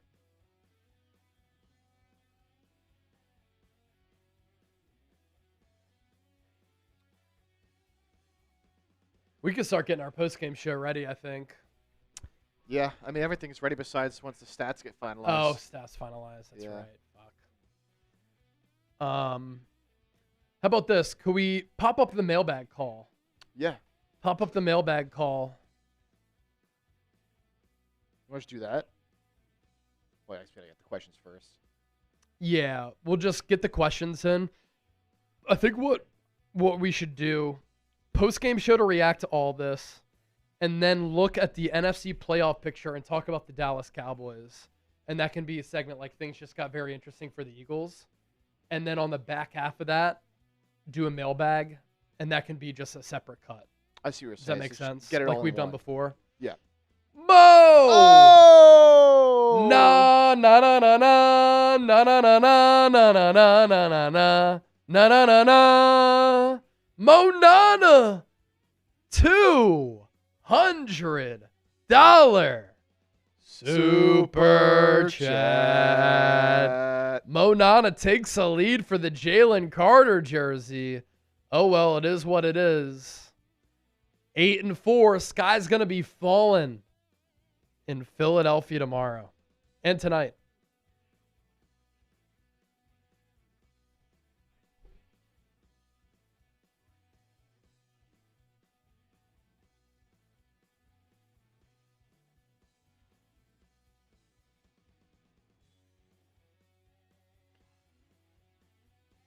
How about this from Mo? Let's go. Mo makes it rain. Mo, I'll take down a Shambong for you.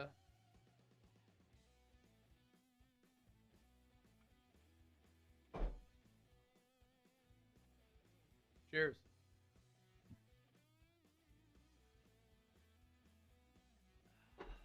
Got a 5 from American Eagle with another one.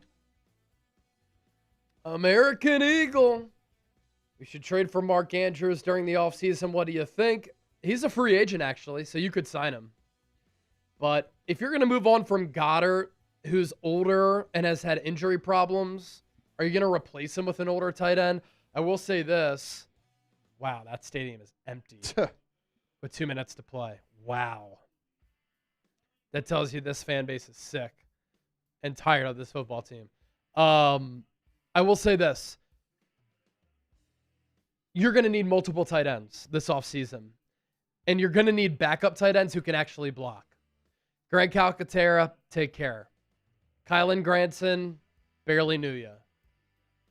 Dallas Goedert is an elite pass catching and blocking tight end. Right up there with George Kittle as far as being an all-around tight end.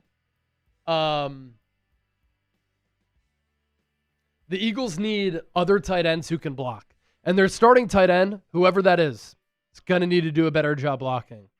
Because that has really impacted this run game and hurt this offense.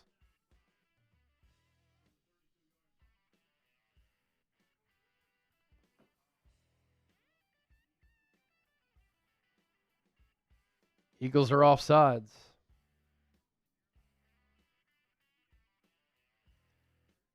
All right, so we're going to do a mailbag here today as part of our postgame show.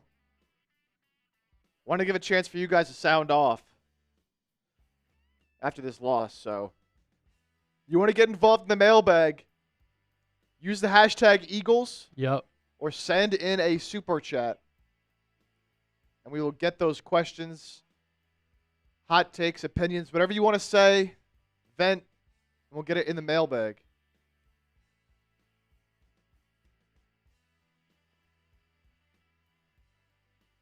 So again, ask a question and use hashtag Eagles within the question. Yep, that's how you get involved with our mailbag. Definitely want to take your questions. We'll take your super chats as well. So if you send in a super chat, like, you're guaranteed to be on the show.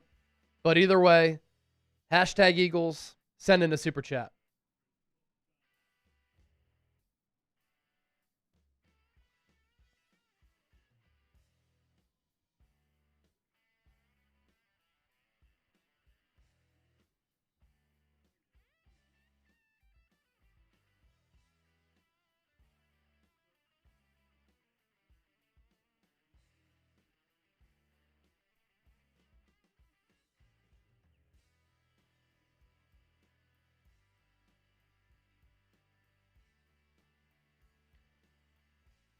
There's just so much wrong with this offense. I don't know where you start.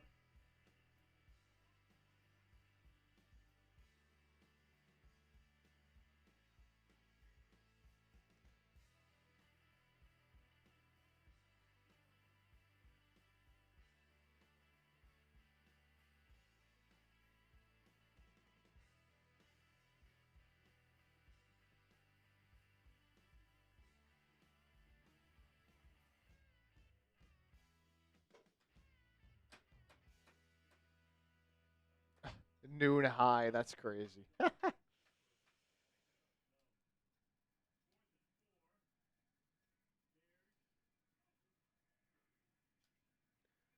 4th and 4.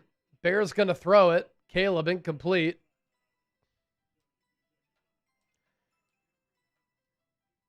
Eagles will get the ball with 1:12 to go.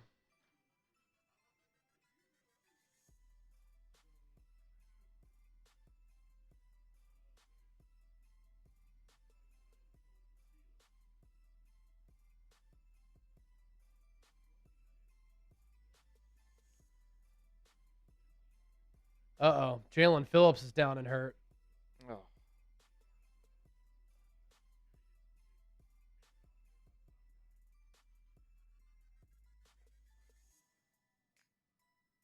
His bell got rung.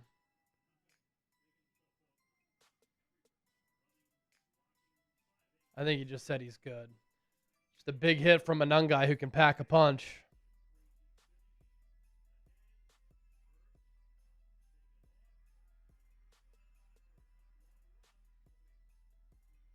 Holding call on the Eagles. Just a slow death until this game is over.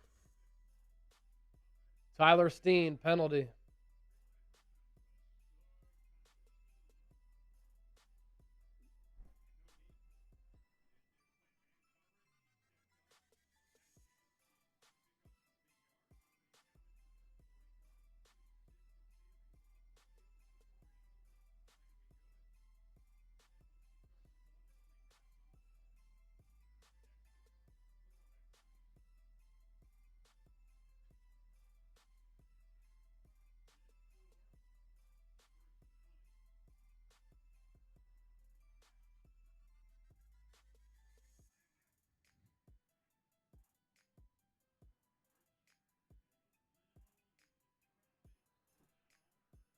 Hurts with another throw over the middle to AJ. Pass caught. Gain of 18. There's a 1st and 20, though. So 2nd and 2. What a catch by AJ. Hurts throws to Goddard. Pass caught to the 40.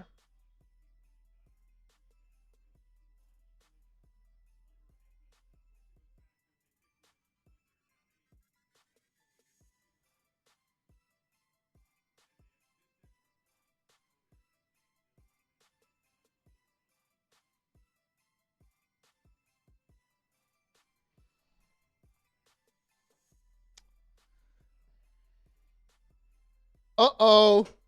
What do we got? Elijah Stone. Oh!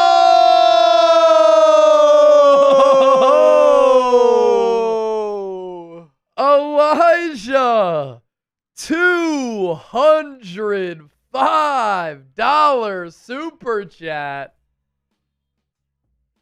He makes it rain. Fire KP. Look for a wide receiver, 1 to 2 offensive linemen in the draft. Brown in the line. Getting older and inconsistent, if not immediate, need a contingency plan. I like that. See, stuff like that, Chip, that could be in the mailbag for sure. So get your super chats in, get your questions in using the hashtag Eagles or sending in a super chat. We'll do a mailbag because we're doing 2 post-game segments here on the show. And I know this has been ugly, but don't go anywhere. Continue to hang out here with us.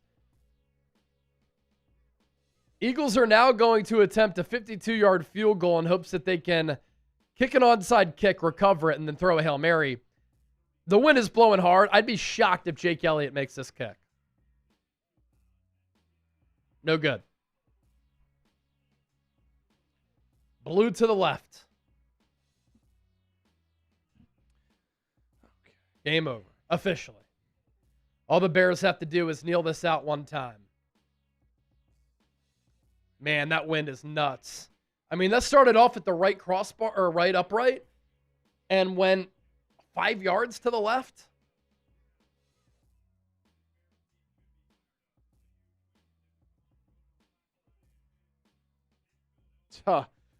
Matthew Peterson coming in with a $2 super chat. Oh, is that Petey? Petey. How many years left on Hurts' contract? Bear down. Let's see. He signed the 5-year extension after the 2022 season.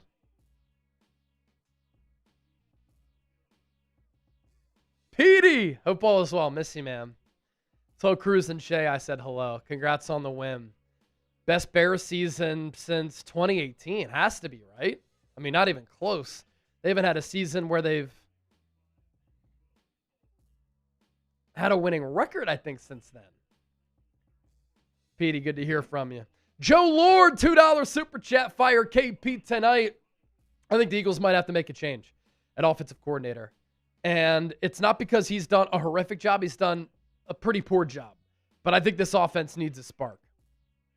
Parks, Frazier, and Scott Loeffler are the 2 coordinator internal options. American Eagle, another 2. It would be cool if we got Tyreek Hill. Coming off that injury, I have no idea how he's going to look. That was a rough knee injury for him. All right, post-game show is coming up as the Eagles completely got shit pumped today.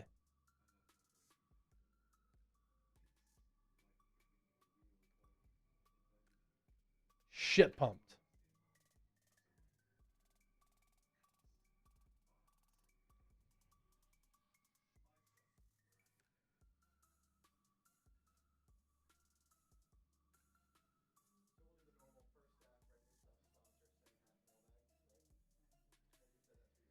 Yeah. Yep. Yep. Yeah. Sounds good. All right. Post-game show coming up.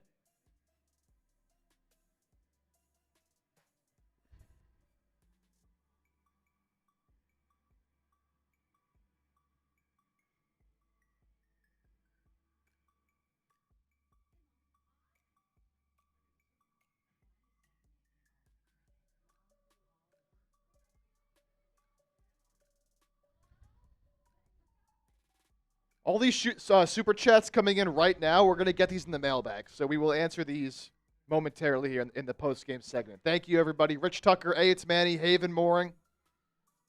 Appreciate it. We'll get to those.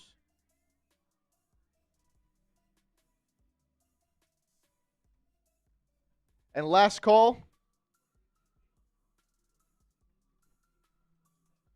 Use that hashtag Eagles. Send in a super chat. Last call.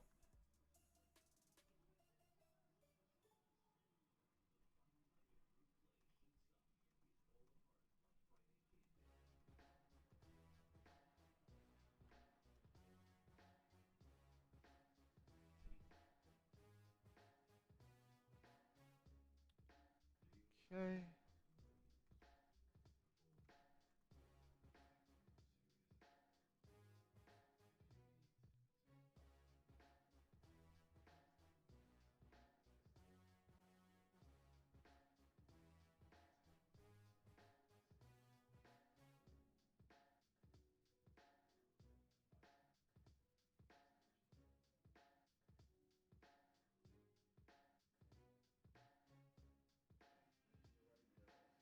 Cool.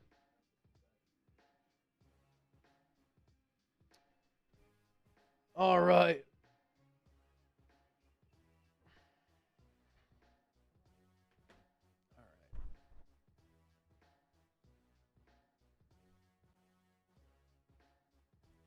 Post-game show coming up. We'll react to everything here, and then we'll stay live for another segment and a mailbag. Again, you can get those questions in. You see the prompt here to my right.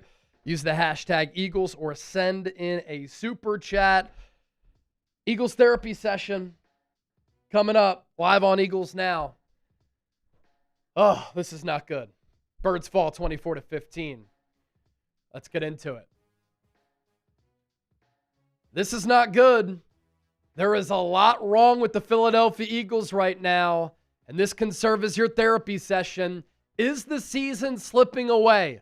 Are the Dallas Cowboys somehow going to win the NFC East? Are our worst fears coming true? Is it 2023 all over again? It certainly feels like that. Welcome into Philadelphia Eagles Now. My name is Chase Sr. Eagles fall 24-15 on Black Friday against the Chicago Bears, and it was ugly. Don't even let 15 points fool you.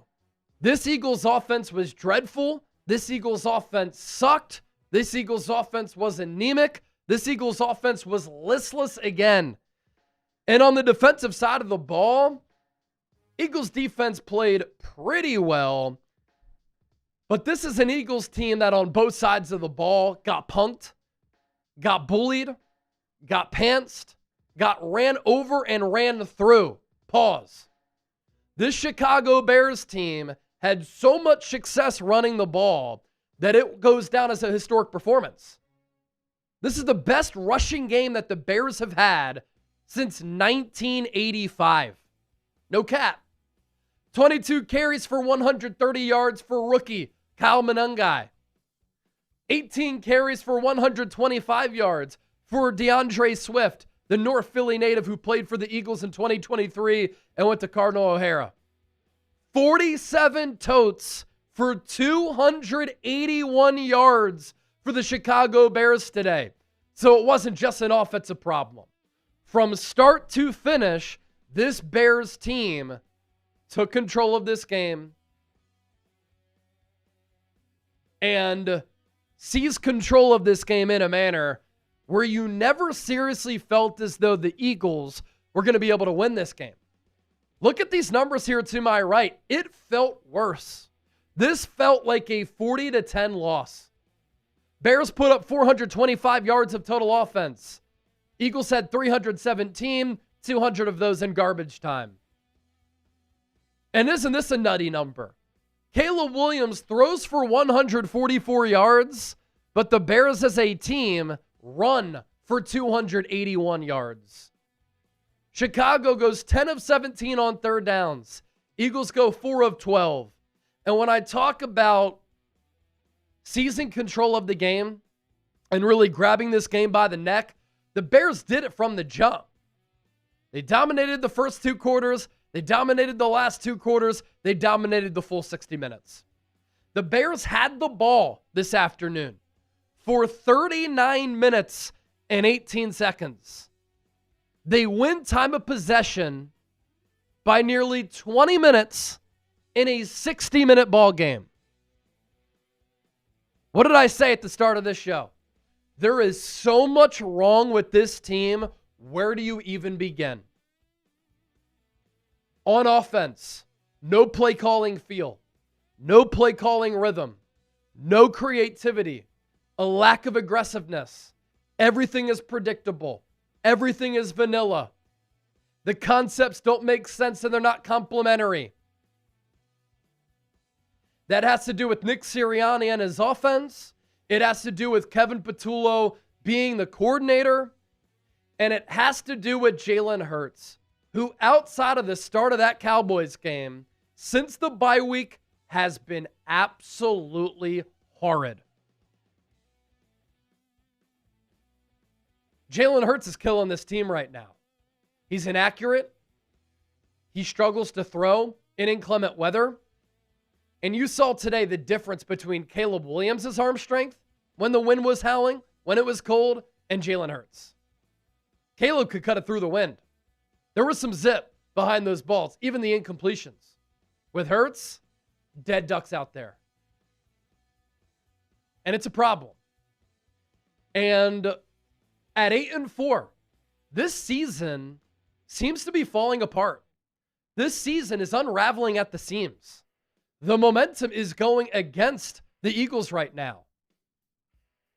And I just don't see how this Eagles team is capable of turning it around for a stretch run because of all of the issues that have been persistent and this Eagles offense pretty much being terrible for the entire season. And it's not that the Eagles would make this move because he's done an awful job, because I do believe player execution and penalties have really hurt him because he's called good plays at times. I think Nick Sirianni has no choice. If Nick Sirianni wants to save the season, which right now is falling apart, and the 2023 vibes are present all over again, he has to fire Kevin Patullo, and he has to make a change at offensive coordinator. And if he doesn't fire him, maybe he's nice about it like he was in 2023 with Sean Desai, where they moved him up to the booth and had Matt Patricia calling the defense. Kevin Patullo can't call this offense any longer. Jalen Hurts has regressed. Jalen Hurts is playing poorly. This offense is hard to watch. I feel like I am watching a 1960s offense. And this will be hard for Sirianni to do this because him and Patullo are best friends and they've overlapped for years and have worked together going back to their Colts days. I think it comes down to this. Sirianni needs to make a change at offensive coordinator just to light a fire under this offense to see if it works. There are two internal options. Quarterbacks coach Scott Loeffler, who called plays at Bowling Green, and Parks Frazier, who has called plays in the past with the Indianapolis Colts and is the pass game coordinator. If the Eagles want to save their season, and if they are serious about trying to get the season back on track and repeating as Super Bowl champions, Nick Sirianni, as the CEO head coach, has to make a change at offensive coordinator. Jeffrey Lurie in the booth did not look happy. I have never seen an Eagles stadium so empty with 2 minutes to go. Eagles fans are tired of this bullshit. I'm tired of this bullshit.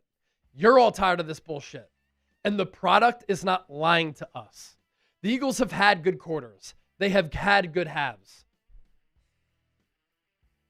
Outside of the Giants game, they haven't put together a full 60-minute ball game all year long. 13 weeks in the books. 12 games in the books. We're about to embark on week 14. And while this Eagles team is falling apart and they're choking, the Dallas Cowboys are the hottest team in football. They're streaking. They're feeling confident. And there isn't a team in the NFC that wants to play the Dallas Cowboys right now. And what looked to be impossible just 2 weeks ago now looks plausible and possible. Ladies and gentlemen, the Dallas Cowboys are a threat. The Dallas Cowboys are for real. And the Dallas Cowboys might win the NFC East. Hasn't been a repeat divisional winner in the NFC East since 2004. And when the Eagles were 8-2, and going into the bye week, the Cowboys were 3-5-1, I would have called you crazy that you needed a mental checkup if you would have told me then that the Cowboys could win this division. Eagles have lost 2 in a row. Cowboys have won 3 in a row. Their offense is fireworks. It's electric. And their defense vastly improved since the Quinnen Williams trade.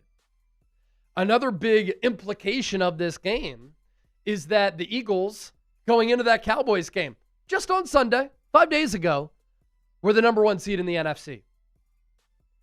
In the span of 5 days and 2 games, they have dropped to the number 3 seed. They no longer have the tiebreaker over the Chicago Bears.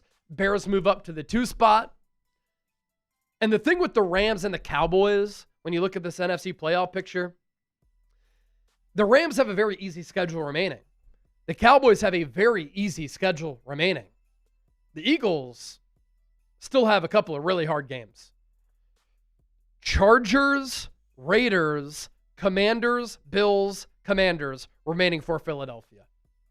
There is a lot of work to do, and this defense was looking incredible.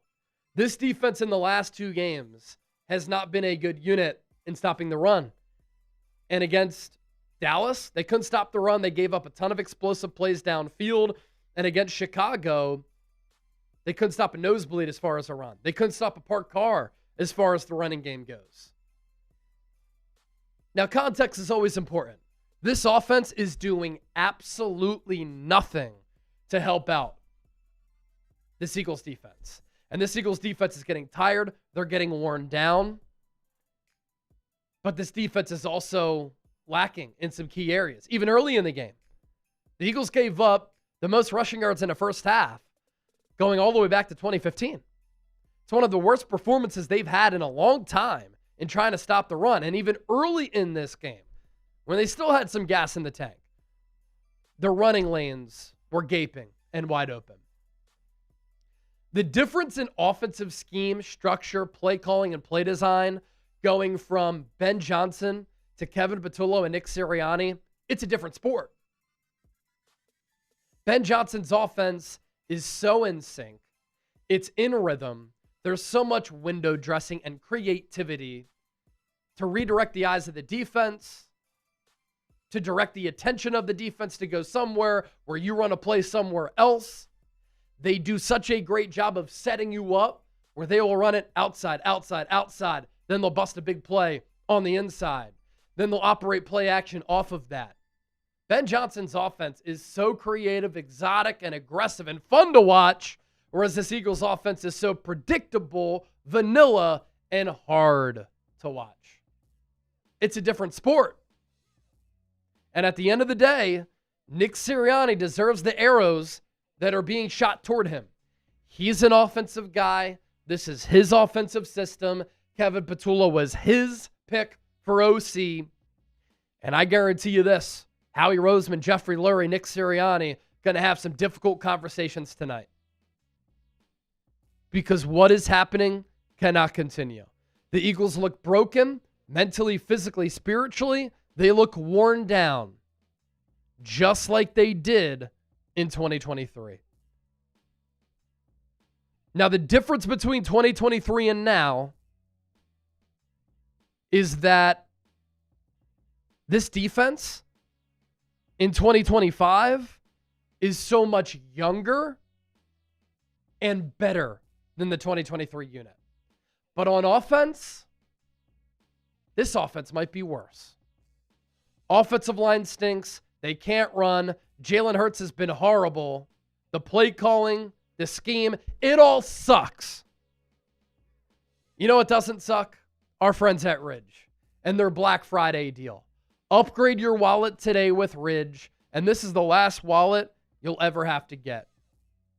Durable, slim, modern design, and the Ridge 2.0 is an absolute game changer. See it for yourself at ridge.com/chat, but for a limited time, Ridge is having their huge Black Friday sale. Head to ridge.com/chat. Get up to 47% off your order. This is by far the biggest discount they've given all year. That's ridge.com/chat for up to 47% off your order during their biggest sale of the year. After you make your purchase, they will ask you where you heard about them. Please support our show and tell them that ChatSport sent you. Made with premium materials like aluminum, titanium, carbon fiber. The Ridge 2.0 holds up to 12 cards plus cash. Over 50 plus colors and styles to choose from. You can even get a wallet that features the Philadelphia Eagles or every NFL, Major League Baseball, or college team. Perfect for holiday gifting, especially since Ridge is having that biggest sale of the year right now. Plus, all Ridge wallets have a new industry-leading built-for-life warranty, so even if your wallet is lost or stolen, they've got you covered. Does it give you peace of mind knowing that all Ridge wallets have RFID blocking technology, keeping you safe from digital pickpocketers? Over 100,000 five-star reviews. That is proof that Ridge is a gift that people love to receive. Get up to 47% off. Use the code CHAT, ridge.com/chat. Going to put that link down below in the comment section, in the show notes, and attached to the pinned comment of today's Philadelphia Eagles. Now, thanks to Ridge for sponsoring today's show. So, you take away that first quarter and the first half of that Cowboys loss, where the Eagles went up 21-0. Eagles were outscored 24-0 from that point forward. Didn't score a point the last 41 minutes of the game. And then today, they lose 24-15. The Eagles have gotten outscored 48-15 in the last game and a half. It's an issue. Jalen Hurts, missing throws, late on reads, inaccurate. 19-34, 230, 2 touchdowns a pick, and had a fumble on the tush push. I'm tired of the tush push. I never thought I would say it. I've been a big proponent of the play, but when the Eagles' interior offensive line has been as bad as it's been all year, it's not an effective play because the Eagles can't get any push. And the turning point of this game was when it was 10-9. The Eagles get a huge turnover. Jalix Hunt picks off Caleb Williams. The Eagles get a gift, and they take over in plus territory. The Eagles get into the red zone. And Jalen Hurts on a tush push gets stripped. Nahshon Wright rips the ball away from him. Nahshon Wright has the most turnovers produced by any player in the NFL this year. Played under John Beam, by the way, RIP. JUCO kid. Played at Oregon State, long and lengthy corner, got beat earlier in the game by A.J. Brown. But that was the turning point of the game because the Eagles are in a position there to take the lead.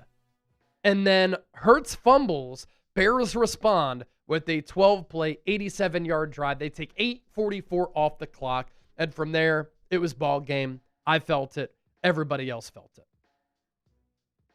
Jalen Hurts has been killing this team, with the exception of that first half against Dallas.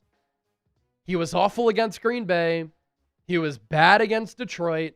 And he was bad against Chicago. And it hasn't helped that in the last 10 years or whatever, he's had 10 different offensive coordinators. And if you go to another OC, it's another OC. But this offense needs juice. And I think that only comes with the play calling change. And if Nick Sirianni does not make a change at offensive coordinator, the Eagles season is over. So another bad loss for the Birds. And let's see. They lost against the Giants. They lost to the Broncos and the Giants. They beat Minnesota, the Giants, Detroit, and Green Bay. The Eagles are 4-4 in their last 8 games. The Eagles are 4-4 in their last 8 games, and it feels like they've been an average and bad team. Our eyes are not lying to us. The tape is not lying to us. The numbers are not lying to us.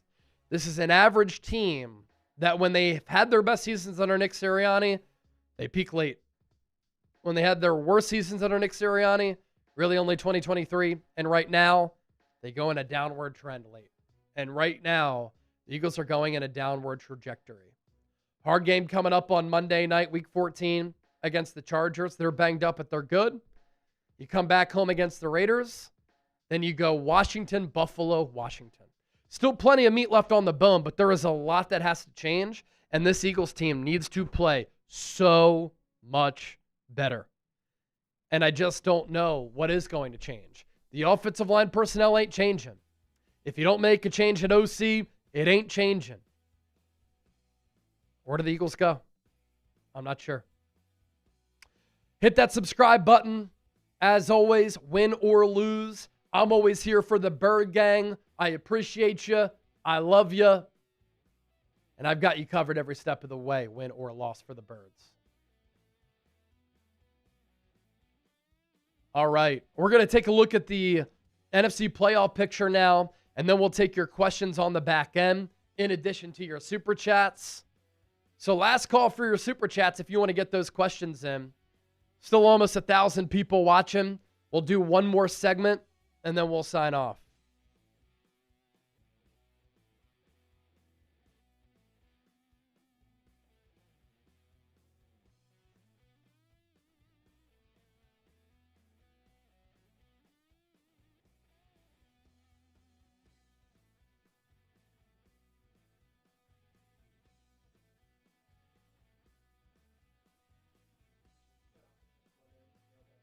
Yep. Throw up like the Cowboys, big cam. Yeah.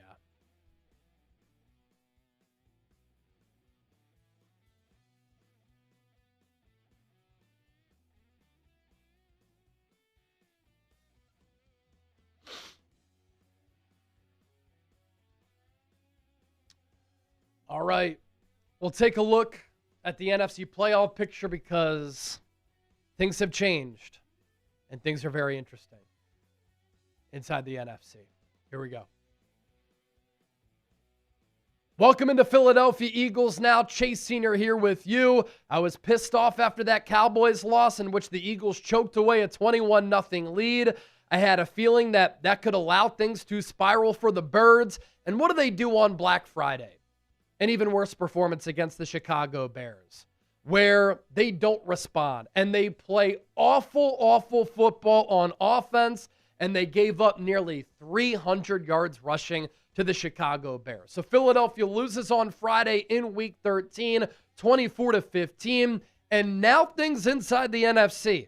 Things inside the NFC East have gotten very interesting for Philadelphia here. You look at the NFC playoff picture. Let's begin there because that sets the foundation for what we're talking about here. The Los Angeles Rams, because the Eagles lost to the Cowboys, took over the number one spot and home field advantage in the NFC when the Eagles lost that game last Sunday. But with the Eagles losing to the Bears on Friday, Philadelphia drops to the number three seed. They now lose the tiebreaker to the Bears because the Bears won that head-to-head, and in the process, Chicago moves up to the number 2 seed. So if the season were to end today, obviously these numbers going into Sunday's action as well, the Eagles would host the Green Bay Packers in the wild card round of the playoffs. But this feels eerily similar to 2023.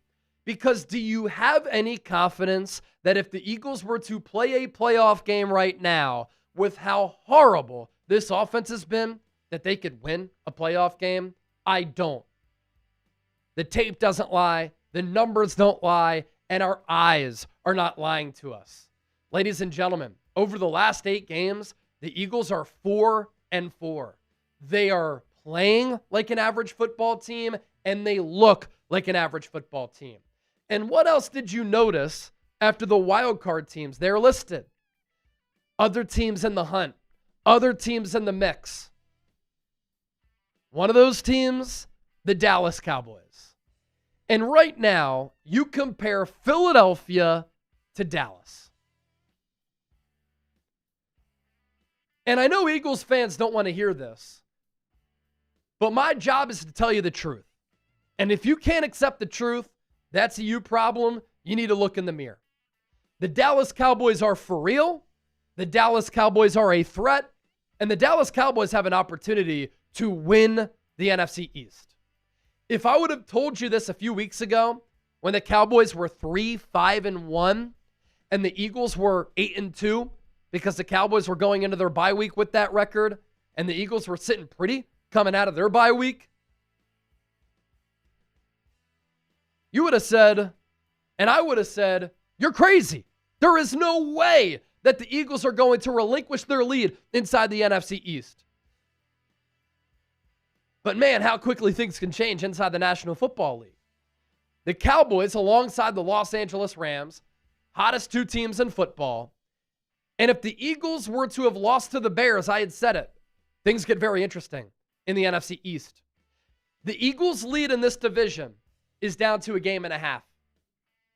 Philadelphia 8-4, Dallas 6-5-1, and if they end the season with the same amount of wins, because the Cowboys won the most recent matchup, and because the Cowboys have that tie, if they end the year with the same amount of victories, important to emphasize that, Cowboys would win the division. And it is not out of the realm of possibility that Dallas, with an easier remaining schedule, and with the Eagles falling apart at the seams, looking like a dysfunctional football team right now, that the Cowboys win this division. And I'll also say this, there is not a single team in the NFC that wants to play the Cowboys right now. You look at the Cowboys' remaining schedule. On the road against the Lions on Thursday night. We are going to be big Lions fans on Thursday. Home against the Vikings on Sunday Night Football. Home against the Chargers. On the road against the Commanders on Christmas. On the road against the Giants. There is a realistic scenario here in which the Cowboys win out. Whereas the Eagles are on the road to play the Chargers. Home against the Raiders. On the road to play the Commanders. On the road to play the Bills. Home against the Commanders. Chargers are an injured team, but they're a good team. With the way that the Eagles are playing right now, remember in 2023 when they lost at home to the then 3-win Arizona Cardinals and they choked that game away? Playing the Raiders isn't a cupcake game. And I'll tell you this too. The Commanders want nothing more than to spoil the Eagles season, especially with what happened in the NFC Championship game when the Eagles hung up 55 points on Washington. This Cowboys offense, Brian Schottenheimer, listened to him talk at the NFL Combine, and I said, kind of like what he's saying with this offensive philosophy. Everybody was mocking Jerry Jones. I think he's got an opportunity to work. He's calling the offense. Statistically, the Cowboys all year have had one of the best offenses in the NFL right now. It's probably the most high-octane offense in the NFL. Dak Prescott playing like an MVP. Offensive line playing really well. Cowboys able to run the ball. George Pickens, CD Lamb, best wide receiver duo in the NFL. Is there a wide receiver playing better than Pickens right now? Maybe Jackson Smith and Jigba. I'll take Pickens because I like the size better. JSN, more of a slot guy who's smaller. But Pickens has been stupid. He's been an alien. CD, when he's catching the ball, he's dynamite. And if you want to get into a shootout with Dallas, they're fine with that. On defense going into the bye, they had one of the worst defenses in the NFL. Since the Quinnen Williams trade, that defense has been so much better. They have this 3 defensive tackle alignment, which caused a lot of fits for the Eagles. Quinnen Williams, Osa Odigizua, Kenny Clark. That's made the rest of the defense better. The Eagles left the door open for Dallas. They didn't beat the Bears. Cowboys have won 3 in a row. Eagles have lost 2 straight. The Cowboys are streaking. They're hot. The Eagles are free-falling. They're not confident, yet the Cowboys are.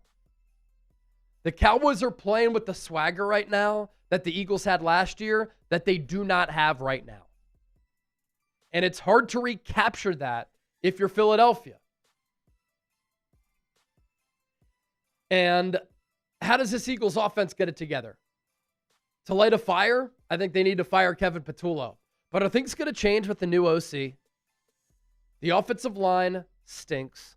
Lane Johnson's still going to be injured for a little while. The interior can't get a push. They can't even run the tush push any longer.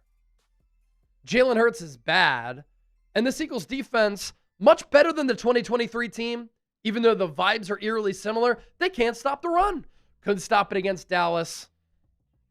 Best rushing performance for Chicago literally since 1985 on Black Friday. So things are falling apart for the Eagles. They look tired.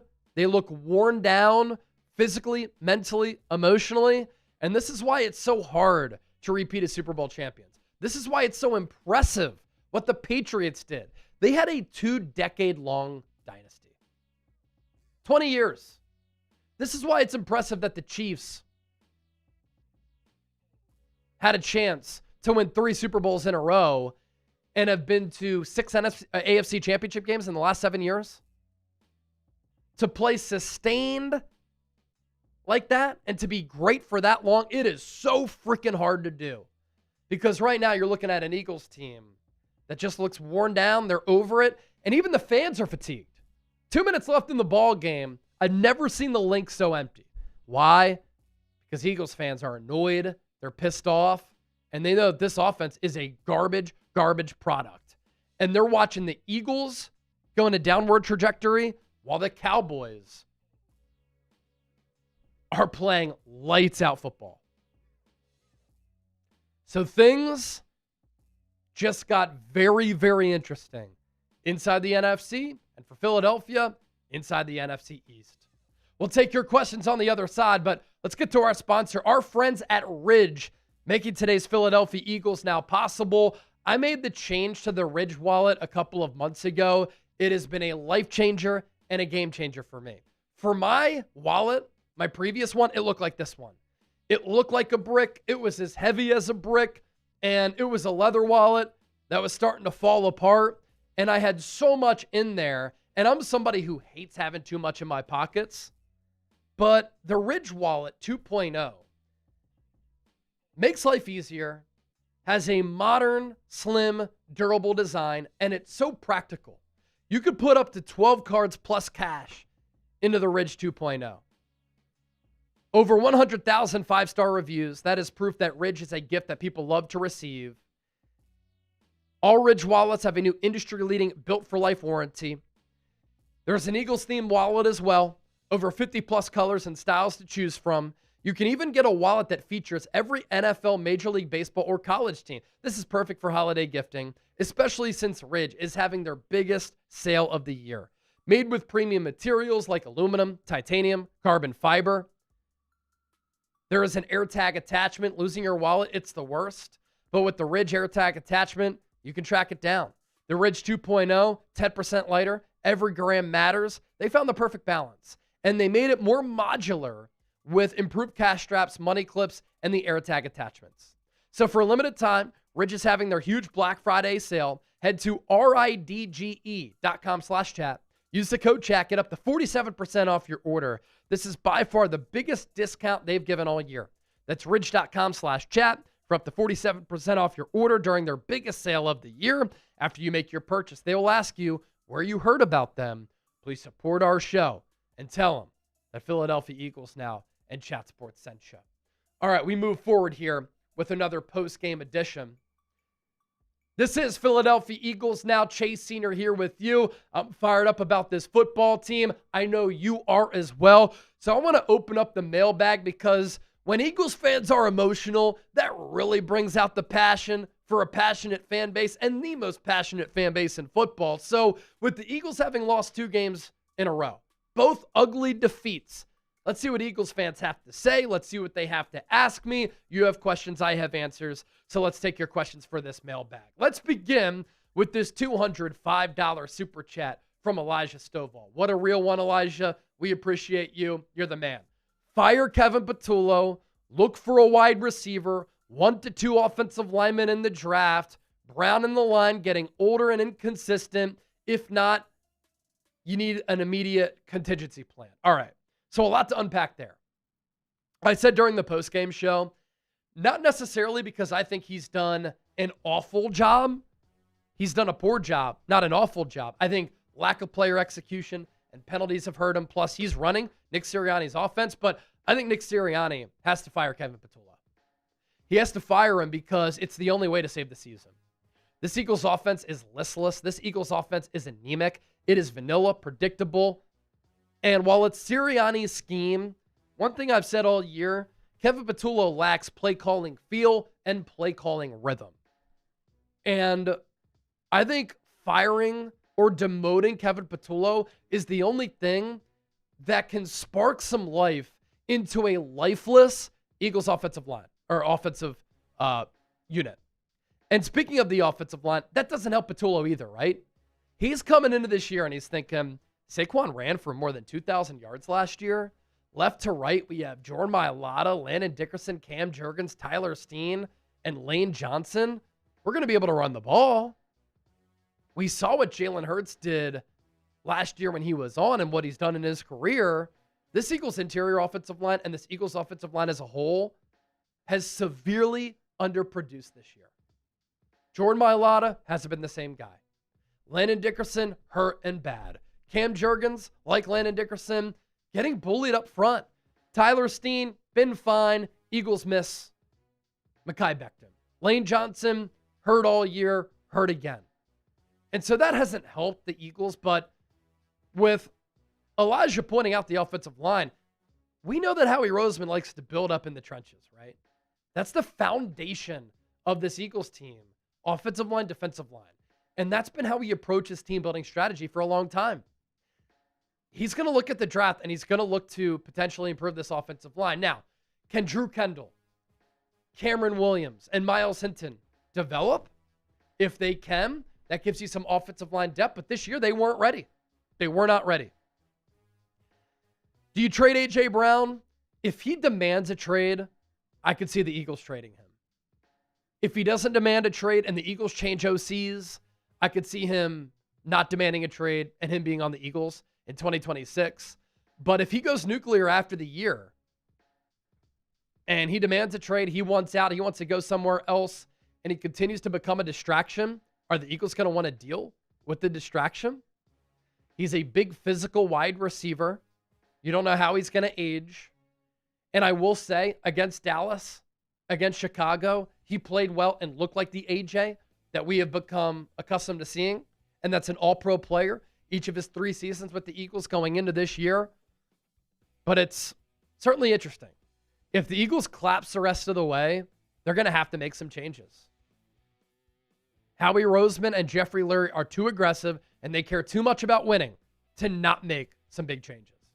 Cheryl, $2 super chat. Why so much wasted talent? It's a conundrum. Where do you even start to fix this offense?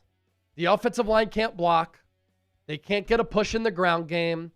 The Eagles' most efficient and effective play, the tush push, isn't even working because the interior of this offensive line is not good. Jalen Hurts, outside of the start of that Cowboys game, coming out of the bye against the Packers, against the Lions, for much of the Cowboys game, and for the entire duration of the Bears game, for lack of a better term, has been awful.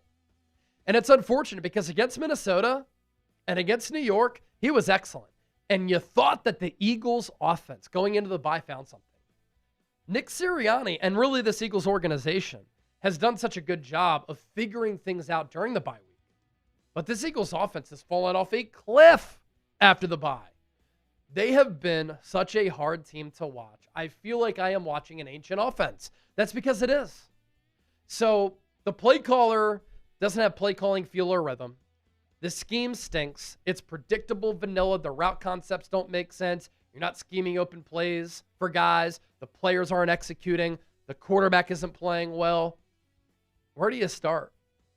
So much has to change, and can so much change when we're 13 weeks in, going into week 14. You're 8-4, you're collapsing, and the Cowboys are hot. It's a massive, massive concern. And the 2023 vibes are real. Haven Mooring, should they hire Brian Dable? What will the offense do? So, either way, whether Nick Sirianni demotes Kevin Patullo now or after the year, if this offense continues to look like this, Jeffrey Lurie and Howie Roseman are going to go up to Sirianni and they're going to say, you have to make a change at offensive coordinator. There's no other choice. Sirianni is a good game manager. He's a good CEO head coach. He does a good job overseeing the operation. He has built a terrific culture. I like his philosophies, tough, detailed, together. The Eagles have done such a great job under him of keeping the ball safe, manufacturing turnovers because he emphasizes the importance of ball security, taking the ball away. I think Nick Sirianni is an elite head coach. And don't tell me, well, he doesn't call plays. What does he do? Bill Belichick, Nick Saban, Mike Tomlin, John Harbaugh, Jim Harbaugh, and others haven't or have not called plays, right? You don't have to call plays to be an elite coach. But when you are a CEO head coach and you're not calling the plays, yes, you can become coordinator reliant. You've got your DC and Vic Fangio. I know this Eagles rushing defense not good against Chicago, but against the pass, they were pretty good against a really good coordinator. And the defense was the only reason why this game wasn't a 40-10 ball game. So you have your defensive coordinator. You got to make a change at offensive coordinator after the year if this continues. If you don't after this game, which I think you need to light a fire under this team, to give them some life and belief. Just a different voice. Because it's also concerning how Jalen Hurts has really regressed coming off a year in which he won Super Bowl MVP. And so Brian Daboll is an intriguing name. Now, ideally, you want to find an OC who's never going to get a head coaching job. But the best candidates are guys who might get another chance at a head coaching job. Brian Daboll might. Now, I think he might be in the mix for that Penn State job. But Daboll was a coordinator for Jalen Hurts at Alabama. Elevated Daniel Jones. Elevated Josh Allen. Did some nice things with Jackson Dart. Maybe he's not a head coach. But as an offensive mind, I do believe in him. And as an offensive coordinator, I would believe in him. And that is a name that I would be interested in. Dennis Designs, $20 super chat. Jeffrey Lurie has to chime in to stop the bleeding. See, this is what Jeffrey Lurie does. Jeffrey Lurie is not a meddling owner. He is not going to micromanage. But when his voice needs to be heard and he needs to step in to course correct and apply some pressure, and when he thinks something needs to change, Jeffrey Lurie will make his voice be heard, and Jeffrey Lurie will force some change. And he will make some suggestions. And he will have a tough sit-down conversation with Nick Sirianni and Howie Roseman. It wouldn't surprise me if they're having that conversation tonight. And Nick Sirianni, he may have told his wife, babe, not going to be home for a while. Sorry. So I agree. Jeffrey Lurie has to chime in to stop the bleeding. This is one of his greatest strengths. He has such a great pulse for his football team, his organization, and how to run a business. And I think he does have to step in at this point before it's too late. Before a great opportunity to repeat a Super Bowl champion slips away. Here's the thing, too. When the Eagles are playing their best football, is there a team in the NFC that can beat them? I don't think so. Tell me the best team in the AFC. The Denver Broncos with Bo Nix, who for the most part this year has been bad? Do you believe in the Jacksonville Jaguars? Do you believe in the Los Angeles Chargers, the Houston Texans, the Indianapolis Colts? You get things right. This NFC is wide open. And who is the AFC representative going to be in the Super Bowl? The Bills stink. They can't stop a nosebleed. The Ravens are not that good, and they're hurt. There's a great opportunity there, which is why the Eagles need to feel some pressure right now. Bub Sams, how confident are you in the Eagles still making it to the NFC Championship game? I mean, right now, in the moment, I'm not that confident. I'm not that confident because there's so much that needs to change. James Walter, Chase, Bears fans needed this win. They haven't been good since 2018. But the Eagles were desperate too. And congratulations to the Bears because Eagles got their asses kicked. The official E-Raptor. Jalen Hurts hasn't been playing at his usual level. Offenses look pretty vanilla lately. Yeah, so Hurts is up to 27 touchdowns and 4 total turnovers this year. Touchdown turnover ratio, that's fantastic. But coming out of the bye and since then, he's been really bad with the exception of the start of that Cowboys game. He needs to play so much better. The Thunderhounds, hey Chase, do you think this is the last season with Dallas Goedert? I think it's a good possibility, yeah, because he's an older tight end who's been injured a lot, and he might demand a lot of money this offseason, which would be unfortunate. He's criminally become underrated over time as a great Eagles player who's been one of the best playoff performers in the history of this organization. Number 2 behind Devontae Smith in playoff receiving yards. Great pass catcher, great blocker, great all-around tight end, but older, injured, and expensive. Eagles might try to get younger there. If they do make changes at tight end, they need multiple tight ends who can block. Big question here. Will the Eagles win the NFC East? Type yes, type no. Let me know down in the comment section right now. It's slipping away. All right, hey, it's Manny. $2 super chat. Appreciate the game balls from the Bucs and Broncos game. You got it. You earned it, man. Appreciate you for all your support.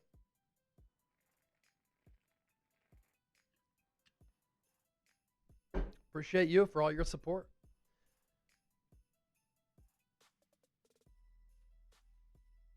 Thank you. Hey, it's Manny. Jeff Chipper. Going to be a fun finish. Great show. Balance analysis, which is why Chase and Chip's show is the best. Thanks, Jeff. Really do appreciate that. I mean, I think we do a great job of being balanced. You got to give credit where credit is due. When the Cowboys score 24 unanswered, you can't expect sunshine and rainbows from our analysis from the Eagles standpoint. When they get their asses kicked by the Bears, got to hand them credit. Rich Tucker, $5. I love how the haters pay you to send their hate. Who wins there? I think we win at the end of the day, but they probably get a chuckle out of it in saying, F the Eagles, cry.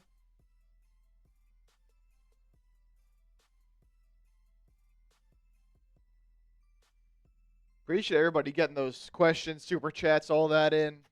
Know it was a rough game. So thanks to everybody still sticking around. Still 500 people hanging out. Yeah. As we still got our giveaways to do. So some good can come out of this. Some good can come out of this all.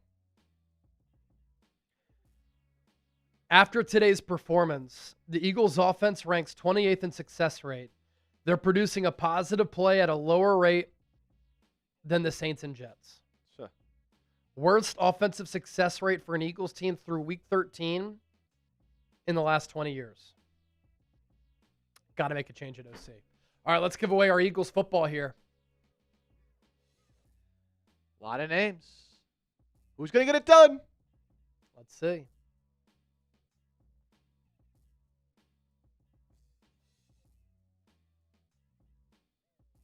The football goes to Flipping the Bird. All right. I've got Flipping the Bird's contact info. So Flipping the Bird gets the football. Flipping the Bird. And then Elijah will get the Jalen Carter jersey. And then we'll do our Venmo duck race.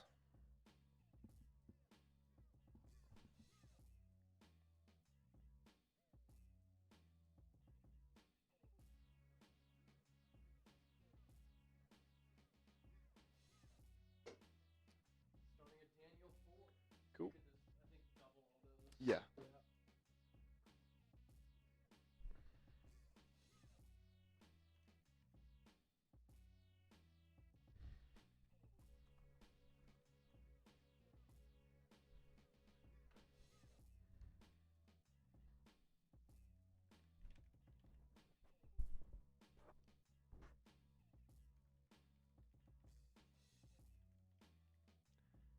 AJ continues to say he thinks the issue is player execution.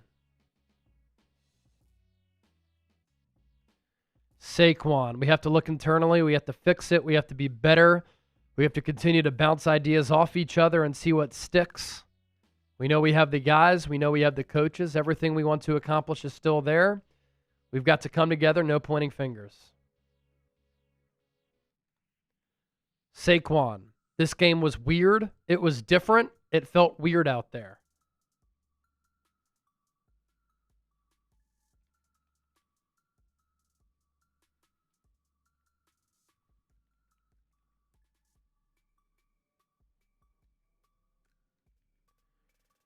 Cam Jurgens, the sky is still above us.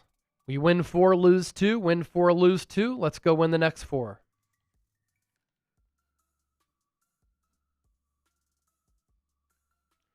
Dallas Goddard. All 11 of us need to be on the same page. It comes down to us.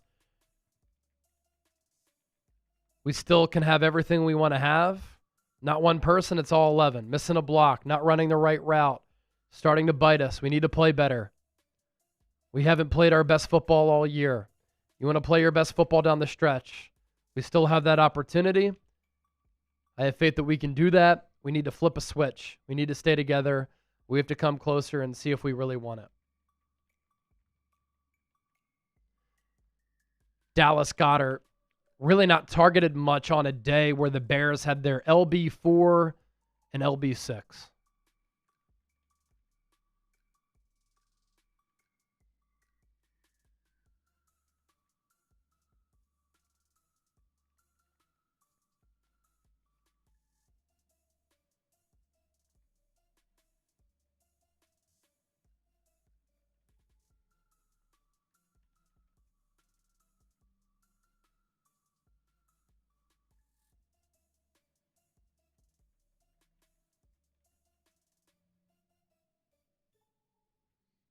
All right, all good. Cool.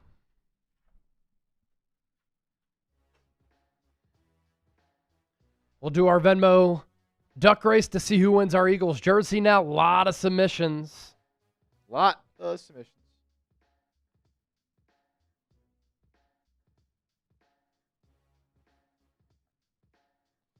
All right, the 1 minute race is all set up, ready to go. We have over 400 ducks in this race. Let's go. So this is going to get wild. Let's get it going. Let's get it. 1 minute on the clock. Who wins the race? Let's see.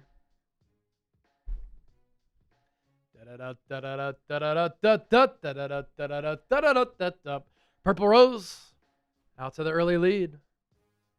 Another Purple Rose duck. Got a few. A different lead. Lip Downs. He won a couple of weeks ago. I see him in there as well. Halfway down, halfway to go. Richard Tucker and the Donald Trump duck with the lead there. Daniel Ford right on his heels. Lip Downs making a little bit of a push. 15 seconds to go. Uh-oh. Who's going to get the dub? 10 seconds. Lip Downs leading. 10 seconds to play. Lip Downs with another one. Is it going to be him or Lori? Wow. Lip Downs by a beak. All right. So Lip Downs winning the Eagles jersey. I'll message you on Venmo. See what other jersey you want.